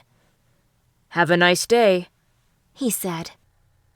We both walked out of the room, and once we were out of earshot, Shannon said, "This little stunt you pulled is going to cost you." Excuse me? You heard me, Shannon said. I'm not going to live this one down. I would have thought by now you'd know your place. And that is far, far down the totem pole, Shannon said with a smirk. Let's not forget who rules this town. Town? She might rule the school, but did she honestly believe she ruled the whole town? She must have been more delusional than I thought if she was driving all of Hidden Shores crazy. Don't you ever get tired, Shannon? What do you mean? She asked with the snap of the head. I mean, don't you ever get tired of being mean? Don't you ever want to take a break? That's a luxury I can't afford, she spat. Why not? You seem to be able to afford everything else. She was on the verge of responding when Selena spotted me in the hall and waved. She walked up to us with a wide smile spread across her face. Hey, Katie, she said. I have a favor to ask of you. This ought to be good, Shannon said. Selena ignored her and continued. I was wondering if you could cover my shift tonight. Sure, I said. What for? She smiled even wider. I have a date, and I wouldn't want to miss it. Shannon's eyes lit up. With who? His name's Jordan, she said, and her baby blue eyes lit up. He goes to Lakewood University. She had a date with a college guy? With her good looks, it didn't even surprise me. Her long, silky dark hair and bright blue eyes could capture any man's attention. Nice, Shannon said. Where did you say you work again? It's called Trisha's. It's a little boutique in the mall. Oh, Shannon said, and I could have sworn a light bulb switched on in her head. I've been there before. Maybe I'll have to stop by sometime. Totally, Selena said with a sweet smile. For someone who used to be friends with Shannon, Selena sure was being friendly with her. But that's the kind of person Selena was. She didn't let the past influence the present. She seemed to let things go easily. There was a lot I could learn from someone like that. Shannon walked away, smiled, and said with a wave of the hand, See you later. I waved back at her and returned her fake grin. Something about the way Shannon smiled seemed off. It was like she already had a new plan for how to get back at me. Knowing her, it wouldn't be long before she found a way to sabotage my life all over again. Chapter 25. I clocked into work and made my way to the back room where my manager was waiting for me. "Hey, Crystal," I said with a grin. "Hello, I'm so glad you came in today." She gestured to a good 6 boxes of clothing. "These desperately need to be hung up and put away." I took a deep breath. Sounds good.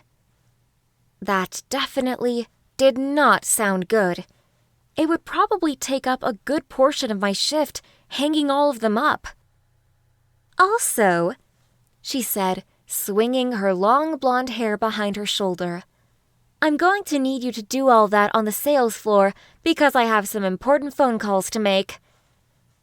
She grabbed a rack and stacked a few boxes on top of it. "Thanks so much for helping out," she said. "I know I can always count on you to get things done." "No problem," I said with a grin. "I'm happy to help." I took the rack from her and pulled it out near the cash register to start unpacking the enormous amount of clothes that needed to be dealt with. After about 20 minutes, I was almost done with the first 2 boxes when a familiar voice caught my attention. Not just any voice, but the voice of the one person who was determined to turn my life upside down, Shannon McKell. To my dismay, I was completely right. She walked in wearing a green off-the-shoulder blouse with a Louis Vuitton bag draped from her shoulder. Everything about her outfit screamed that she had money, and wasn't afraid to show it off either. I walked up to her and gave her my best retail smile. "Hey, how can I help you?" Surprisingly, she smiled back at me. "I'm looking for some new clothes for my summer wardrobe." "Okay," I said. "Anything specific you want me to find for you?" "No," she said. "Just bring me everything you've got." "All right then," I said. She went off to the front of the store and began exploring the clothes that were full price. Not only were they full priced, but they ranged from $75 to $150. In my opinion, that was enough for me to purchase several outfits, not just one shirt. Although, I wasn't going to complain. If anything, I could at least make a good commission from her sale. I mean, hey, I wasn't going to complain about that. As I made my way through the store, I grabbed several different tops and bottoms for her to try on. I picked up shorts, capris, skirts, you name it. I was about to place them in the dressing room when Shannon called out my name. "Oh, Katie," she said. "Take these with you." She stacked another 5 to 10 shirts in my arms, on top of the handful I already had. And I could tell by the look on her face she was enjoying this a little bit too much. It was like I was her personal shopping slave. Stumbling along, I finally was able to set up all the clothes in her dressing room. When I was finally done, I came out to see Ashley had joined her, and they were both laughing and nodding their heads. I approached them to ask what else I could help them with. Not because I honestly wanted to help them, but because that was how I helped all the customers, and I wasn't going to treat her any different. Besides, there were cameras everywhere in the store, and I was sure that Crystal was still watching, even though she was on the phone. It took me a minute before I finally tuned into their conversation. Shannon pulled out a baby blue shirt. "This is the exact same color I wore the first time Brennan and I kissed." Did I hear what I thought I did? Or was my brain playing tricks on me? Ashley smirked and then looked at me. I'm sorry. I didn't even notice you were standing there. Do you need something? Yeah, I said, looking down at my feet.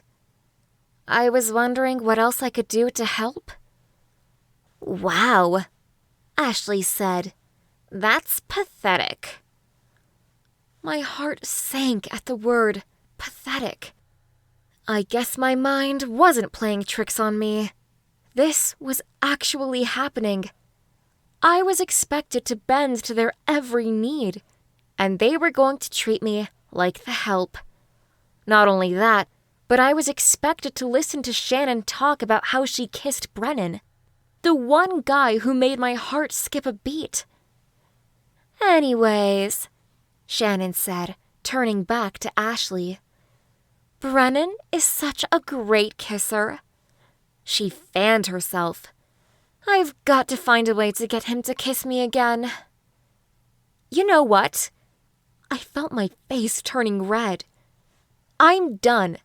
Both of you have to go. Ooh, Shannon said, clearly enthralled by the fact she had gotten to me. Looks like somebody's a little upset. She grinned like she had just won a prize. Tell me, how does it make you feel to know that I've kissed Brennan and you haven't? I shook my head. I don't care. I don't care. My eyes watered, and I felt my knees getting weak. Shannon is old news. He doesn't want her anymore. I told myself over and over until my mind went numb. I closed my eyes. Just leave. Or what? Shannon asked. What are you going to do? If you don't leave, I'm getting my manager. Who? Crystal? Shannon asked. I doubt she's gonna do anything. She practically worships me because my mom drops $2,000 just about any time she walks in here. My jaw dropped. I don't care, I said, and pointed to the door for them to leave. Gosh, Shannon said. Maybe I will leave. I don't want to hang around this loser anyway. She linked arms with Ashley and said, Let's go, Ash. We don't need to be around that kind of negativity. Seriously? I was being the negative one? I didn't even have words for how that made me feel. It was so messed up. Before I had time to think about it longer, Crystal came out from the back room, looking livid. Katie, she said, pointing to Shannon's abandoned dressing room. What happened? I gulped. It's a long story, but she's a girl from my school. She was harassing me, so I told her she had to leave. Crystal's eyebrows shot up. You told her to leave? Isn't she Whitney McKell's daughter? Yes, I said, slowly. I think she is. I watched in fear as Crystal's face turned a shade of cherry red. You can't talk to her like that. Her mother is the whole reason our store is thriving with business. I'm sorry, I said, wiping away a stray tear. I didn't know. Crystal gave me a sympathetic look. As soon as Megan gets here in 30 minutes, you should head home. I nodded numbly. I understood where my manager was coming from. Our store did need their business, but the whole thing still seemed completely unfair. Somehow, Shannon had found a way to win once again, and there was nothing I could do about it. Chapter 26. I grabbed my things from my locker and headed out the door. As I walked through the mall, I couldn't help but wipe tears from my face. The whole thing seemed surreal in my mind. What were the odds that I worked at Whitney McKell's favorite store? I guess Shannon wasn't joking the other day when she said she ruled the whole town. In the end, I was just a pawn in her chess game. This whole time, I thought I was strong enough to stand up to her, but I was wrong. Completely and utterly wrong.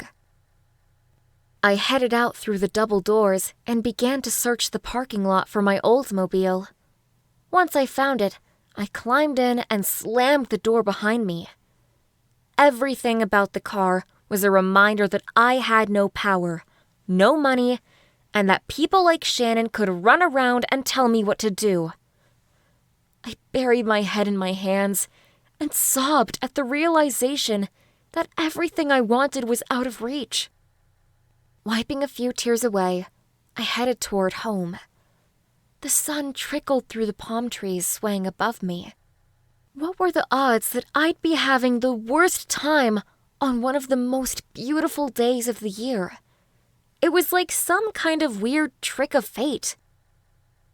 Once I finally got home, I came through the door as quietly as possible. The last thing I wanted was for my mom to figure out I came home early.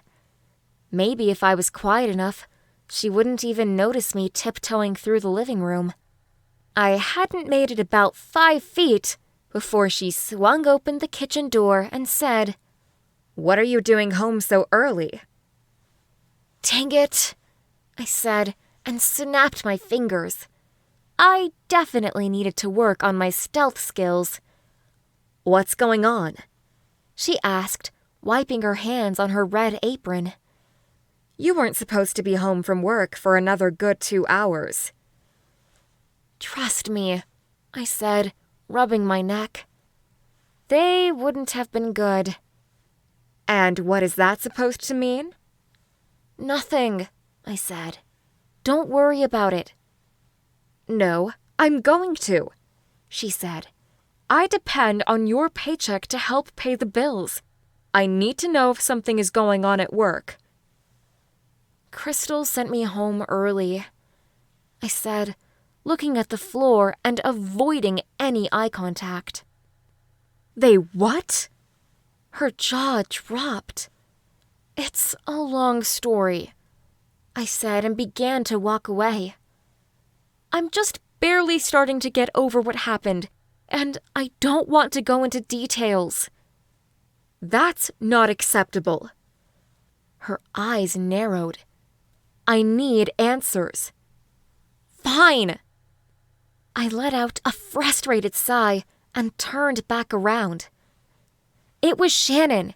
She came into the store and started making ridiculous demands, and then I overheard her say, "Enough," she said, slicing her arm through the air.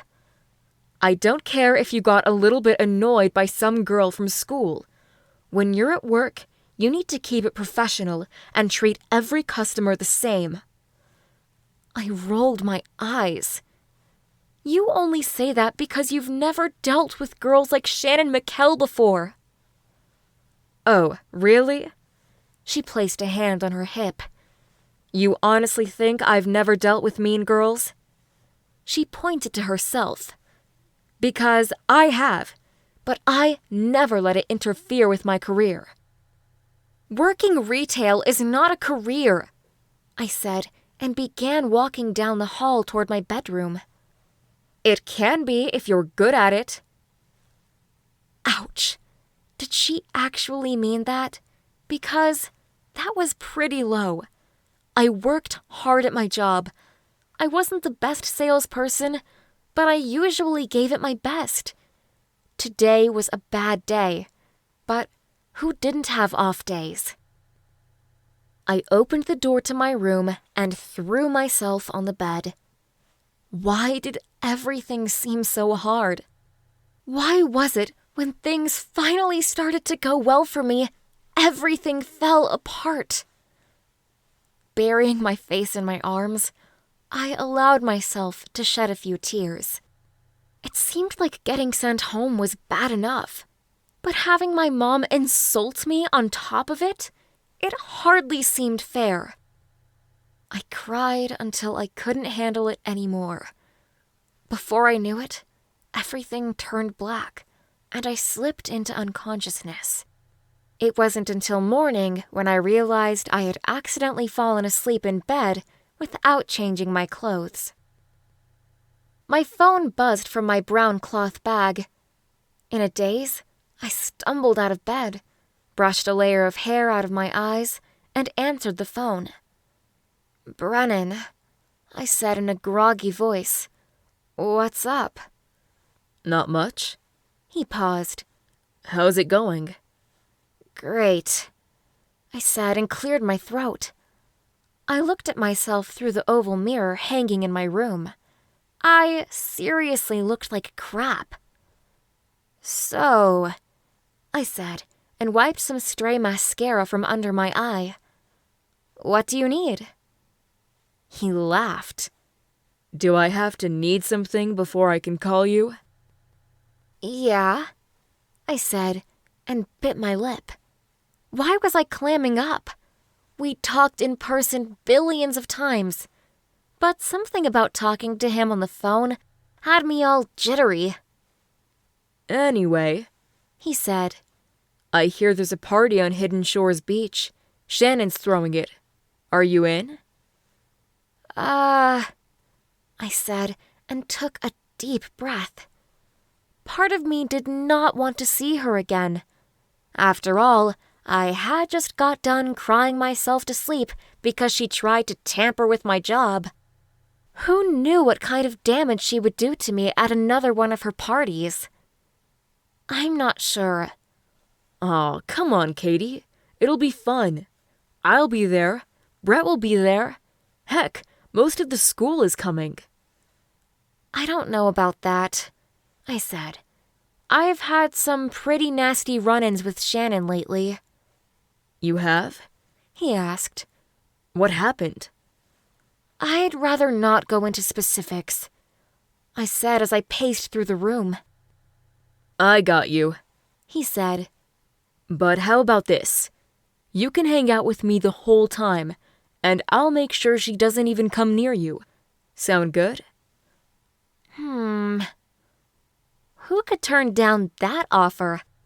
Half the girls in the school would kill to have Brennan offer them alone time at one of the parties. I'd have to be an idiot not to accept. I guess I'll go, Sweet, he said. It starts at 7. See you then.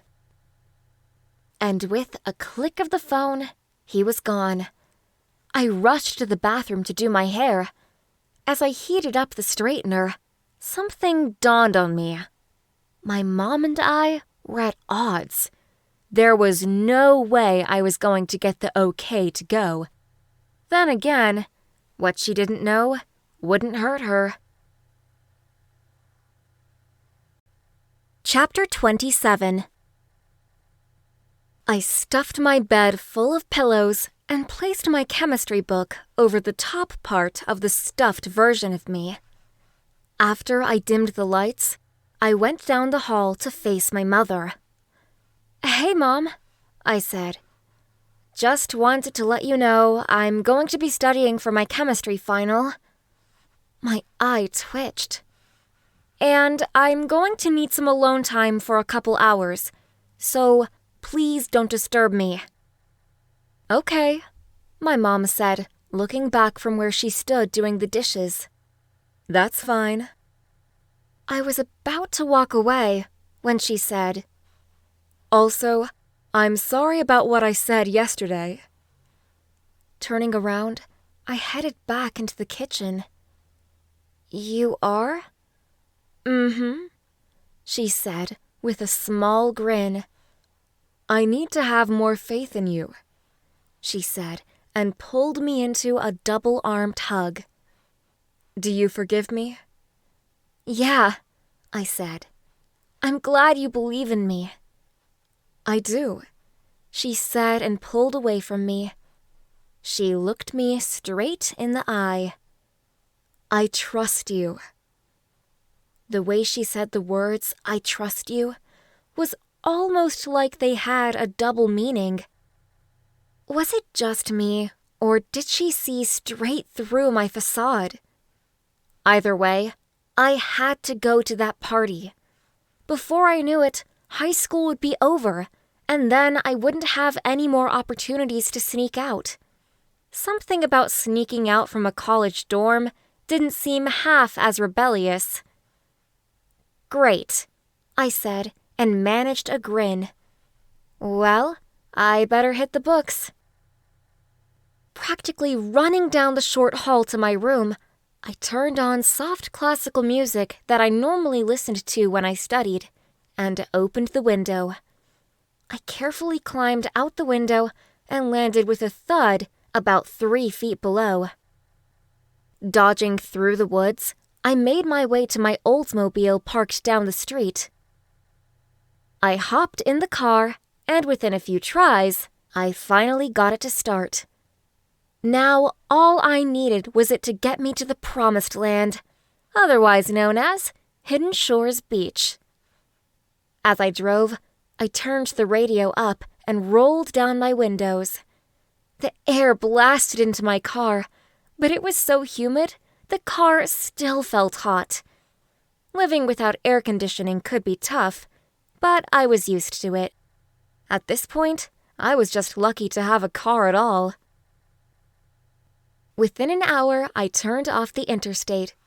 Before I knew it, I was turning into Shannon's ridiculously long driveway.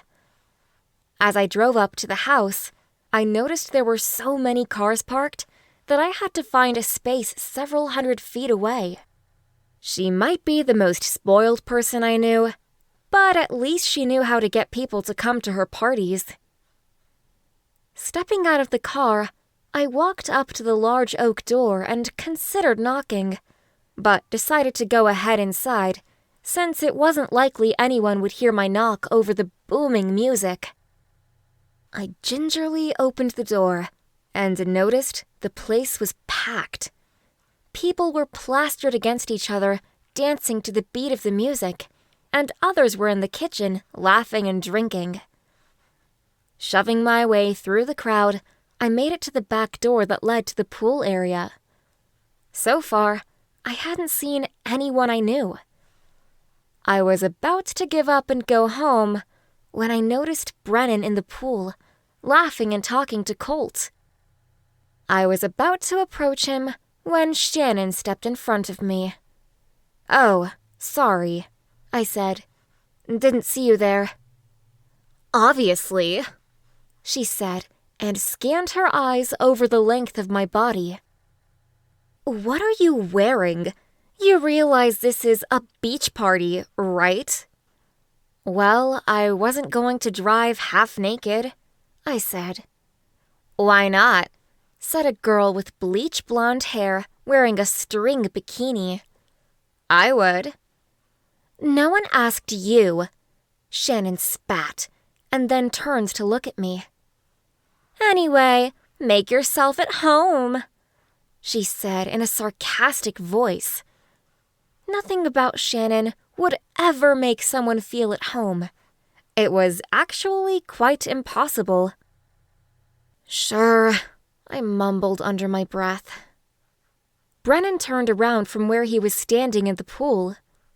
"Katie," he said. "I'm glad you could make it." "Thanks," I said. Before I had time to process what was happening, Brennan placed both hands on the concrete and pulled himself out of the pool, causing his defined biceps to flex. Something about seeing him shirtless made me wish it could be that way all the time. If only the new school dress code were that hot guys with six-packs must be shirtless 24/7. "You okay?" he asked and pretended to wipe my upper chin. "I think you got a little drool right there." I shook my head and laughed. "Stop it." He laughed and swung his muscular arms into a slow clap. "Anyway," he said, "why don't we go for a walk on the beach?" "Okay," I said, and tried to keep my voice calm. Brennan Lopez wanted to take me down the beach? Maybe he wasn't kidding about wanting some alone time. He grabbed a towel from one of the tables to dry off. I watched him awkwardly as he wiped away the remaining drops of water from his bulging arms and rippling abdomen. After he finished drying off, he looked at me with his round, dark eyes, and my heart melted. Ready to go? He asked. All I could do was nod. I followed him out of the metal fence surrounding the pool, and we dug our bare feet into the never-ending grains of sand. The sun set over the ocean, creating a breathtaking display. But I hardly noticed, because in my eyes, the guy in front of me was 10 times more amazing than any sunset. Soft waves crashed against the sand and barely skimmed over our toes. I've always loved the beach, I said. Me too, He said with a knowing grin. For a moment, we stood there and watched the sun reflecting over the ocean. I'd been to Hidden Shores Beach lots of times before, but this time was different. This time, I had Brennan, and just having him near me made the sun look brighter and the ocean a more vibrant shade of blue. There's been something I've been wanting to tell you, Brennan said, breaking the silence. I turned my head to face him. And what's that? I know on the phone you said Shannon's been driving you crazy lately, and I just wanted to let you know that I'm done playing her games. What do you mean? I asked and stepped an inch closer to him. I don't know. He shrugged. I guess I'm just tired of her always telling me what to do. He brought his hand up to my face and wiped a stray hair out of my eyes. I want to start making my own decisions. I'd really like that, I said, and a grin spread across my face. He placed both of his hands on my neck and pulled me close. His lips were an inch from mine, and I swore he was about to kiss me. But he pulled away when we heard a faint scream in the distance. We both turned our heads at the same time to see what was wrong. It took me a minute before I comprehended what was going on. Several boys from Shannon's party paraded toward the beach, punching their fists in the air and carrying on about a bunch of nonsense. Fury raged inside of me. I came so close to receiving the kiss I'd been dreaming of for the past 2 years. And within a nanosecond, all of it was taken away from me. None of it seemed fair. Brennan scratched the back of his head. Well, that sucks. Yeah, I said. I'll say. Let me make it up to you, He said. Okay, I said. I'm listening. Why don't we head back inside, find a nice quiet place, and finish what we started? My heart beat unevenly, and my entire upper body tensed. Did he just say what I think he did? Before I had more time to think about it, he grabbed my hand and laced his fingers in between mine. As we walked through the black metal gate, I noticed Evelyn splashing water in Colt's general direction. I leaned into Brennan's ear and said, "Let's go say hi." Okay, he said.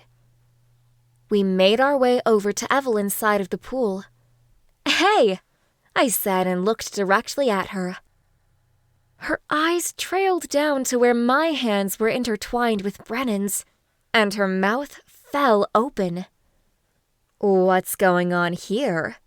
she asked. "Nothing," I said with a grin. Brennan and I were just taking a stroll down the beach. Very nice, she said, before wrapping her arms around Colt's neck. Colt smiled, and they touched noses. It looked like Evelyn was a little too busy to talk. It seemed like yesterday we went to these parties together, and now we were both off with different guys. But I guessed that was just part of growing up.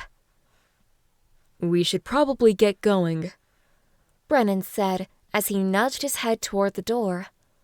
Okay, I responded. See you later, Evelyn. See ya, she said, and waved at us as we walked away. Brennan said, Looks like things are finally working out for them. Yeah, I said. They seem happy. We entered the house and meandered through the crowd of wild dancers. Was it just me, or were there twice as many people here as when I got here? I followed Brennan up the stairs without saying a word. We would probably still be talking right now, except for the fact that the music was so loud that I could barely hear myself think. He pulled me by the hand to an empty bedroom at the end of the hall, and I felt my heart beat so violently against my chest that I found it hard to breathe. We both sat down on the bed, and he was about to lean in for a kiss when I said, "Wait." He pulled back. What's wrong? I need to go to the bathroom real quick. Okay, He said. go right ahead. I stood up from the bed and made my way down the hall to a nearby bathroom. My hands shook by my side. He must have thought I was a complete idiot for interrupting our kiss for the second time. I closed the door behind me and turned on the faucet. Taking a deep breath, I splashed some water on my face. Whatever was going on with me, I needed to snap out of it. A minute later, I heard more people come up the stairs. I couldn't place my finger on who was talking, and I couldn't quite tell what they were saying either. My best guess was that it was some girl who got drunk. She sounded too loud and crazy to be sober. Ignoring the girl, I glanced at my reflection in the mirror. I stood up a little straighter and flattened my hair with my palms. I bit my lip to give it a darker color. You are strong and capable. Just kiss him. I took a deep breath. You got this. Chapter 28. I stepped out of the bathroom. This was it. I was finally going to face my fears. And this time, there was no holding back. I walked down the hallway and noticed the room was dark. I stepped in and asked, "Brennan, are you in here?" Yeah, he said. I'm over here. I followed the sound of his voice to a dark corner of the room. Shut the door. I did as he said and found him pressed against the wall. He pulled me close and whispered in my ear, I've been waiting a long time for this. The warmth of his voice sent a shiver down my spine. He was ready, and so was I. There was nothing that could stop us now. His lips moved in sync with mine, and his fingers brushed the side of my face. I placed my arm around his neck and pressed my nose against his. I'm not sure what to say, I said in almost a whisper. Then don't speak, he said as he gripped me by the waist. He pulled me in closer, and my heart pounded faster as his kiss took over.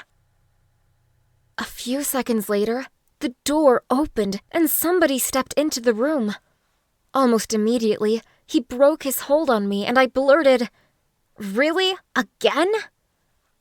The mysterious figure turned on the lights. Brett. What business did he have interrupting our kiss? Hadn't we already been interrupted enough times? What the heck is going on in here? Why should you care? I asked. Oh, I don't know, He said. Maybe because I left for 1 second, and I come back, and you're making out with Brett. My face went white, and I almost choked on my words. You mean to tell me I was kissing the wrong twin? Exactly, The real Brennan said. Brett grinned. She sure seems to be liking it too.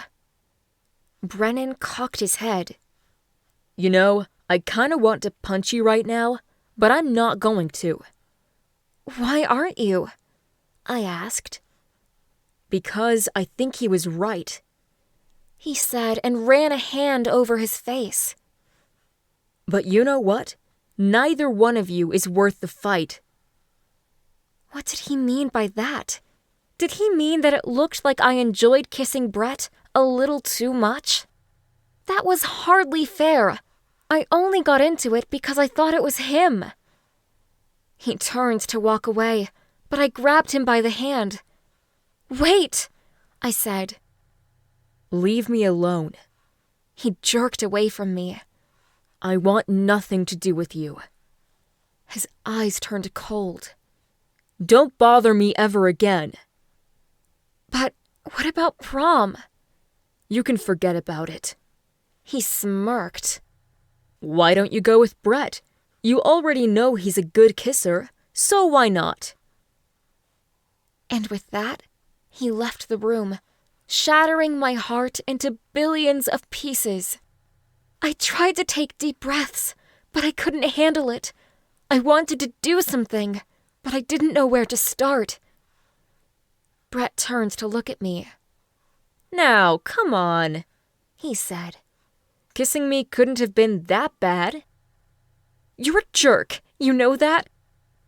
And why is that? Several reasons came to mind of why he would be considered one, but one reason stood out from the others. Because you took away my one chance at being with Brennan. You're selfish and full of yourself. Tears streamed down my face. I'll never forgive you for what you did. I ran out of the room and down the stairs, getting out the door as fast as I could. If I had it my way, I would never see Brett ever again. I'd never been so deceived in my life. My dream kiss was all a lie. Everything was a lie. I climbed into my Oldsmobile and rested my head on the steering wheel and asked myself, how did this happen? How did I always find myself in the most hideous messes? I grabbed a towel in the seat next to me, pressed my face into it, and screamed. It helped let off a little steam, but it didn't take away the fact that everything I had worked for was now gone. I'd never know what it was like to kiss the real Brennan, and now I was back to square one for finding a date to prom. Nothing seemed fair. I probably sat in the car and sobbed for a good 10 minutes before I finally had the courage to drive again. The entire ride home, I couldn't stop the tears from flowing. It was practically a miracle that I didn't get in a car accident, although there were several instances when I came close. When I finally arrived home, I cracked open the front door and stepped into the living room. Surprise, surprise, my mother sat there, folding her arms with an unimpressed look on her face. Hey, Katie, she said with a smirk. Are you done studying now? I can't handle this, I said and threw my hands up in the air and screamed. So much has happened, and I just want to be left alone. Suddenly, my mother's expression softened. Is there anything I can do? I shrugged my shoulders. No, I said. There's nothing you can do." She pulled me into a hug and patted me on the back. It wasn't long until the waterworks came back. It seemed like no matter what I told myself, I couldn't hold back the tears. I spent the remainder of the night explaining to my mom what happened. She nodded and continued to rub my back. But nothing she said or did could change the fact that I had made out with Brett, and I had lost the one guy who ever meant anything to me. Brennan was out of my life now, and there wasn't a thing I could do about it. There wasn't anything anyone could do about it. After one wrong move, he was gone, and I would do anything if I thought I could get him back. Chapter 29. I woke up slowly, and one thing remained in my mind. Brennan had slipped from my fingers. Everything I worked for was gone. I came so close to reaching all of my dreams, and with one kiss, it all washed away. It didn't matter how long I'd pined for Brennan. In his mind, I had betrayed him, and it felt like there was absolutely nothing I could do about it. My whole life, I dreamed of going to one of those parties and having one of those magical kisses that sent fireworks off. I guess, in a way, that did happen. But I happened to be such a ditz, I did it with the wrong guy. I banged the back of my head against my bed frame. What was wrong with me? How could I not know that I was kissing Brett instead of Brennan? Then again, it was pretty dark in that room, and I was pumped with so much adrenaline I could barely see straight. But if you thought you were about to kiss the guy you'd fantasized about for years, that would do it for you. Thoughts of my own personal failure kept me paralyzed for the next 30 minutes.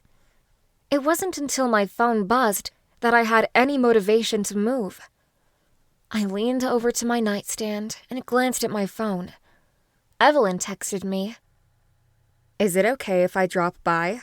I'm dying to tell you something." I texted her back with a one-word answer, letting her know that would be fine.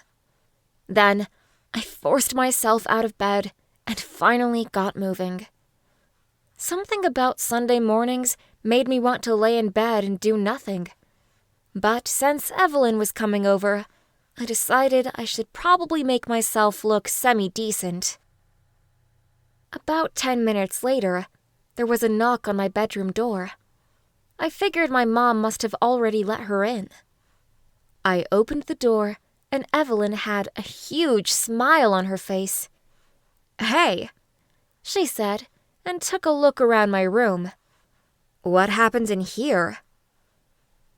I turned around to look at the tormented state my bedroom was currently in. Decorative pillows were scattered on the floor, textbooks stacked up in the corner, dirty tissues had accumulated on my nightstand, and my jewelry was tangled all over my dresser. It definitely wasn't one of my bedroom's better looks. I rubbed a palm across my forehead. "It's been a rough week." "Sorry to hear that," she said. "But would you like to hear some good news?" I shrugged. "Sure." She followed me into the room, and we both sat on the portion of my bed that wasn't unmade. "So, what happened?" "Colt and I made our relationship official last night," she said, and smiled so big that if she smiled any bigger, her grin would have broken her face. My jaw dropped. "You're kidding!" "I'm not," she said and scooted forward. On the ride home in the car, we had a lot of time to talk. "Okay," I nodded. "Go on." I asked him where he thought our friendship was headed, and he wasn't quite sure how to answer that, she said. Eventually, after giving lots of hints at what I wanted, he finally realized what I was getting at. And that was? A relationship, of course, she said with a huge grin. Ah, I see, I said. But weren't you guys kind of already together anyway? We were. She paused. But at the same time, we weren't. Explain. Most people saw us as a couple, but when Ashley invited him to the kissing booth, it made it very clear that we weren't official, and I had to find a way to change that. Well, good, I said. I'm glad you guys are official now. Me too. She cocked her head. What about you and Brennan? I saw you two holding hands, she said, and playfully bumped into me. My heart sank when I realized I'd probably never get to hold his hand again. For a split second, all my daydreams had come true, only to have it all snatched away from me. Then again, I kind of did it to myself. Maybe I deserved what happened. If I hadn't given my kisses away like pretzels, I wouldn't be stuck in this mess to begin with. It's complicated, I said, and looked down at my toes. It's okay, she said. You don't have to tell me. I looked up at her. No, I need to talk about it. If I don't have someone other than my mom to talk about it with, I think I'm going to lose my mind. Okay, she said. Then what happened? I took a deep breath and told her everything. From the moment I saw Brennan in Shannon's pool to the horrifying moment when Brennan found me accidentally kissing his twin. Evelyn slammed her fist down on the bed. Shut up! I groaned. But now Brennan wants nothing to do with me. Girl, Evelyn said, you are such a mess.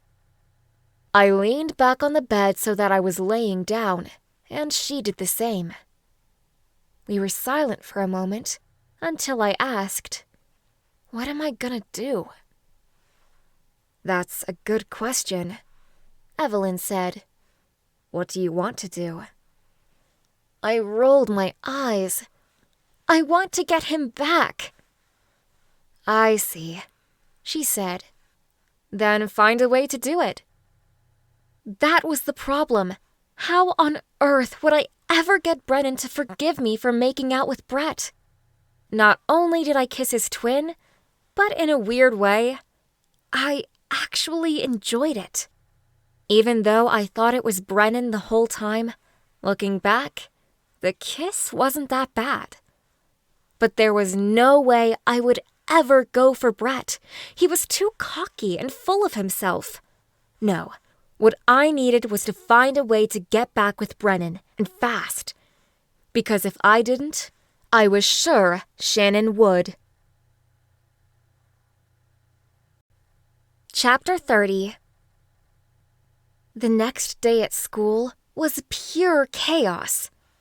I was minding my own business, walking down the hall, when Brett gave me the nod and walked over to meet me at my locker. Hey, Katie, he said with a smirk. Still thinking about that kiss? No, I said and slammed my locker shut. That's the last thing on my mind. Really? He asked and leaned back against a locker. Because I'm still thinking about it. I rolled my eyes. Of course you are.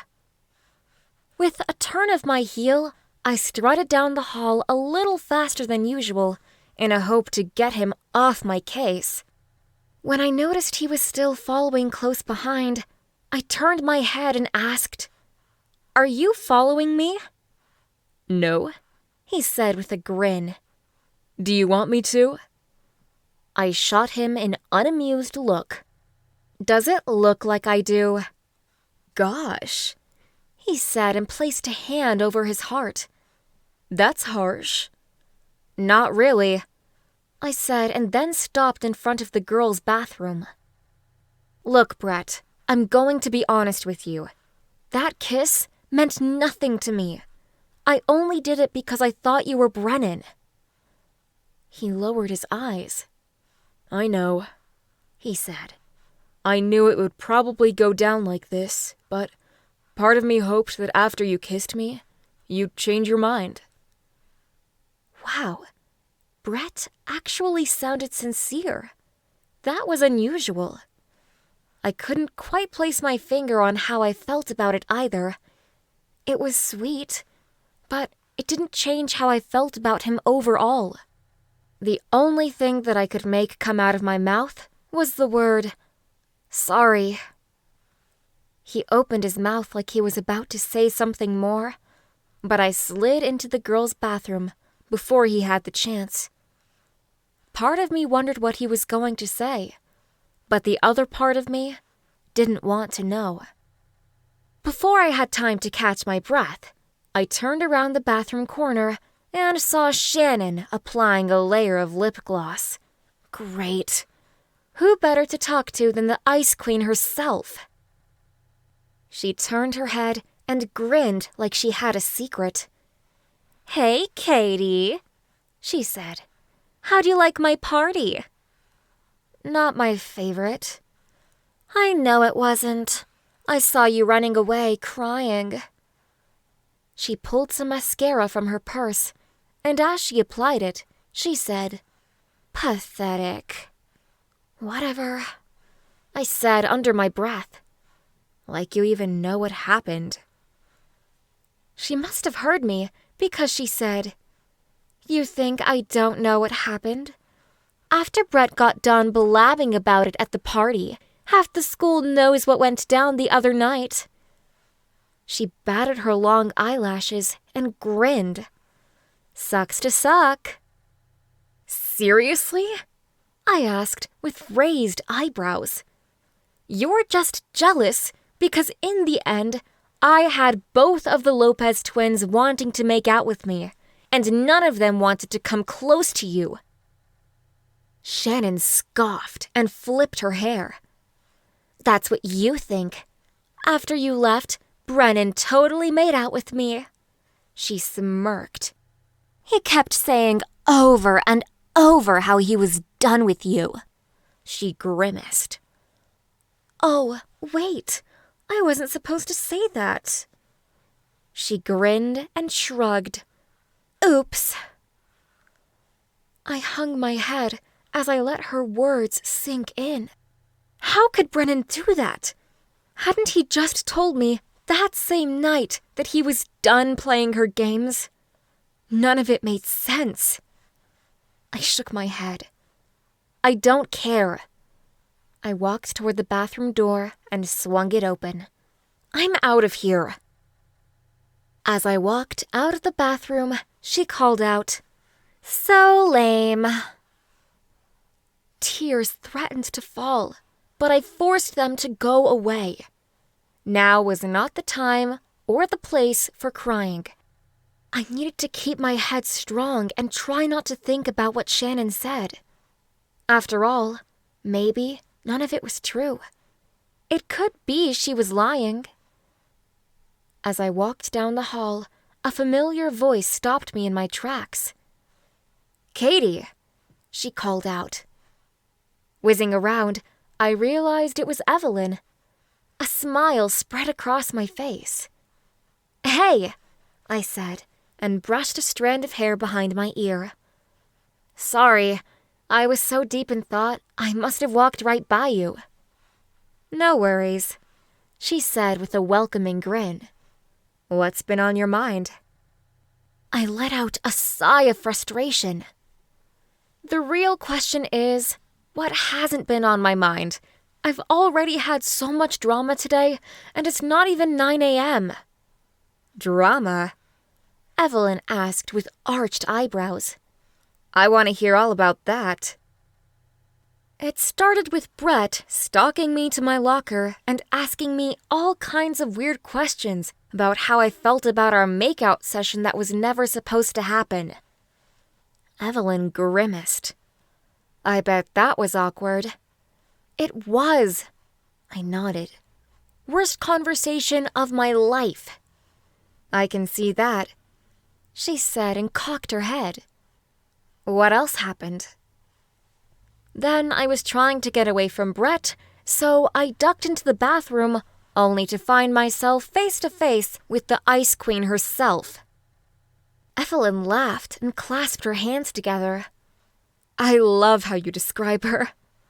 She pointed at me and grinned. That's pretty good. Thanks. I paused and returned her grin. What happened next? Evelyn asked. It took me a moment to compose my thoughts together. Then she told me that after I left the party she made out with Brennan hardcore, and that he kept going on and on about how he was done with me. I threw my hands up in the air. I mean, that's what she said. Evelyn said as she stroked her chin. Something about that seems off. I know, right? I asked. It doesn't seem likely. Let me think for a second what happened at the party after you left. She paused and stared off into space for a moment. Oh, I remember now. Shannon was drunk and went around saying and doing outrageous things. Like what? I asked. Evelyn threw a handful of braids behind her shoulder. She danced on top of one of the tables and sang way off key.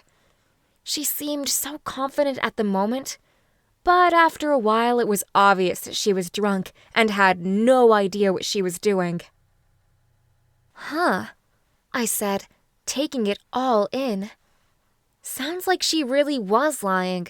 She must be full of it. Evelyn nodded. So, what are you going to do about it? I don't know. I shrugged. I haven't even thought about it. If I were you, Evelyn said, I would ask him about it and find out the truth. Okay, I said. Maybe I will. Saying it was easy, but actually doing it, that was a whole different story. It wasn't like I could just track him down and demand answers. Then again, how else could I do it? Knowing Brennan, he was not going to make it easy to talk to him. I'd be lucky if I could get one syllable out of him after what went down the other day. Chapter 31. I entered the cafeteria with high hopes, but few expectations. Students bustled back and forth between the various tables. Squeezing through the crowd, I strained my eyes in an attempt to find Brennan. Once I finally found an opening, I couldn't believe my eyes. Shannon was at it again. She laughed and placed her hand on Brennan's arm. Her eyes met mine, and then she turned to look at Brennan. Oh, look, it's Katie. That reminds me, are you guys still on for prom? Brennan shook his head no.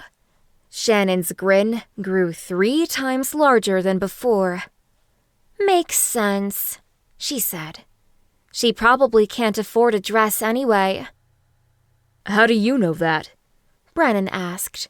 She lives in a nice-sized home. Please, Shannon said. Why do you think she works at Trisha's? She shook her head and laughed. Brennan did a double take. There's nothing wrong with working at Trisha's. My sister works there. Does that make my family poor too? Shannon scoffed. No, she said, taking a step back. That's not what I meant. Then what do you mean? He asked. Just forget it, Shannon said. Who cares about her pathetic life anyway? Brennan shook his head. Whatever you say. I turned my back to them and began to walk away. Was it just me, or was Brennan practically sticking up for me? That seemed unusually nice for someone who was supposedly holding a grudge. Maybe I did have a chance to win him back after all. The rest of the day, I tried to get Brennan's attention so I could talk things through with him. But it seemed like every chance I had, he was already talking to Shannon. The girl stuck to him like glue. It was like she already anticipated my every move. The final bell rang, and the day had come to a close. Part of me wanted to kick myself for being so unsuccessful at grabbing Brennan's attention. I thought all was lost, until Brennan passed me in the hall, walking at a lengthy speed with his backpack in tow. Shoot! I put in my locker combination so fast that the first time it didn't go through. The second time, I clicked the numbers in with more caution and was able to get it unlocked. Grabbing my things as fast as I could, I threw them into my backpack and slammed my locker shut. Practically running out the double doors, I saw Brennan pulling out in his red Charger. My heart sank. Once again, he slipped right through my fingers. Since I was already ready to go, I hung my head and dragged my feet as I walked to my Oldsmobile. It sat underneath a tree. As I climbed in, something dawned on me. I totally knew where Brennan lived. If I couldn't get a hold of him at school, there must be a way to get his attention at his home. Although the idea did seem slightly stalkerish, I couldn't keep myself from trying. Besides, his house was the one place where I knew Shannon wouldn't be. At least, I hoped she wouldn't be there, but I wouldn't put it past her either. On the drive to his house, I turned the radio up loud to drown out my thoughts. The less I thought about what I was doing, the better, because if I thought about it too hard, I wouldn't be able to do it. The sun shone through the thick forest, and something about the beauty of the trees gave me a sliver of hope. Maybe Brennan would be open to talking to me. I mean, he did try to stick up for me to Shannon. It could be he wanted to fix things but wasn't sure how. I just needed to try and find out. It wasn't long before I pulled up into his driveway. I noticed his Charger was already parked in front of their garage. That meant he had already beat me there. As I stepped out of the car, the realization of what I was about to do hit me like a brick wall. Could I honestly just waltz up to his house, find him, and then demand answers? And what if I didn't like the answers I received? What if Evelyn was wrong, and he actually did make out with Shannon? The thought remained in my mind as I walked up the 2 steps to his home and knocked on the door. My heart beat at an uneven pace. I took a deep breath and told myself not to freak out.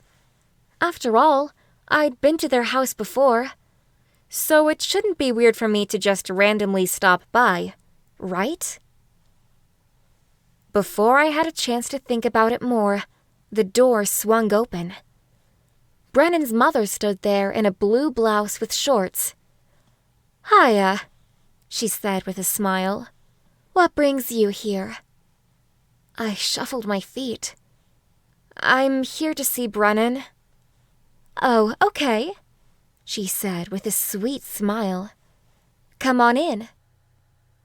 I stepped into the house and stood beneath a chandelier hanging from the high ceiling.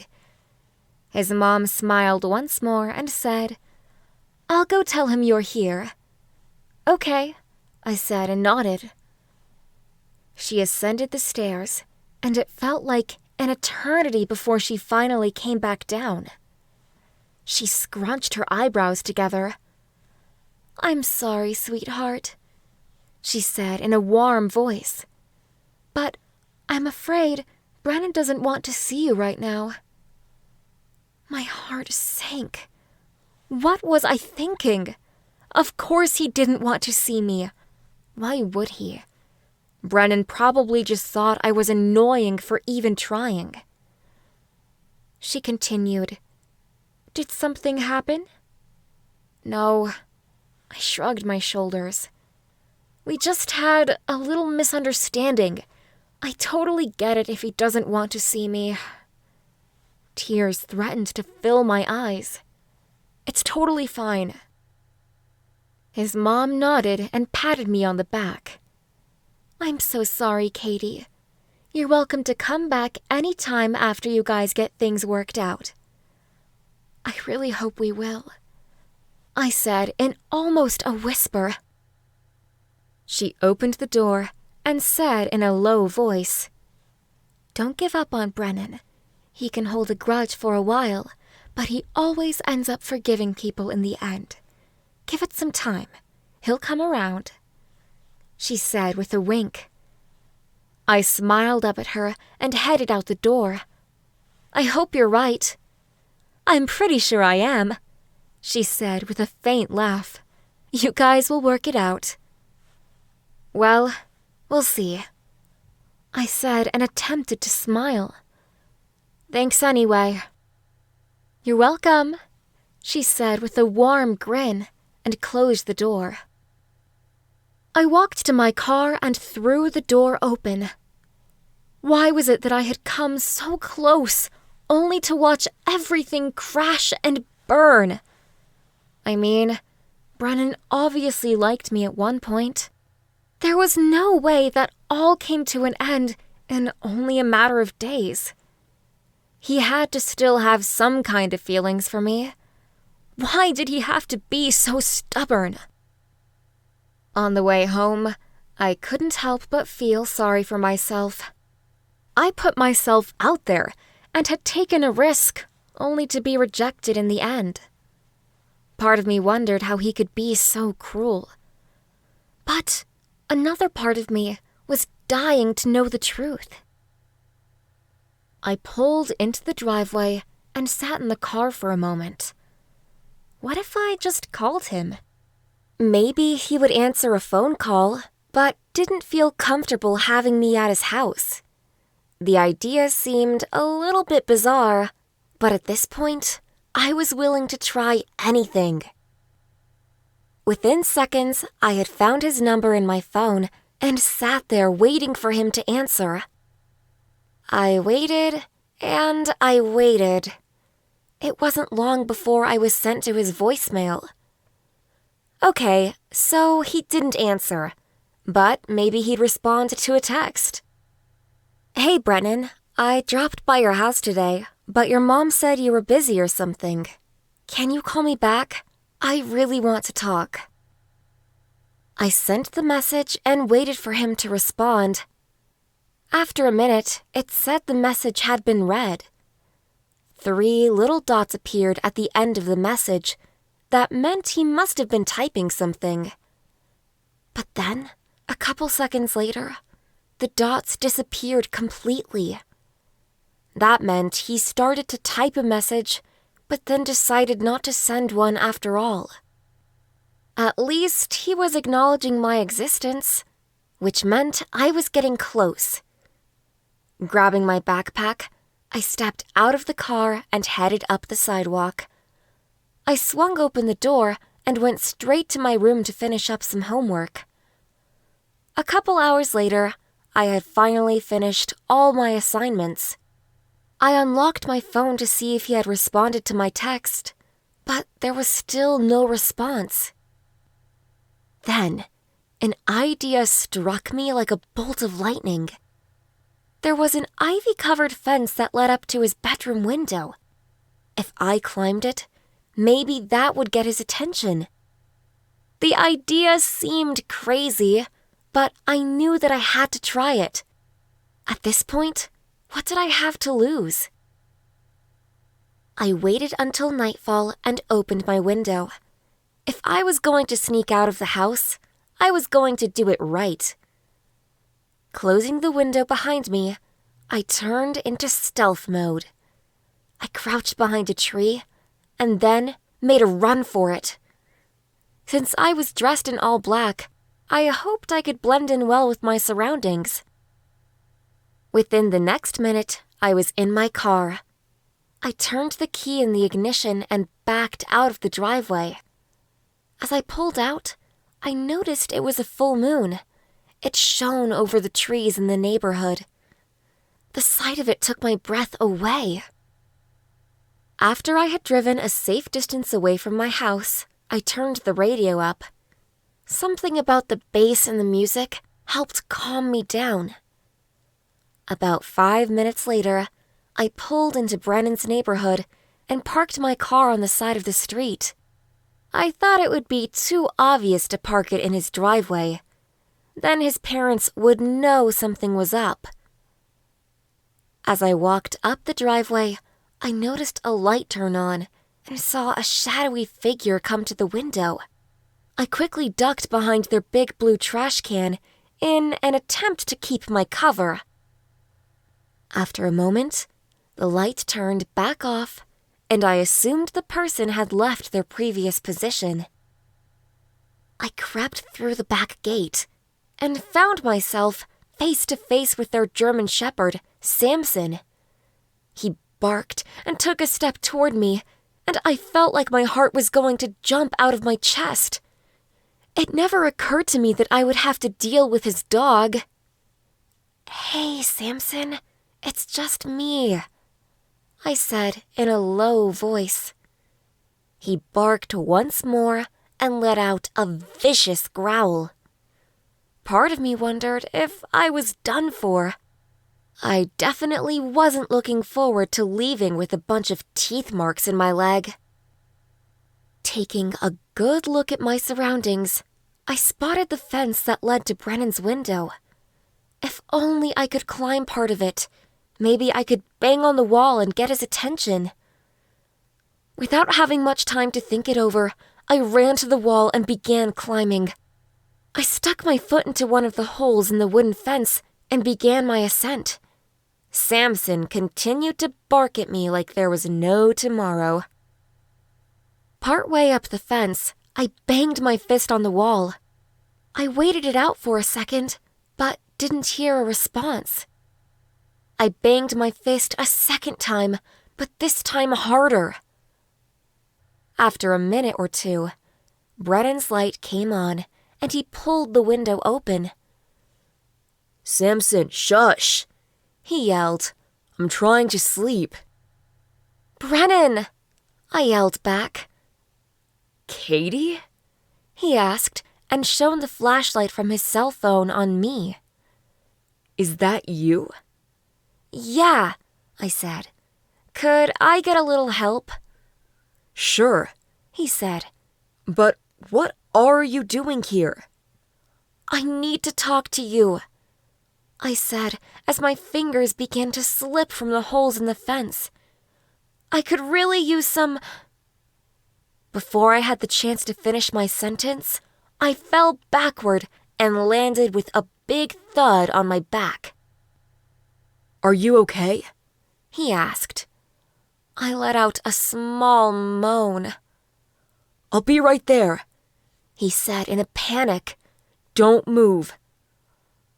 As I laid and waited for Brennan to come to my rescue, Samson walked over and began to sniff me. Once he had my scent, he began to lick my ear. It wasn't exactly the kiss I was hoping for. But hey, I'd take licking over teeth marks any day. 1,000 licks later, Brennan came out of the house and slammed the door behind him. "Katie," he said, almost out of breath. "Are you all right?" "Mostly," I said. "I'm a little sore, but I'm okay." "Here," he said and offered his hand. "Let me help you up." I gladly reached for his hand, and he pulled me upright in almost an instant. Wow, I said. "You're pretty strong." Nah, he said. you're pretty light. "Thanks," I said with a blush. Anyway, He said with a grin. let's head over to the gazebo so we can talk. "Okay," I said, returning his grin. I like that. As we walked over to the gazebo, the sounds of crickets filled our ears. "Don't you just love them?" I asked. Yeah, He smiled. I do. For a moment, we sat on the swing in the gazebo and just listened to the crickets sing. You know why all the insects are going crazy, right? "I don't know," I shrugged. "Because it's nighttime and they can?" Nope. Brennan said with a small smirk. It's because they're making mating calls. "Oh my gosh, Brennan," I said and gave him a gentle shove. "What are you trying to say?" Nothing. he said with a flirty grin. Just stating the facts of nature. I laughed and shook my head. After a while, we sat in silence, and I couldn't help but blush as I listened to the various insects buzz. It took me a minute to compose myself before I said, "So," I slumped my shoulders. "I've been hearing some pretty crazy rumors about you lately," You don't say. he said with a grin. What are they saying now? "Just that you totally made out with Shannon at her party the other night, and that you want me completely out of your life forever." I shrugged. "That's all," I don't know about forever. he said, and lifted an intriguing eyebrow. And who said I made out with Shannon? "She did." He sighed and ran a hand over his face.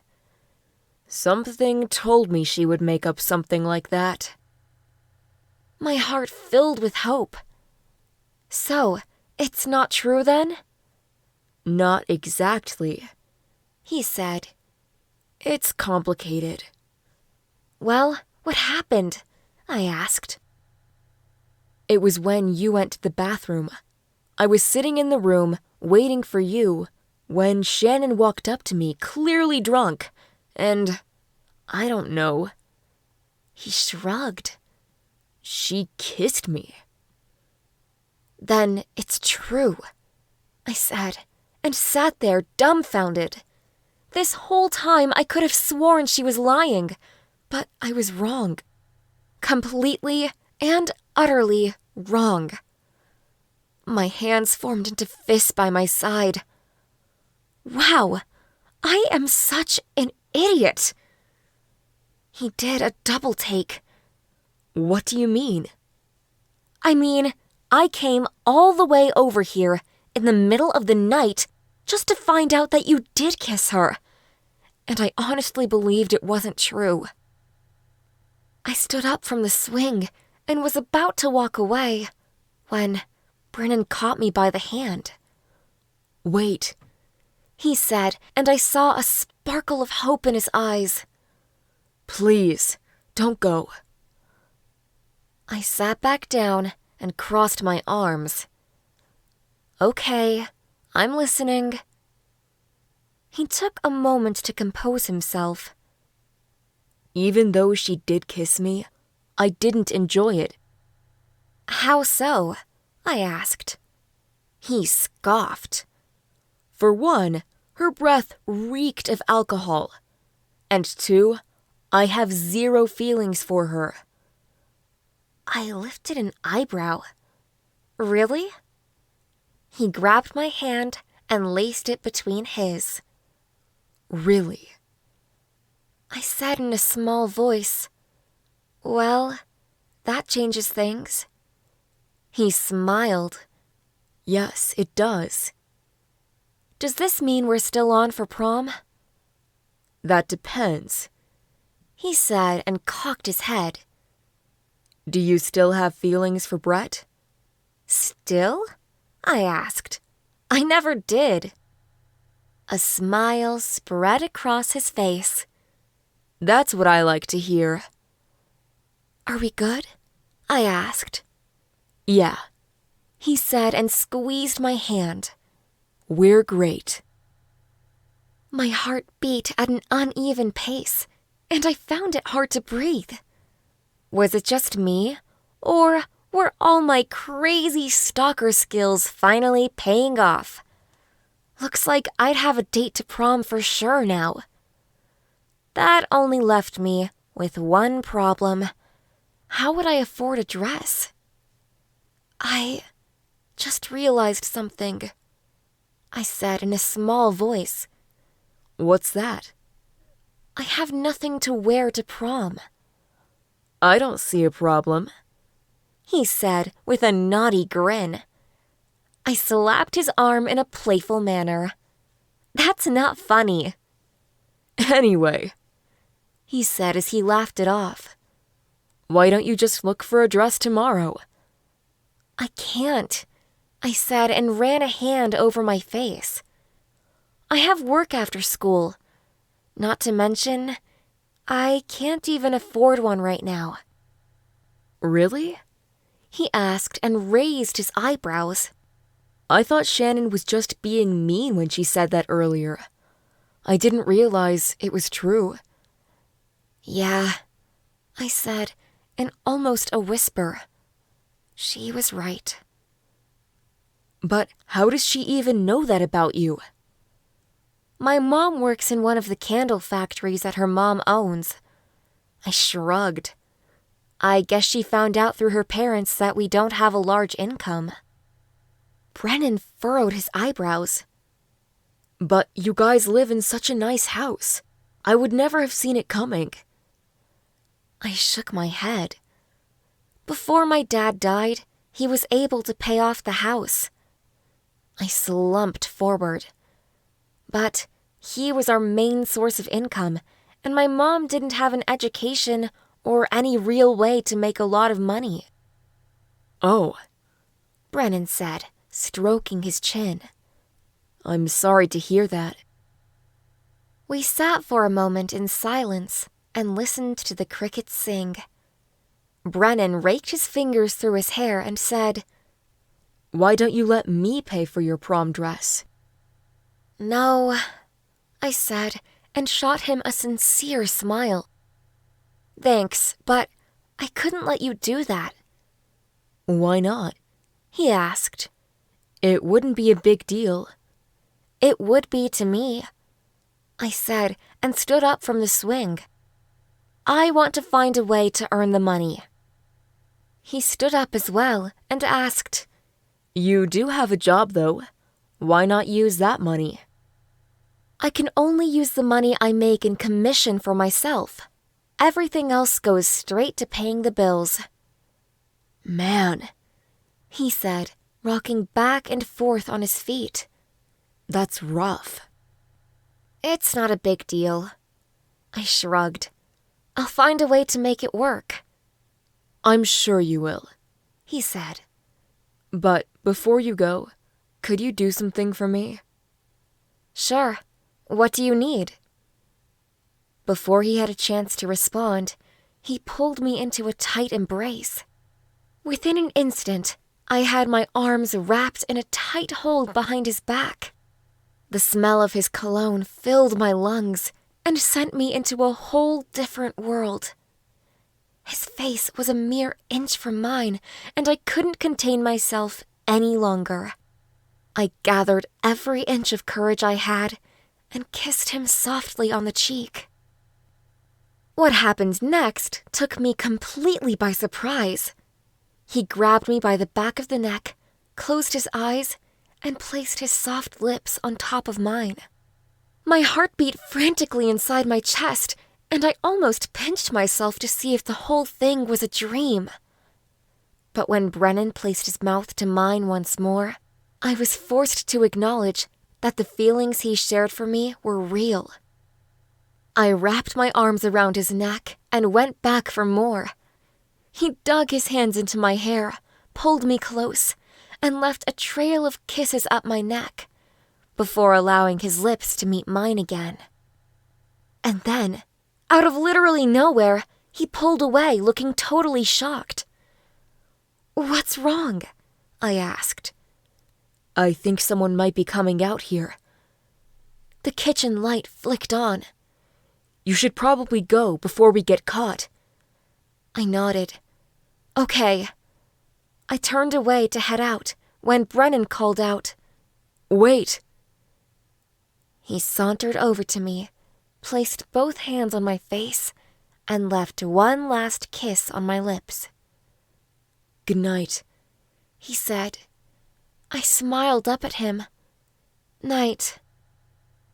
He broke his hold on me, and I ran as fast as I could out of his yard. The last thing I wanted was to get Brennan in trouble. As I sped down his driveway, I listened to his mom's voice asking why he was outside. I stopped for a minute to hear Brennan explain that Samson had kept him up with his barking. When they both returned inside, I made my escape to the Oldsmobile. As I drove home, my head was spinning. Had I actually kissed Brennan Lopez, the guy I'd been dreaming about the past 2 years? It all seemed too amazing to have actually happened to me. But the more I thought about it, I had to wonder, where did our relationship stand? Were we still just friends? Or were we something more now? Chapter 32. I walked into work and found Selena bringing several pairs of jeans to one of the dressing rooms. From the looks of it, the store seemed empty. Hopefully, more people would come in so that I could at least get a little bit of commission. That prom dress wasn't going to pay for itself. Selena came back from the dressing room area and waved in my direction. "Hey," she said with a retail-friendly grin. "How are you?" "Great," I said. "Anything I can help with?" She placed her hand on her hip. "I'm going to need you to help Mrs. Watson," she said and gestured to the dressing room. "She's a size 4, and she's looking for a new wardrobe for the summer." "Got it," I said, and headed toward the front of the boutique. I went through and grabbed a few maxi dresses, tank tops, and a few matching necklaces. As I brought the outfits to the dressing room, part of me wondered why Selena was handing me such a remarkable sale. Usually, if we had a customer who wanted an entire new wardrobe, one of the managers handled it. Something was up, and I intended to find out what was going on. "I brought you a few more options," I said as I stood outside of Mrs. Watson's dressing room. She pulled the curtain and placed it behind the metal hook. She wore a flowy yellow dress that stopped at her knees. She stepped out of the dressing room, and her short auburn hair brushed against her shoulders. "Well," she asked, "what do you think?" I gasped. "It looks gorgeous." "Thank you," she said, and picked up her Louis Vuitton handbag. "I think it goes well with my purse." I nodded and smiled. "I think so too." While she admired herself in our large 3-fold mirror, I went inside her dressing room to set up her new outfits. Once I was done, I stepped out and asked, "Is there anything I can take out of your way?" "Yes, dear," she said over her shoulder. "Go ahead and get rid of that horrid jean jacket." "Of course," I said and grabbed it. I came back as fast as I could. "Let me go find you some more outfits to try on." "That's what I like to hear," she said and turned sideways to admire a different view of the yellow sundress. About 2 hours later, we had gone through almost every outfit that the store had to offer. She emerged from the dressing room holding a large stack of clothes and said, "There were too many clothes for me to pick up by myself. Do you think you could get the rest?" "I'd love to," I lied, but still kept a fake smile plastered on my face. I headed back into her dressing room, grabbed a bunch of clothes, and headed to the cash register. Depending on how many of the items were on sale, I should be able to make a decent amount of commission. As I began to ring them up, I asked, "Would you like all of these in dress bags?" She nodded. "Yes, please." It seemed like each piece of clothing I rang up was $80 or more. It shouldn't be long before I reached an amount where I would start gaining commission. I held my breath as I continued to ring up the massive amount of clothing. Before I knew it, the total had come up to $500. That meant I could receive a $20 commission. That was already more money than I usually ever received from one sale. And I still wasn't done ringing up the clothes. Selena swung open the door from the back room, walked up to us, and asked, "How's everything going?" "Great," I said, and placed a strand of hair behind my ears. I think Julianne was able to find a lot of different outfits she liked. "That's right," Julianne said with a wicked grin. "You can only imagine the look on my husband's face when he sees all the clothes I bought today." Selena and I both laughed. I could only imagine how that would go down. I continued ringing up the clothes, and my eyeballs just about fell out when the cash register claimed she had already spent $1,000 in clothes. Next, I scanned one of our more expensive summer jackets, and when it came up as $350, my jaw practically dropped. I scanned a few more items, and the total came up to $1,900. She only needed to spend $100 more, and I would end up with a solid $250 commission. That would be more than enough to pay for a prom dress. The customer glanced at the screen and was about to swipe her card when she looked up and saw a necklace displayed from behind the counter. "Wait," she said, and pointed at the sapphire stone. "Can you pull that one out for me?" "Sure," I said with a grin. I'd be more than happy to. I pulled out the necklace and noticed the price tag said it was around $60. It was only costume jewelry, but it was unusually beautiful.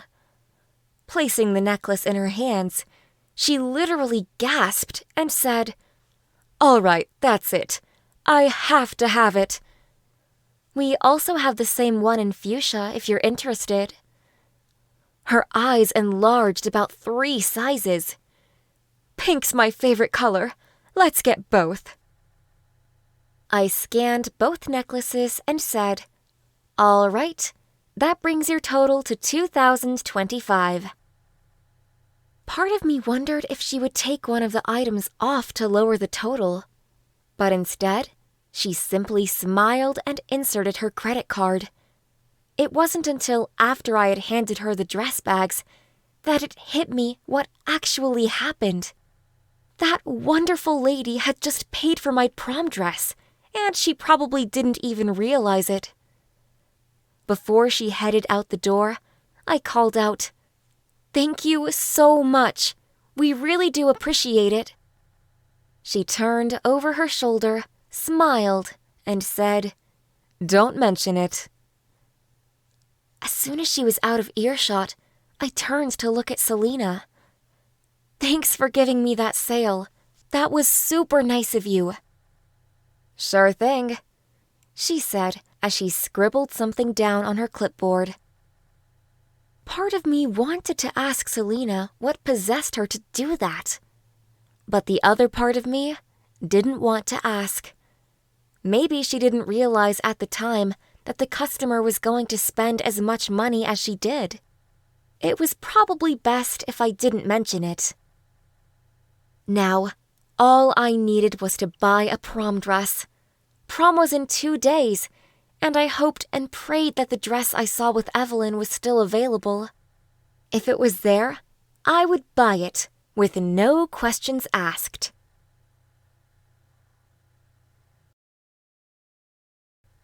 Chapter 33. I woke up Saturday morning and rolled over in bed to see it was well past 10 o'clock. I grabbed my pink iPhone and noticed I had a missed call from Evelyn.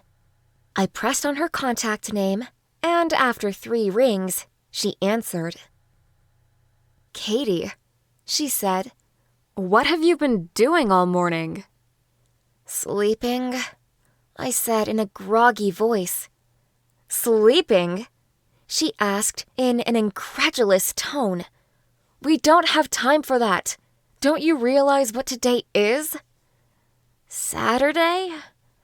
I asked as I stretched out my arms and let out a big yawn. "Not just any Saturday," she snapped. "Tonight's prom."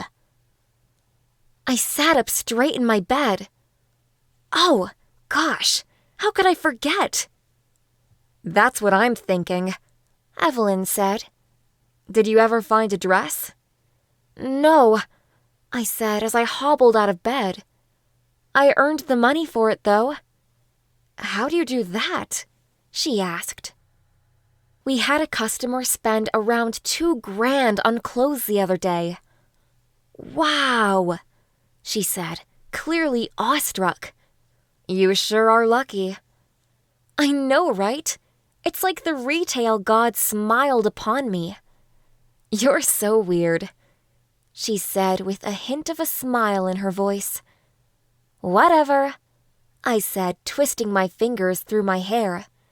"You know you love me." "You know it," she said, with sass dripping from her every word. "Now, how about you meet me at the mall in an hour, and we'll get that dress situation taken care of?" "Sounds good to me," I said. "See you then." "See you," she said and hung up. I pulled my hair back into a ponytail, slapped on some eyeliner, and I was ready to go. As I drove to the mall, I couldn't help but think about what might happen at prom. Would Brennan end up kissing me again? And if we did, I had to wonder if he would actually put his feelings into words. Meaning, would we ever make our relationship official? 15 minutes later, I pulled into the parking lot and headed into the mall. I checked my phone and saw I had a text from Evelyn. "Meet me in the prom dress section of Macy's." I texted her back that I was coming, and about 3 minutes later, I found her on the 2nd floor of the store, eyeing a silky red floor-length dress. "What do you think about this one?" she asked. "It's pretty," I said, but I already had a dress in mind. "Okay," she said. "Let's see it." I led her to the back of the store where a navy blue dress hung on a wall. I brought it to the dressing room and tried it on. Before I came out of the stall, I glanced at myself in the mirror. It hugged my every curve and made my butt stick out just enough to be attractive, but not so much that it took away the attention from the rest of the dress. The silky material had a slit that went down the length of the skirt, and a sparkly blue tulle peeked out from underneath. Something about the dress made me feel like royalty, and I couldn't wait to see Brennan's face when he saw me in it. "Are you done?" Evelyn asked. "I'm just dying to see how it looks on you." "I'm coming," I said and opened the door to the dressing room. I stepped out and headed to the full-length mirror. "It's stunning," Evelyn said. I've never seen anything like it. Thanks, I said and twirled, causing the poofy skirt to swish back and forth. Should I get it? Evelyn nodded. Absolutely. All right, I said, beaming. Let's do it. I changed back into my normal clothes, and we headed to the checkout counter. I pulled out a credit card to pay, and Evelyn asked, "You have your own card now?" "No," I said. "My mom is letting me use hers because my paycheck hasn't come through yet." Makes sense. After we checked out, we both drove in separate cars back to my house to get ready. When I pulled into the driveway, she was already there, stepping out of her car. "How'd you get here so fast?" I asked. She tilted her head and grinned. "Let's just say I don't always go the speed limit." "Dang, Evelyn," I said and returned her grin. "I see how it is." She threw her hands up in the air. "What can I say? It's prom day. We can't afford to lose any time." We spent the next 3 hours doing hair, makeup, and looking for the perfect accessories to match our dresses. I was putting the last touches on my makeup when we heard the doorbell ring. I turned to look at Evelyn with a look of shock on my face. "Do you think that's them?" "I hope so," she said with a swing of her hips. "Because I'm sick and tired of getting ready." As we walked down the hall, our heels clicked against the hardwood floor. We stepped into the room, and Brennan and Colt's faces both lit up at the sight of us. Brennan especially looked awestruck. He dug his hands into his pockets. His mouth opened and then promptly closed before he finally said, "Wow." Colt grinned and grasped Evelyn's hands. "I was thinking the same thing." My mom clapped her hands together. "I can't believe my baby girl is going to prom." She pulled me into a hug.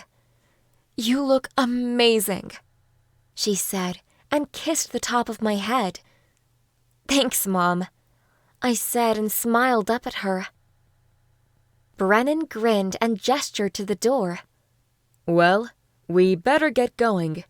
We have an appointment with a photographer downtown, and the limo is waiting outside." "Wait," my mom said. "No one is going anywhere until I get a picture of all of you." "Of course," Brennan said. "Anything for you, Mrs. Wright." I playfully nudged into him. "Are you sucking up to my mom?"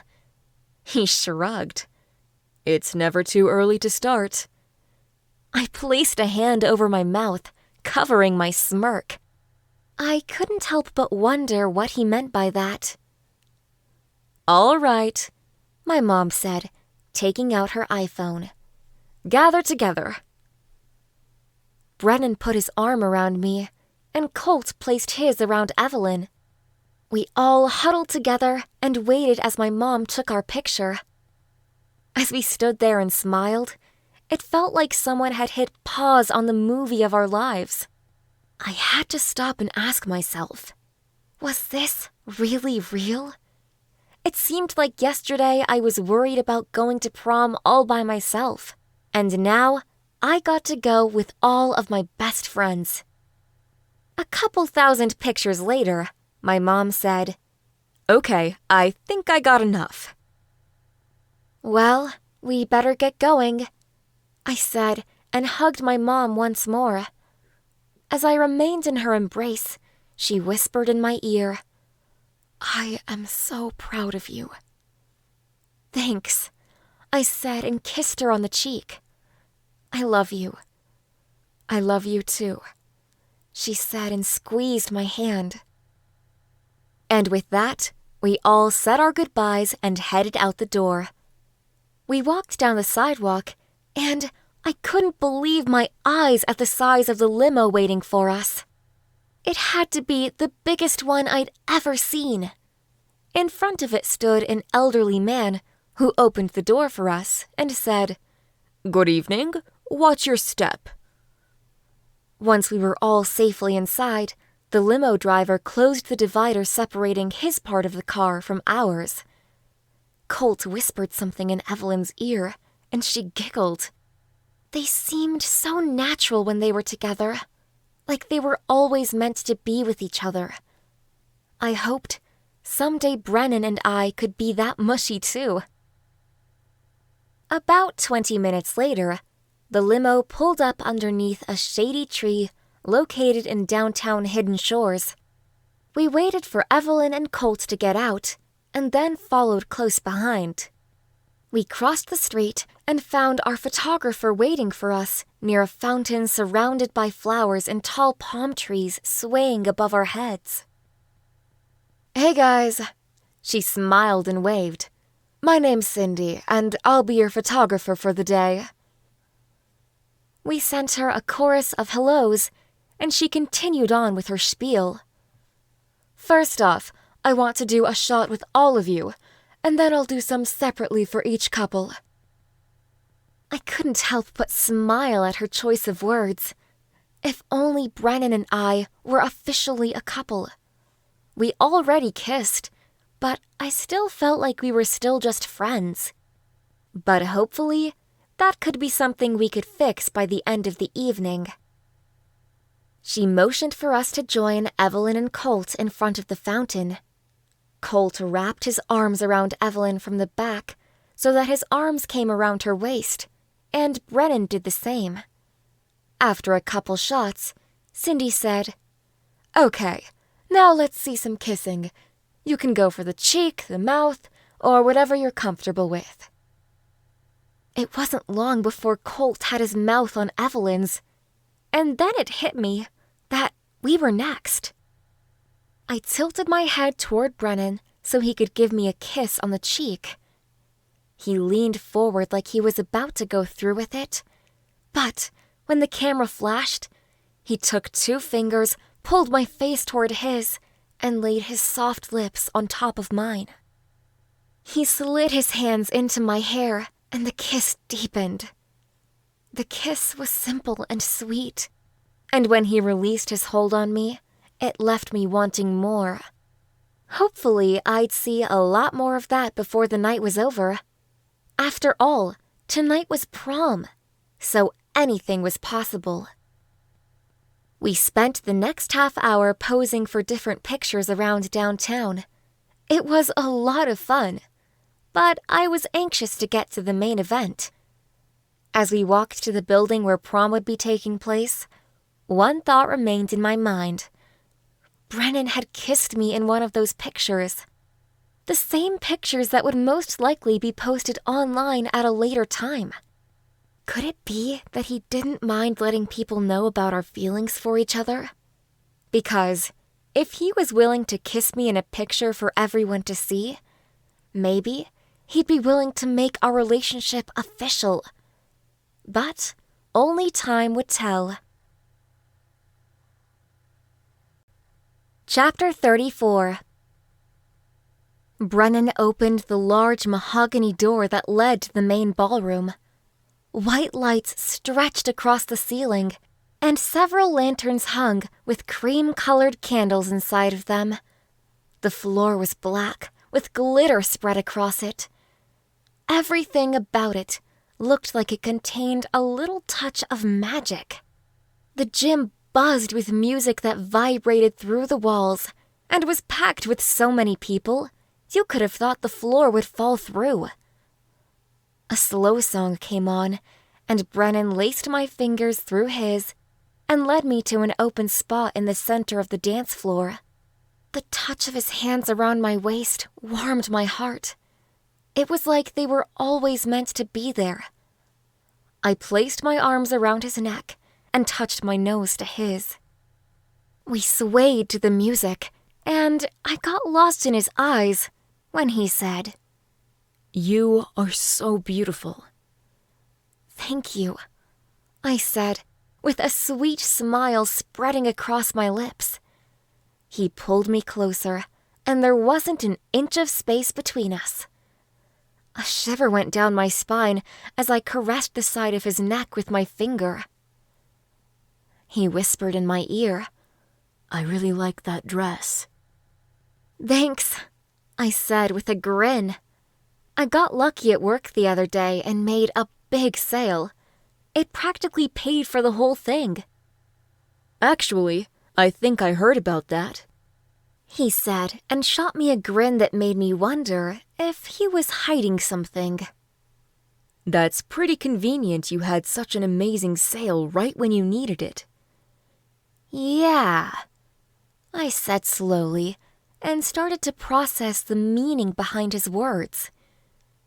"You didn't have anything to do with that, did you?" "Not really," he said as he shook his head.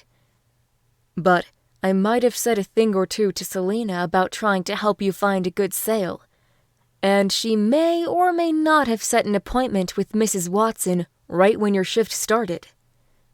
He shrugged. "But, other than that, I have no idea." My mouth dropped. "I can't believe you did that for me." "I didn't," he said with a shrug. "Selena did." "Yes, but she wouldn't have known I needed the help if you wouldn't have told her." I pulled him into a tighter embrace and kissed him on the cheek. "Thank you." "No problem," he said, and the song came to an end.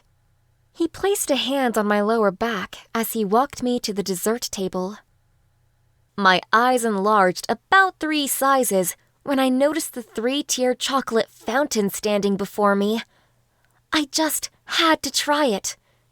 I grabbed a strawberry, dipped it into the fountain, and took a bite. It practically dissolved inside my mouth.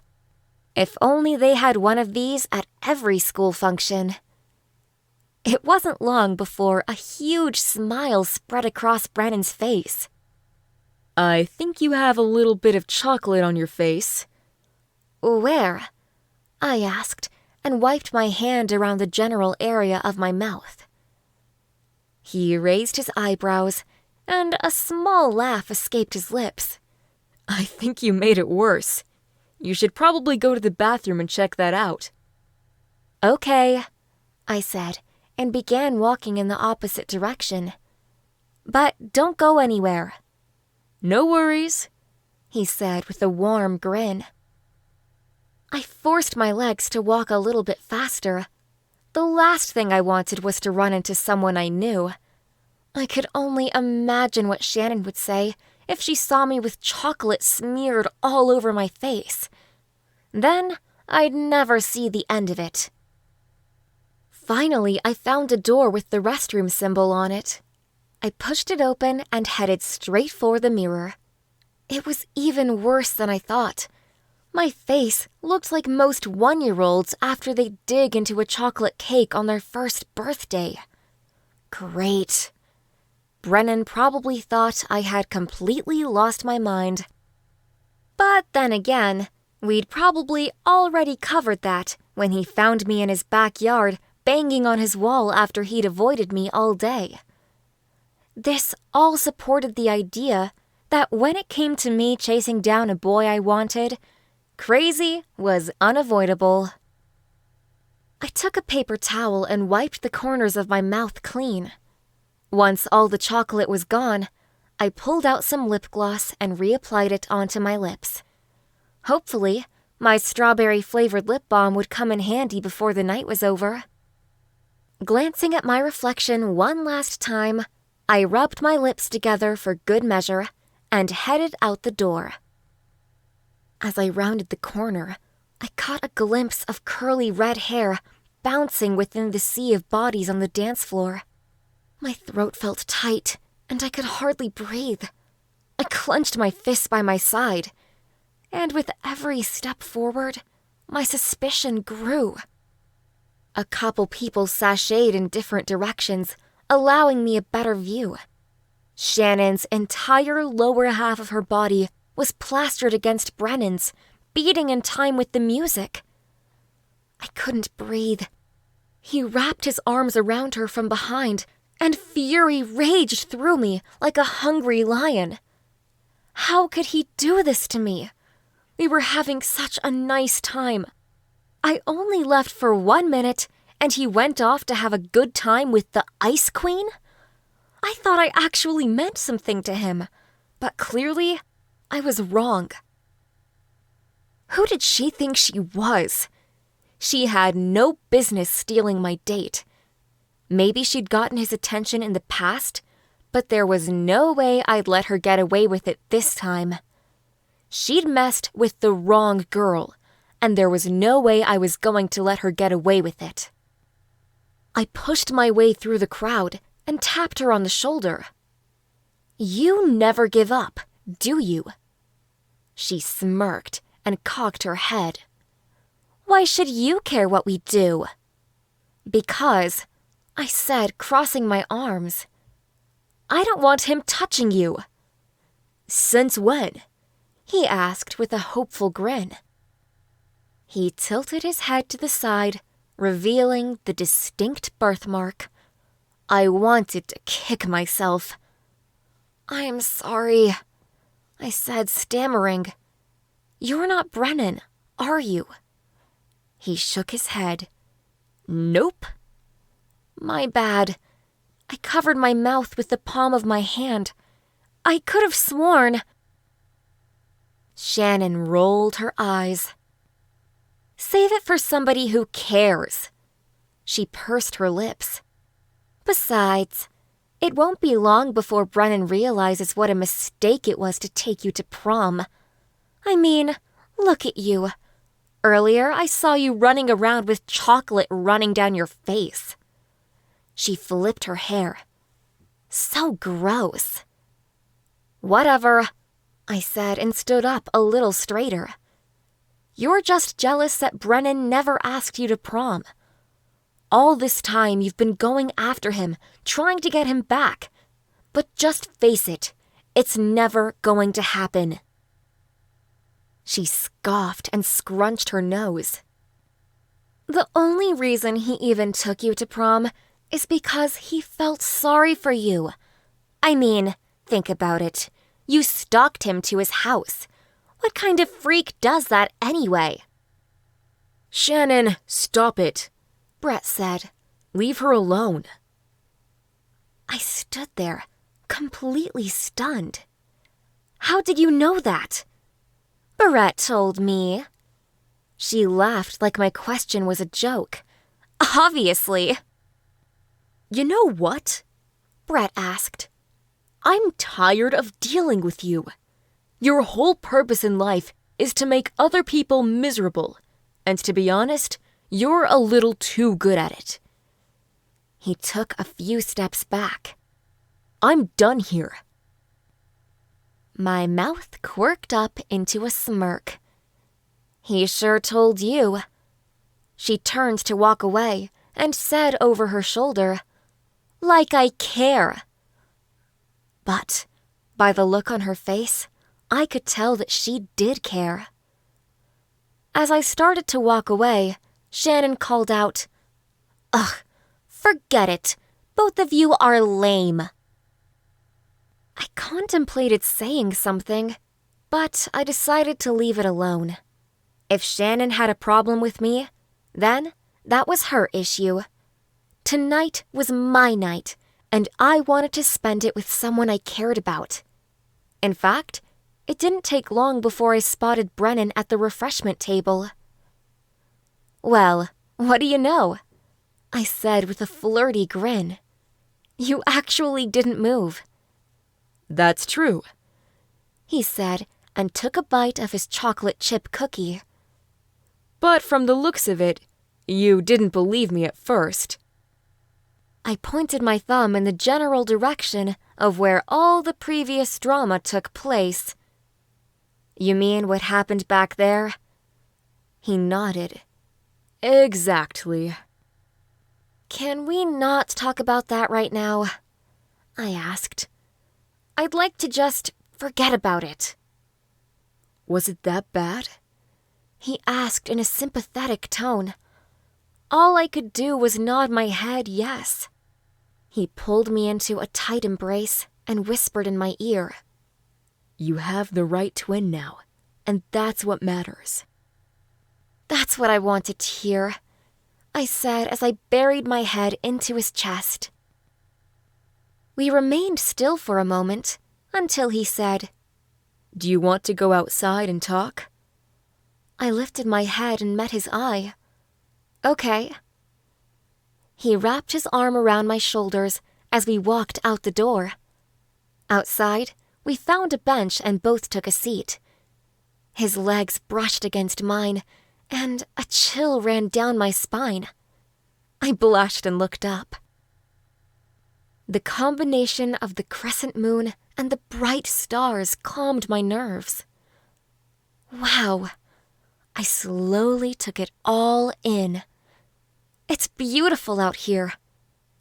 "It is," he said, grabbing me by the hand. "but none of it even comes close to holding a candle to you. Katie, you're beautiful, but you're more than just a pretty face. You're special, and not only because of how you do your hair, or the fact that you're taking my breath away in that dress. He brought my hand to reach his lips. But because you're gorgeous on the inside." My heart beat so violently, I thought it was about to jump out of my chest. "Do you really mean that?" "Of course I do," he said, and placed a hand against my cheek. His lips met mine and lingered there for a moment. A bolt of electricity spiraled down my spine, and my heart kept time to the rhythm of our kiss. He broke his hold on me. "How was that?" "That," I said with a grin, "was even better than chocolate." He threw back his head and laughed. "You are too cute." "Thanks," I said and shuffled my feet. "But I still need to know something." He arched a brow. "Okay, go ahead." I opened my mouth to speak, but no words came out. How could I possibly tell him that I wanted to take our relationship to the next level? "Katie," he said with a smile. "You're not saying anything." "It's just..." I looked down. "I was hoping we could be more than friends." "What do you mean?" He cocked his head. "I thought we already were." "We are?" I asked with hopeful eyes. "Of course," he said and pressed his lips to mine once more. "I wouldn't have it any other way." He held me in his arms, and for a moment, the world stood still. I rested my head on his chest and jumped at the sound of a voice coming over the intercom. "Attention students, in the next 2 minutes, we will announce the new prom king." Brennan broke his hold on me and took me by the hand. "We better get back in there if we want to find out who won." He wiggled his eyebrows. "Who knows? Maybe I'll be prom king." I smiled back at him, until I remembered who was running for prom queen. If Shannon won, I'd never hear the end of it. Not to mention, if she did win, Brennan might have to dance with her. Something about having the Ice Queen dance with my new boyfriend was not how I pictured a fun date. We walked back inside, and it wasn't long before they began making announcements again. A man in a white tuxedo announced, "First up, let's find out who won nomination for prom king." He pulled out a small piece of paper, and I held my breath, waiting for his next words. "Congratulations to Brennan Lopez." He grinned, and the entire crowd lit up into an uproar of applause. Brennan smiled ear to ear as he took his place on the stage. He grabbed the microphone and said, "First of all, Thanks to everyone who voted for me. I couldn't have done it without you. The crowd went crazy once more, and some random girl screamed his name. And most of all, I'd like to thank the one girl who has completely turned my world upside down. It's been a rough couple of weeks for us, but she never gave up on me. And I couldn't be happier to call her mine. He grinned and looked directly at me. Thanks, Katie. He finished his speech, and the crowd continued to cheer him on. He jumped off the stage and dodged through the masses before finally stopping a few feet from me. I wasted no time. In the next 4 seconds, my arms were already around his neck, practically suffocating him. My lips found his, and my foot popped into the air. I thought I'd never release my grip. But when a wicked cackle sounded behind me, I grew uncomfortable. "Seriously, Brennan," said a familiar voice. "You could have done so much better." We instantly broke apart and turned to see a familiar set of blue eyes and red hair. Shannon. That's your opinion, Brennan said with a shrug. and I couldn't care less. She stomped her foot and scoffed so loud it was almost a shriek. I waved at her and shot her my best victory smile. She made eye contact with me, and when I saw the desperation in her eyes, I felt bad. I wanted to open my mouth, say something, make it all better. But there was nothing I could do. She was already bolting through the crowd. I whipped my head around when the announcer tapped into the microphone 3 times. Now for prom queen. He pulled out a small piece of paper. And the winner is Evelyn Juma. I clapped long and hard, but in the back of my head, I still felt bad for Shannon. And yet, at the same time, I wanted to celebrate Evelyn's accomplishment. Evelyn was kind to everyone. She had earned this moment. She grabbed the microphone and smiled at the adoring crowd. "I can't believe I won," she said and covered a hand over her mouth. "I honestly didn't even plan out a speech because I literally did not believe this would ever happen to me." She smiled and a few tears slid down her face. "Thanks so much, guys." The announcer slid the crystal crown onto her head, and the crowd erupted into a series of whistles and claps. I looked through the thick of the crowd cheering her on, and noticed everyone seemed beyond happy for her. Or at least, I was. I whispered into Brennan's ear, "Let's go congratulate her." Okay, He nodded. let's do it. We meandered our way through the maze of people until we found Evelyn in front of the steps, talking to various girls congratulating her. I broke my way through and pulled her into a bear hug. "I am so proud of you." I stepped back and grinned at her. "I knew you could do it." "Thanks," she said with a smile. "I still can't believe it actually happened." Before we had a chance to say anything more, the announcer said, And now, make some space for the prom king and queen's first dance. Evelyn shook her head no, whispered something in the announcer's ear, and turned to look at Colt. Okay, The announcer continued. looks like they want to dance with other people. Colt smiled as Evelyn made her way off the stage. We watched as they hugged each other, and the crowd cheered. The DJ put on a slow song, and once again, Brennan led me to the dance floor. He placed his hand on my waist, and we stepped back and forth in time with the music. He kissed me on the cheek, and a moment later, I returned the gesture. I shot him a grin and said, "Looks like everything turned out okay after all."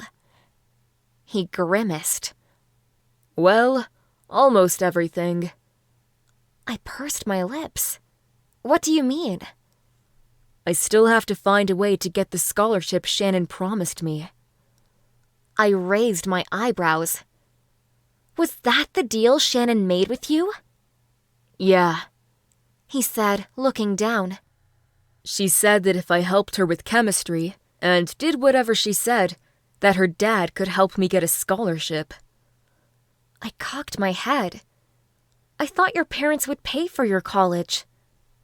Not exactly, he said as he tilted his head to the side.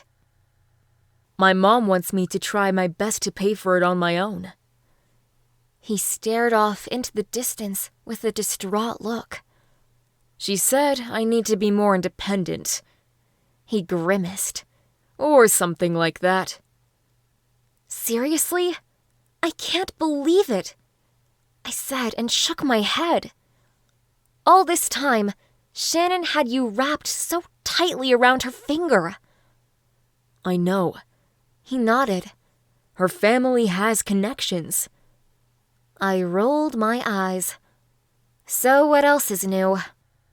We need to talk to her, I said, looking him straight in the eyes. You need that scholarship. You don't have to do that, he said, shaking his head. Why not? I asked. Isn't that important to you? Nah, he said. Don't worry about it. He shrugged, like it wasn't a big deal. I just need to find a good job. Once the song ended, I spun on my heel and took Brennan straight to Shannon. We need to talk, I said in a firm voice. She flipped her hair. What do you want? I want an explanation, I said and placed my hands on my hips. Brennan said you've been blackmailing him into doing your chemistry homework so your dad can help get him a scholarship. I raised my eyebrows in anticipation for her answer. To my surprise, she tipped her head back and laughed. You mean you guys still believe that? What? Brennan asked. You mean the whole thing is a lie? Not completely, she said and tossed her hair behind her shoulder. My dad already knows you want a scholarship. In fact, he already decided to give you one. She shrugged. He doesn't really care what I have to say about it. Are you serious? Brennan asked. So this whole time, you've been lying to me. She looked at her French manicured nails and smiled. I guess you could say that. Brennan's face turned beet red, and I swear a vein popped out of his forehead. He opened his mouth to say something more, but I grabbed him by the arm and cut him off. Brennan, just drop it. She's not worth our time. He shook his head. You're right. We turned our backs to her, and I led Brennan in the other direction. You want to just go home? I asked. Yeah, he said. I talked to Colt while you were in the bathroom, and he said him and Evelyn will get a ride home with some friends. He shot me a devious grin.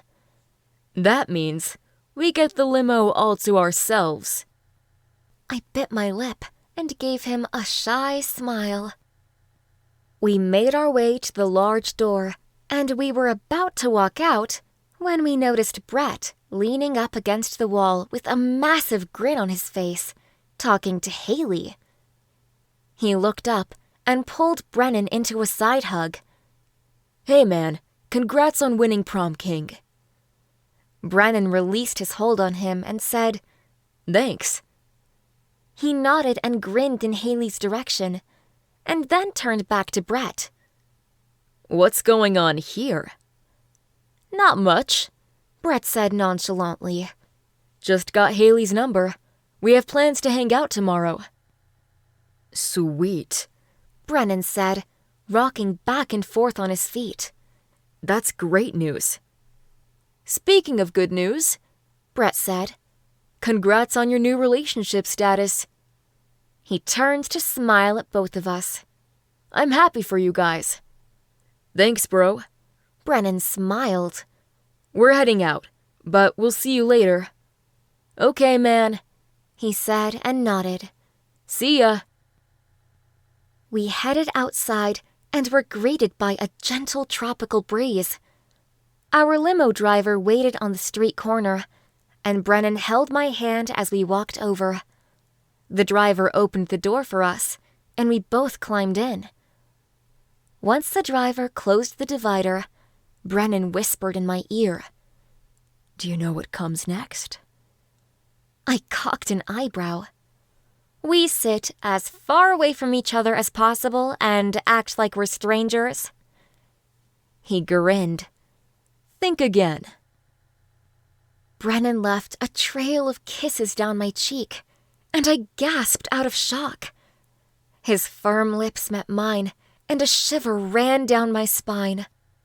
His intoxicating cologne filled my lungs, and his name ran through my mind on repeat. I dug my hands into his dark, messy hair and kissed him back with every fiber of my being. Everything about it felt right, like his lips were the missing puzzle piece to mine. He kissed me over and over, with the next kiss more passionate than the last. Want to keep reading? Grab a copy of Kissing the Skater Boy. A message from the author. If you enjoyed Kissing the Wrong Twin, feel free to leave a review. Reviews help me know what you think of my book. Or, if you'd like to talk to me personally, send me an email. author.christina.herrera@gmail.com. I love talking about book stuff to anyone and everyone I can. Acknowledgements.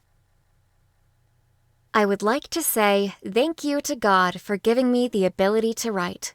I'd be lost without him. I never thought this novel would be available for others to read. It was through his guidance that I had the courage to put this book out. Second, I'd like to say thank you to my husband for supporting this novel. You've been there from the day I began writing this story to the day it went live. Thank you for always being my sweetheart and for always standing in my corner, no matter the occasion. Thank you so much to my editor, cover designer, and formatter. Cindy Ray Hale can do it all. If you have a story you're ready to share, contact Cindy.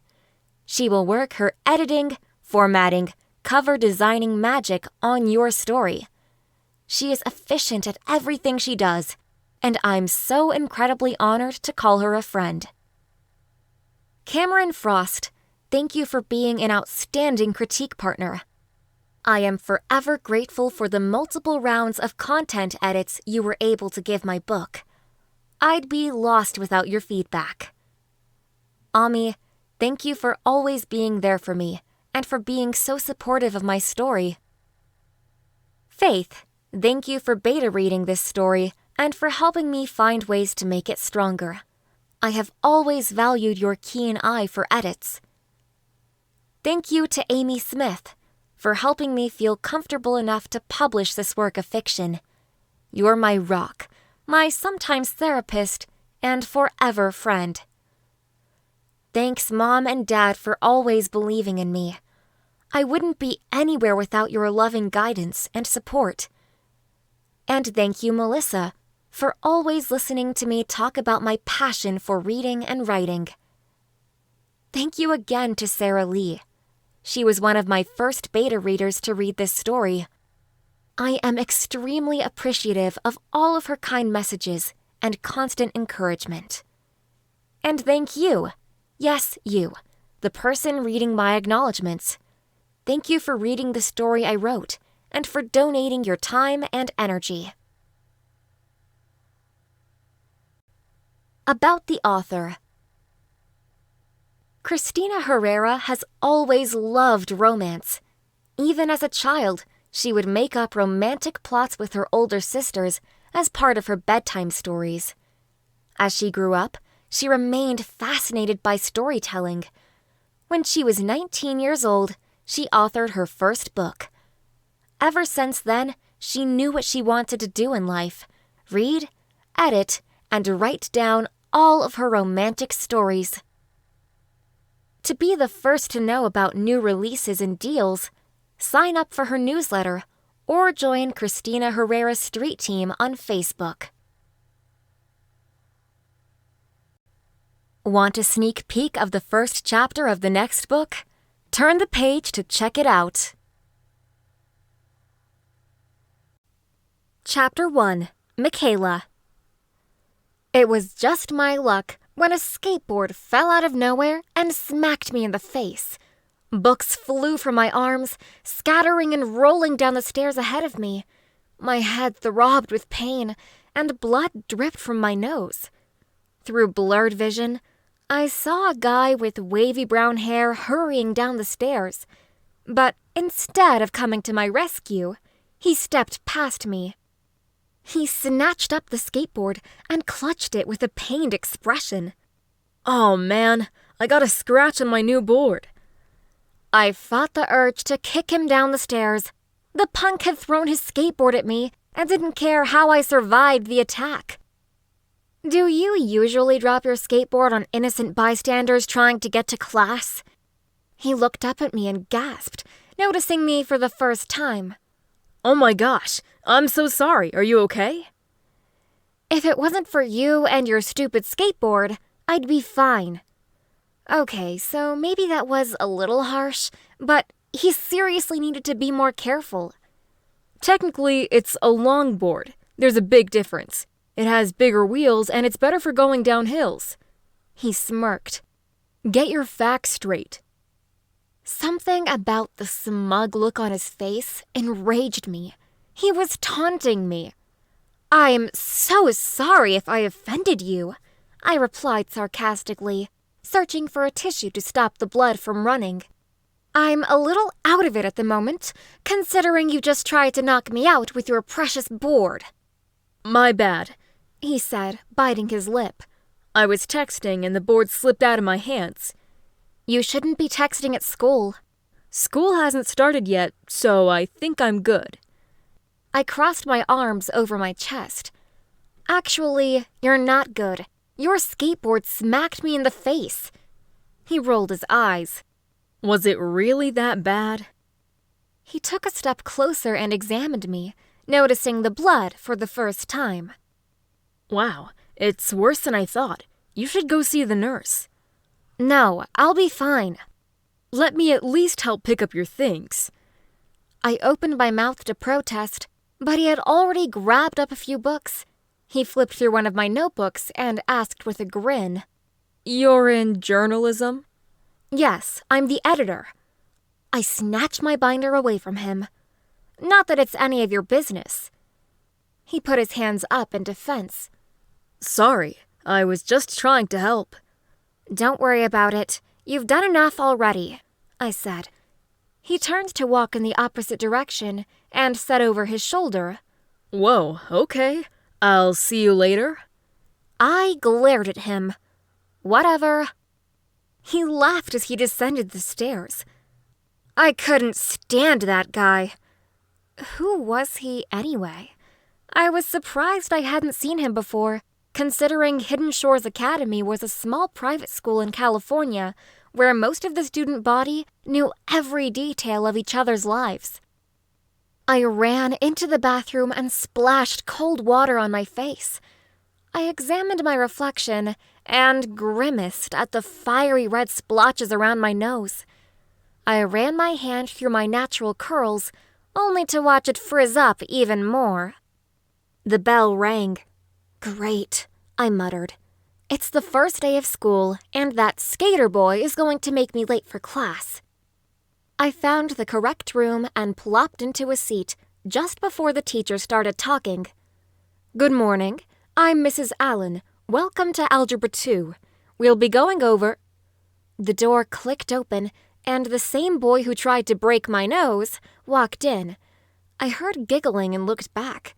Most of the girls behind me had their mouths gaping open, practically drooling all over themselves. I couldn't blame them, though. Even if he did chuck his longboard at me, I had to admit he was undeniably the most attractive guy in the room. "Everyone, meet our new student, Justin Bifford." Mrs. Allen turned to face him.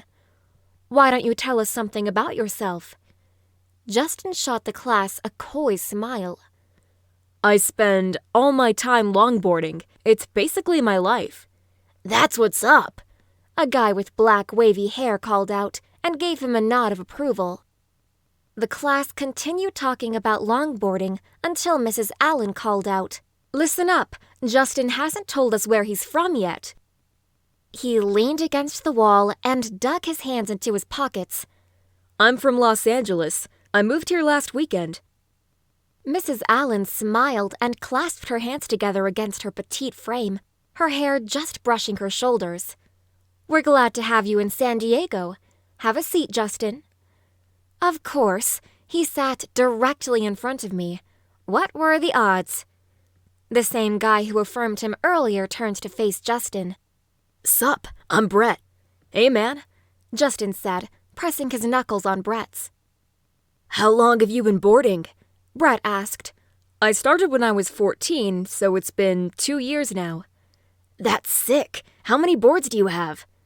I have 2 orangutans. Justin smiled proudly, as if owning a longboard was some huge accomplishment.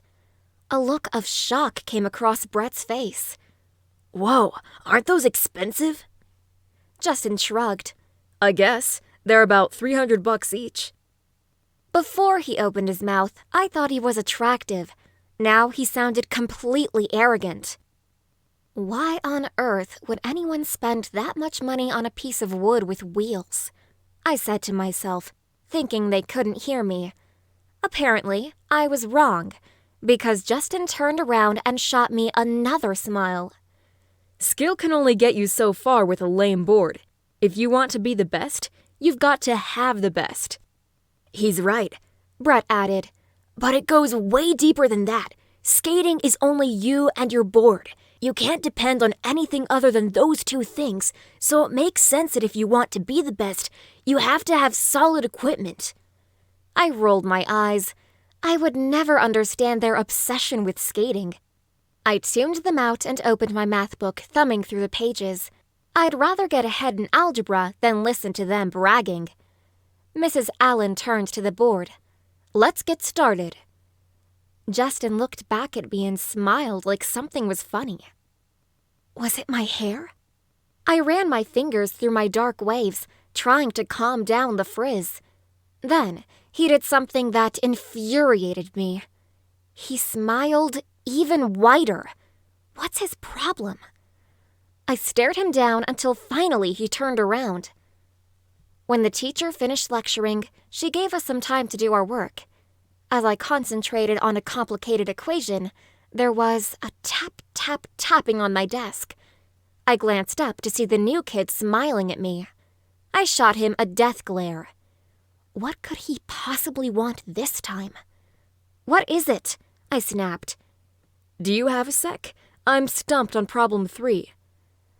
There was something about his eyes that caught me off guard.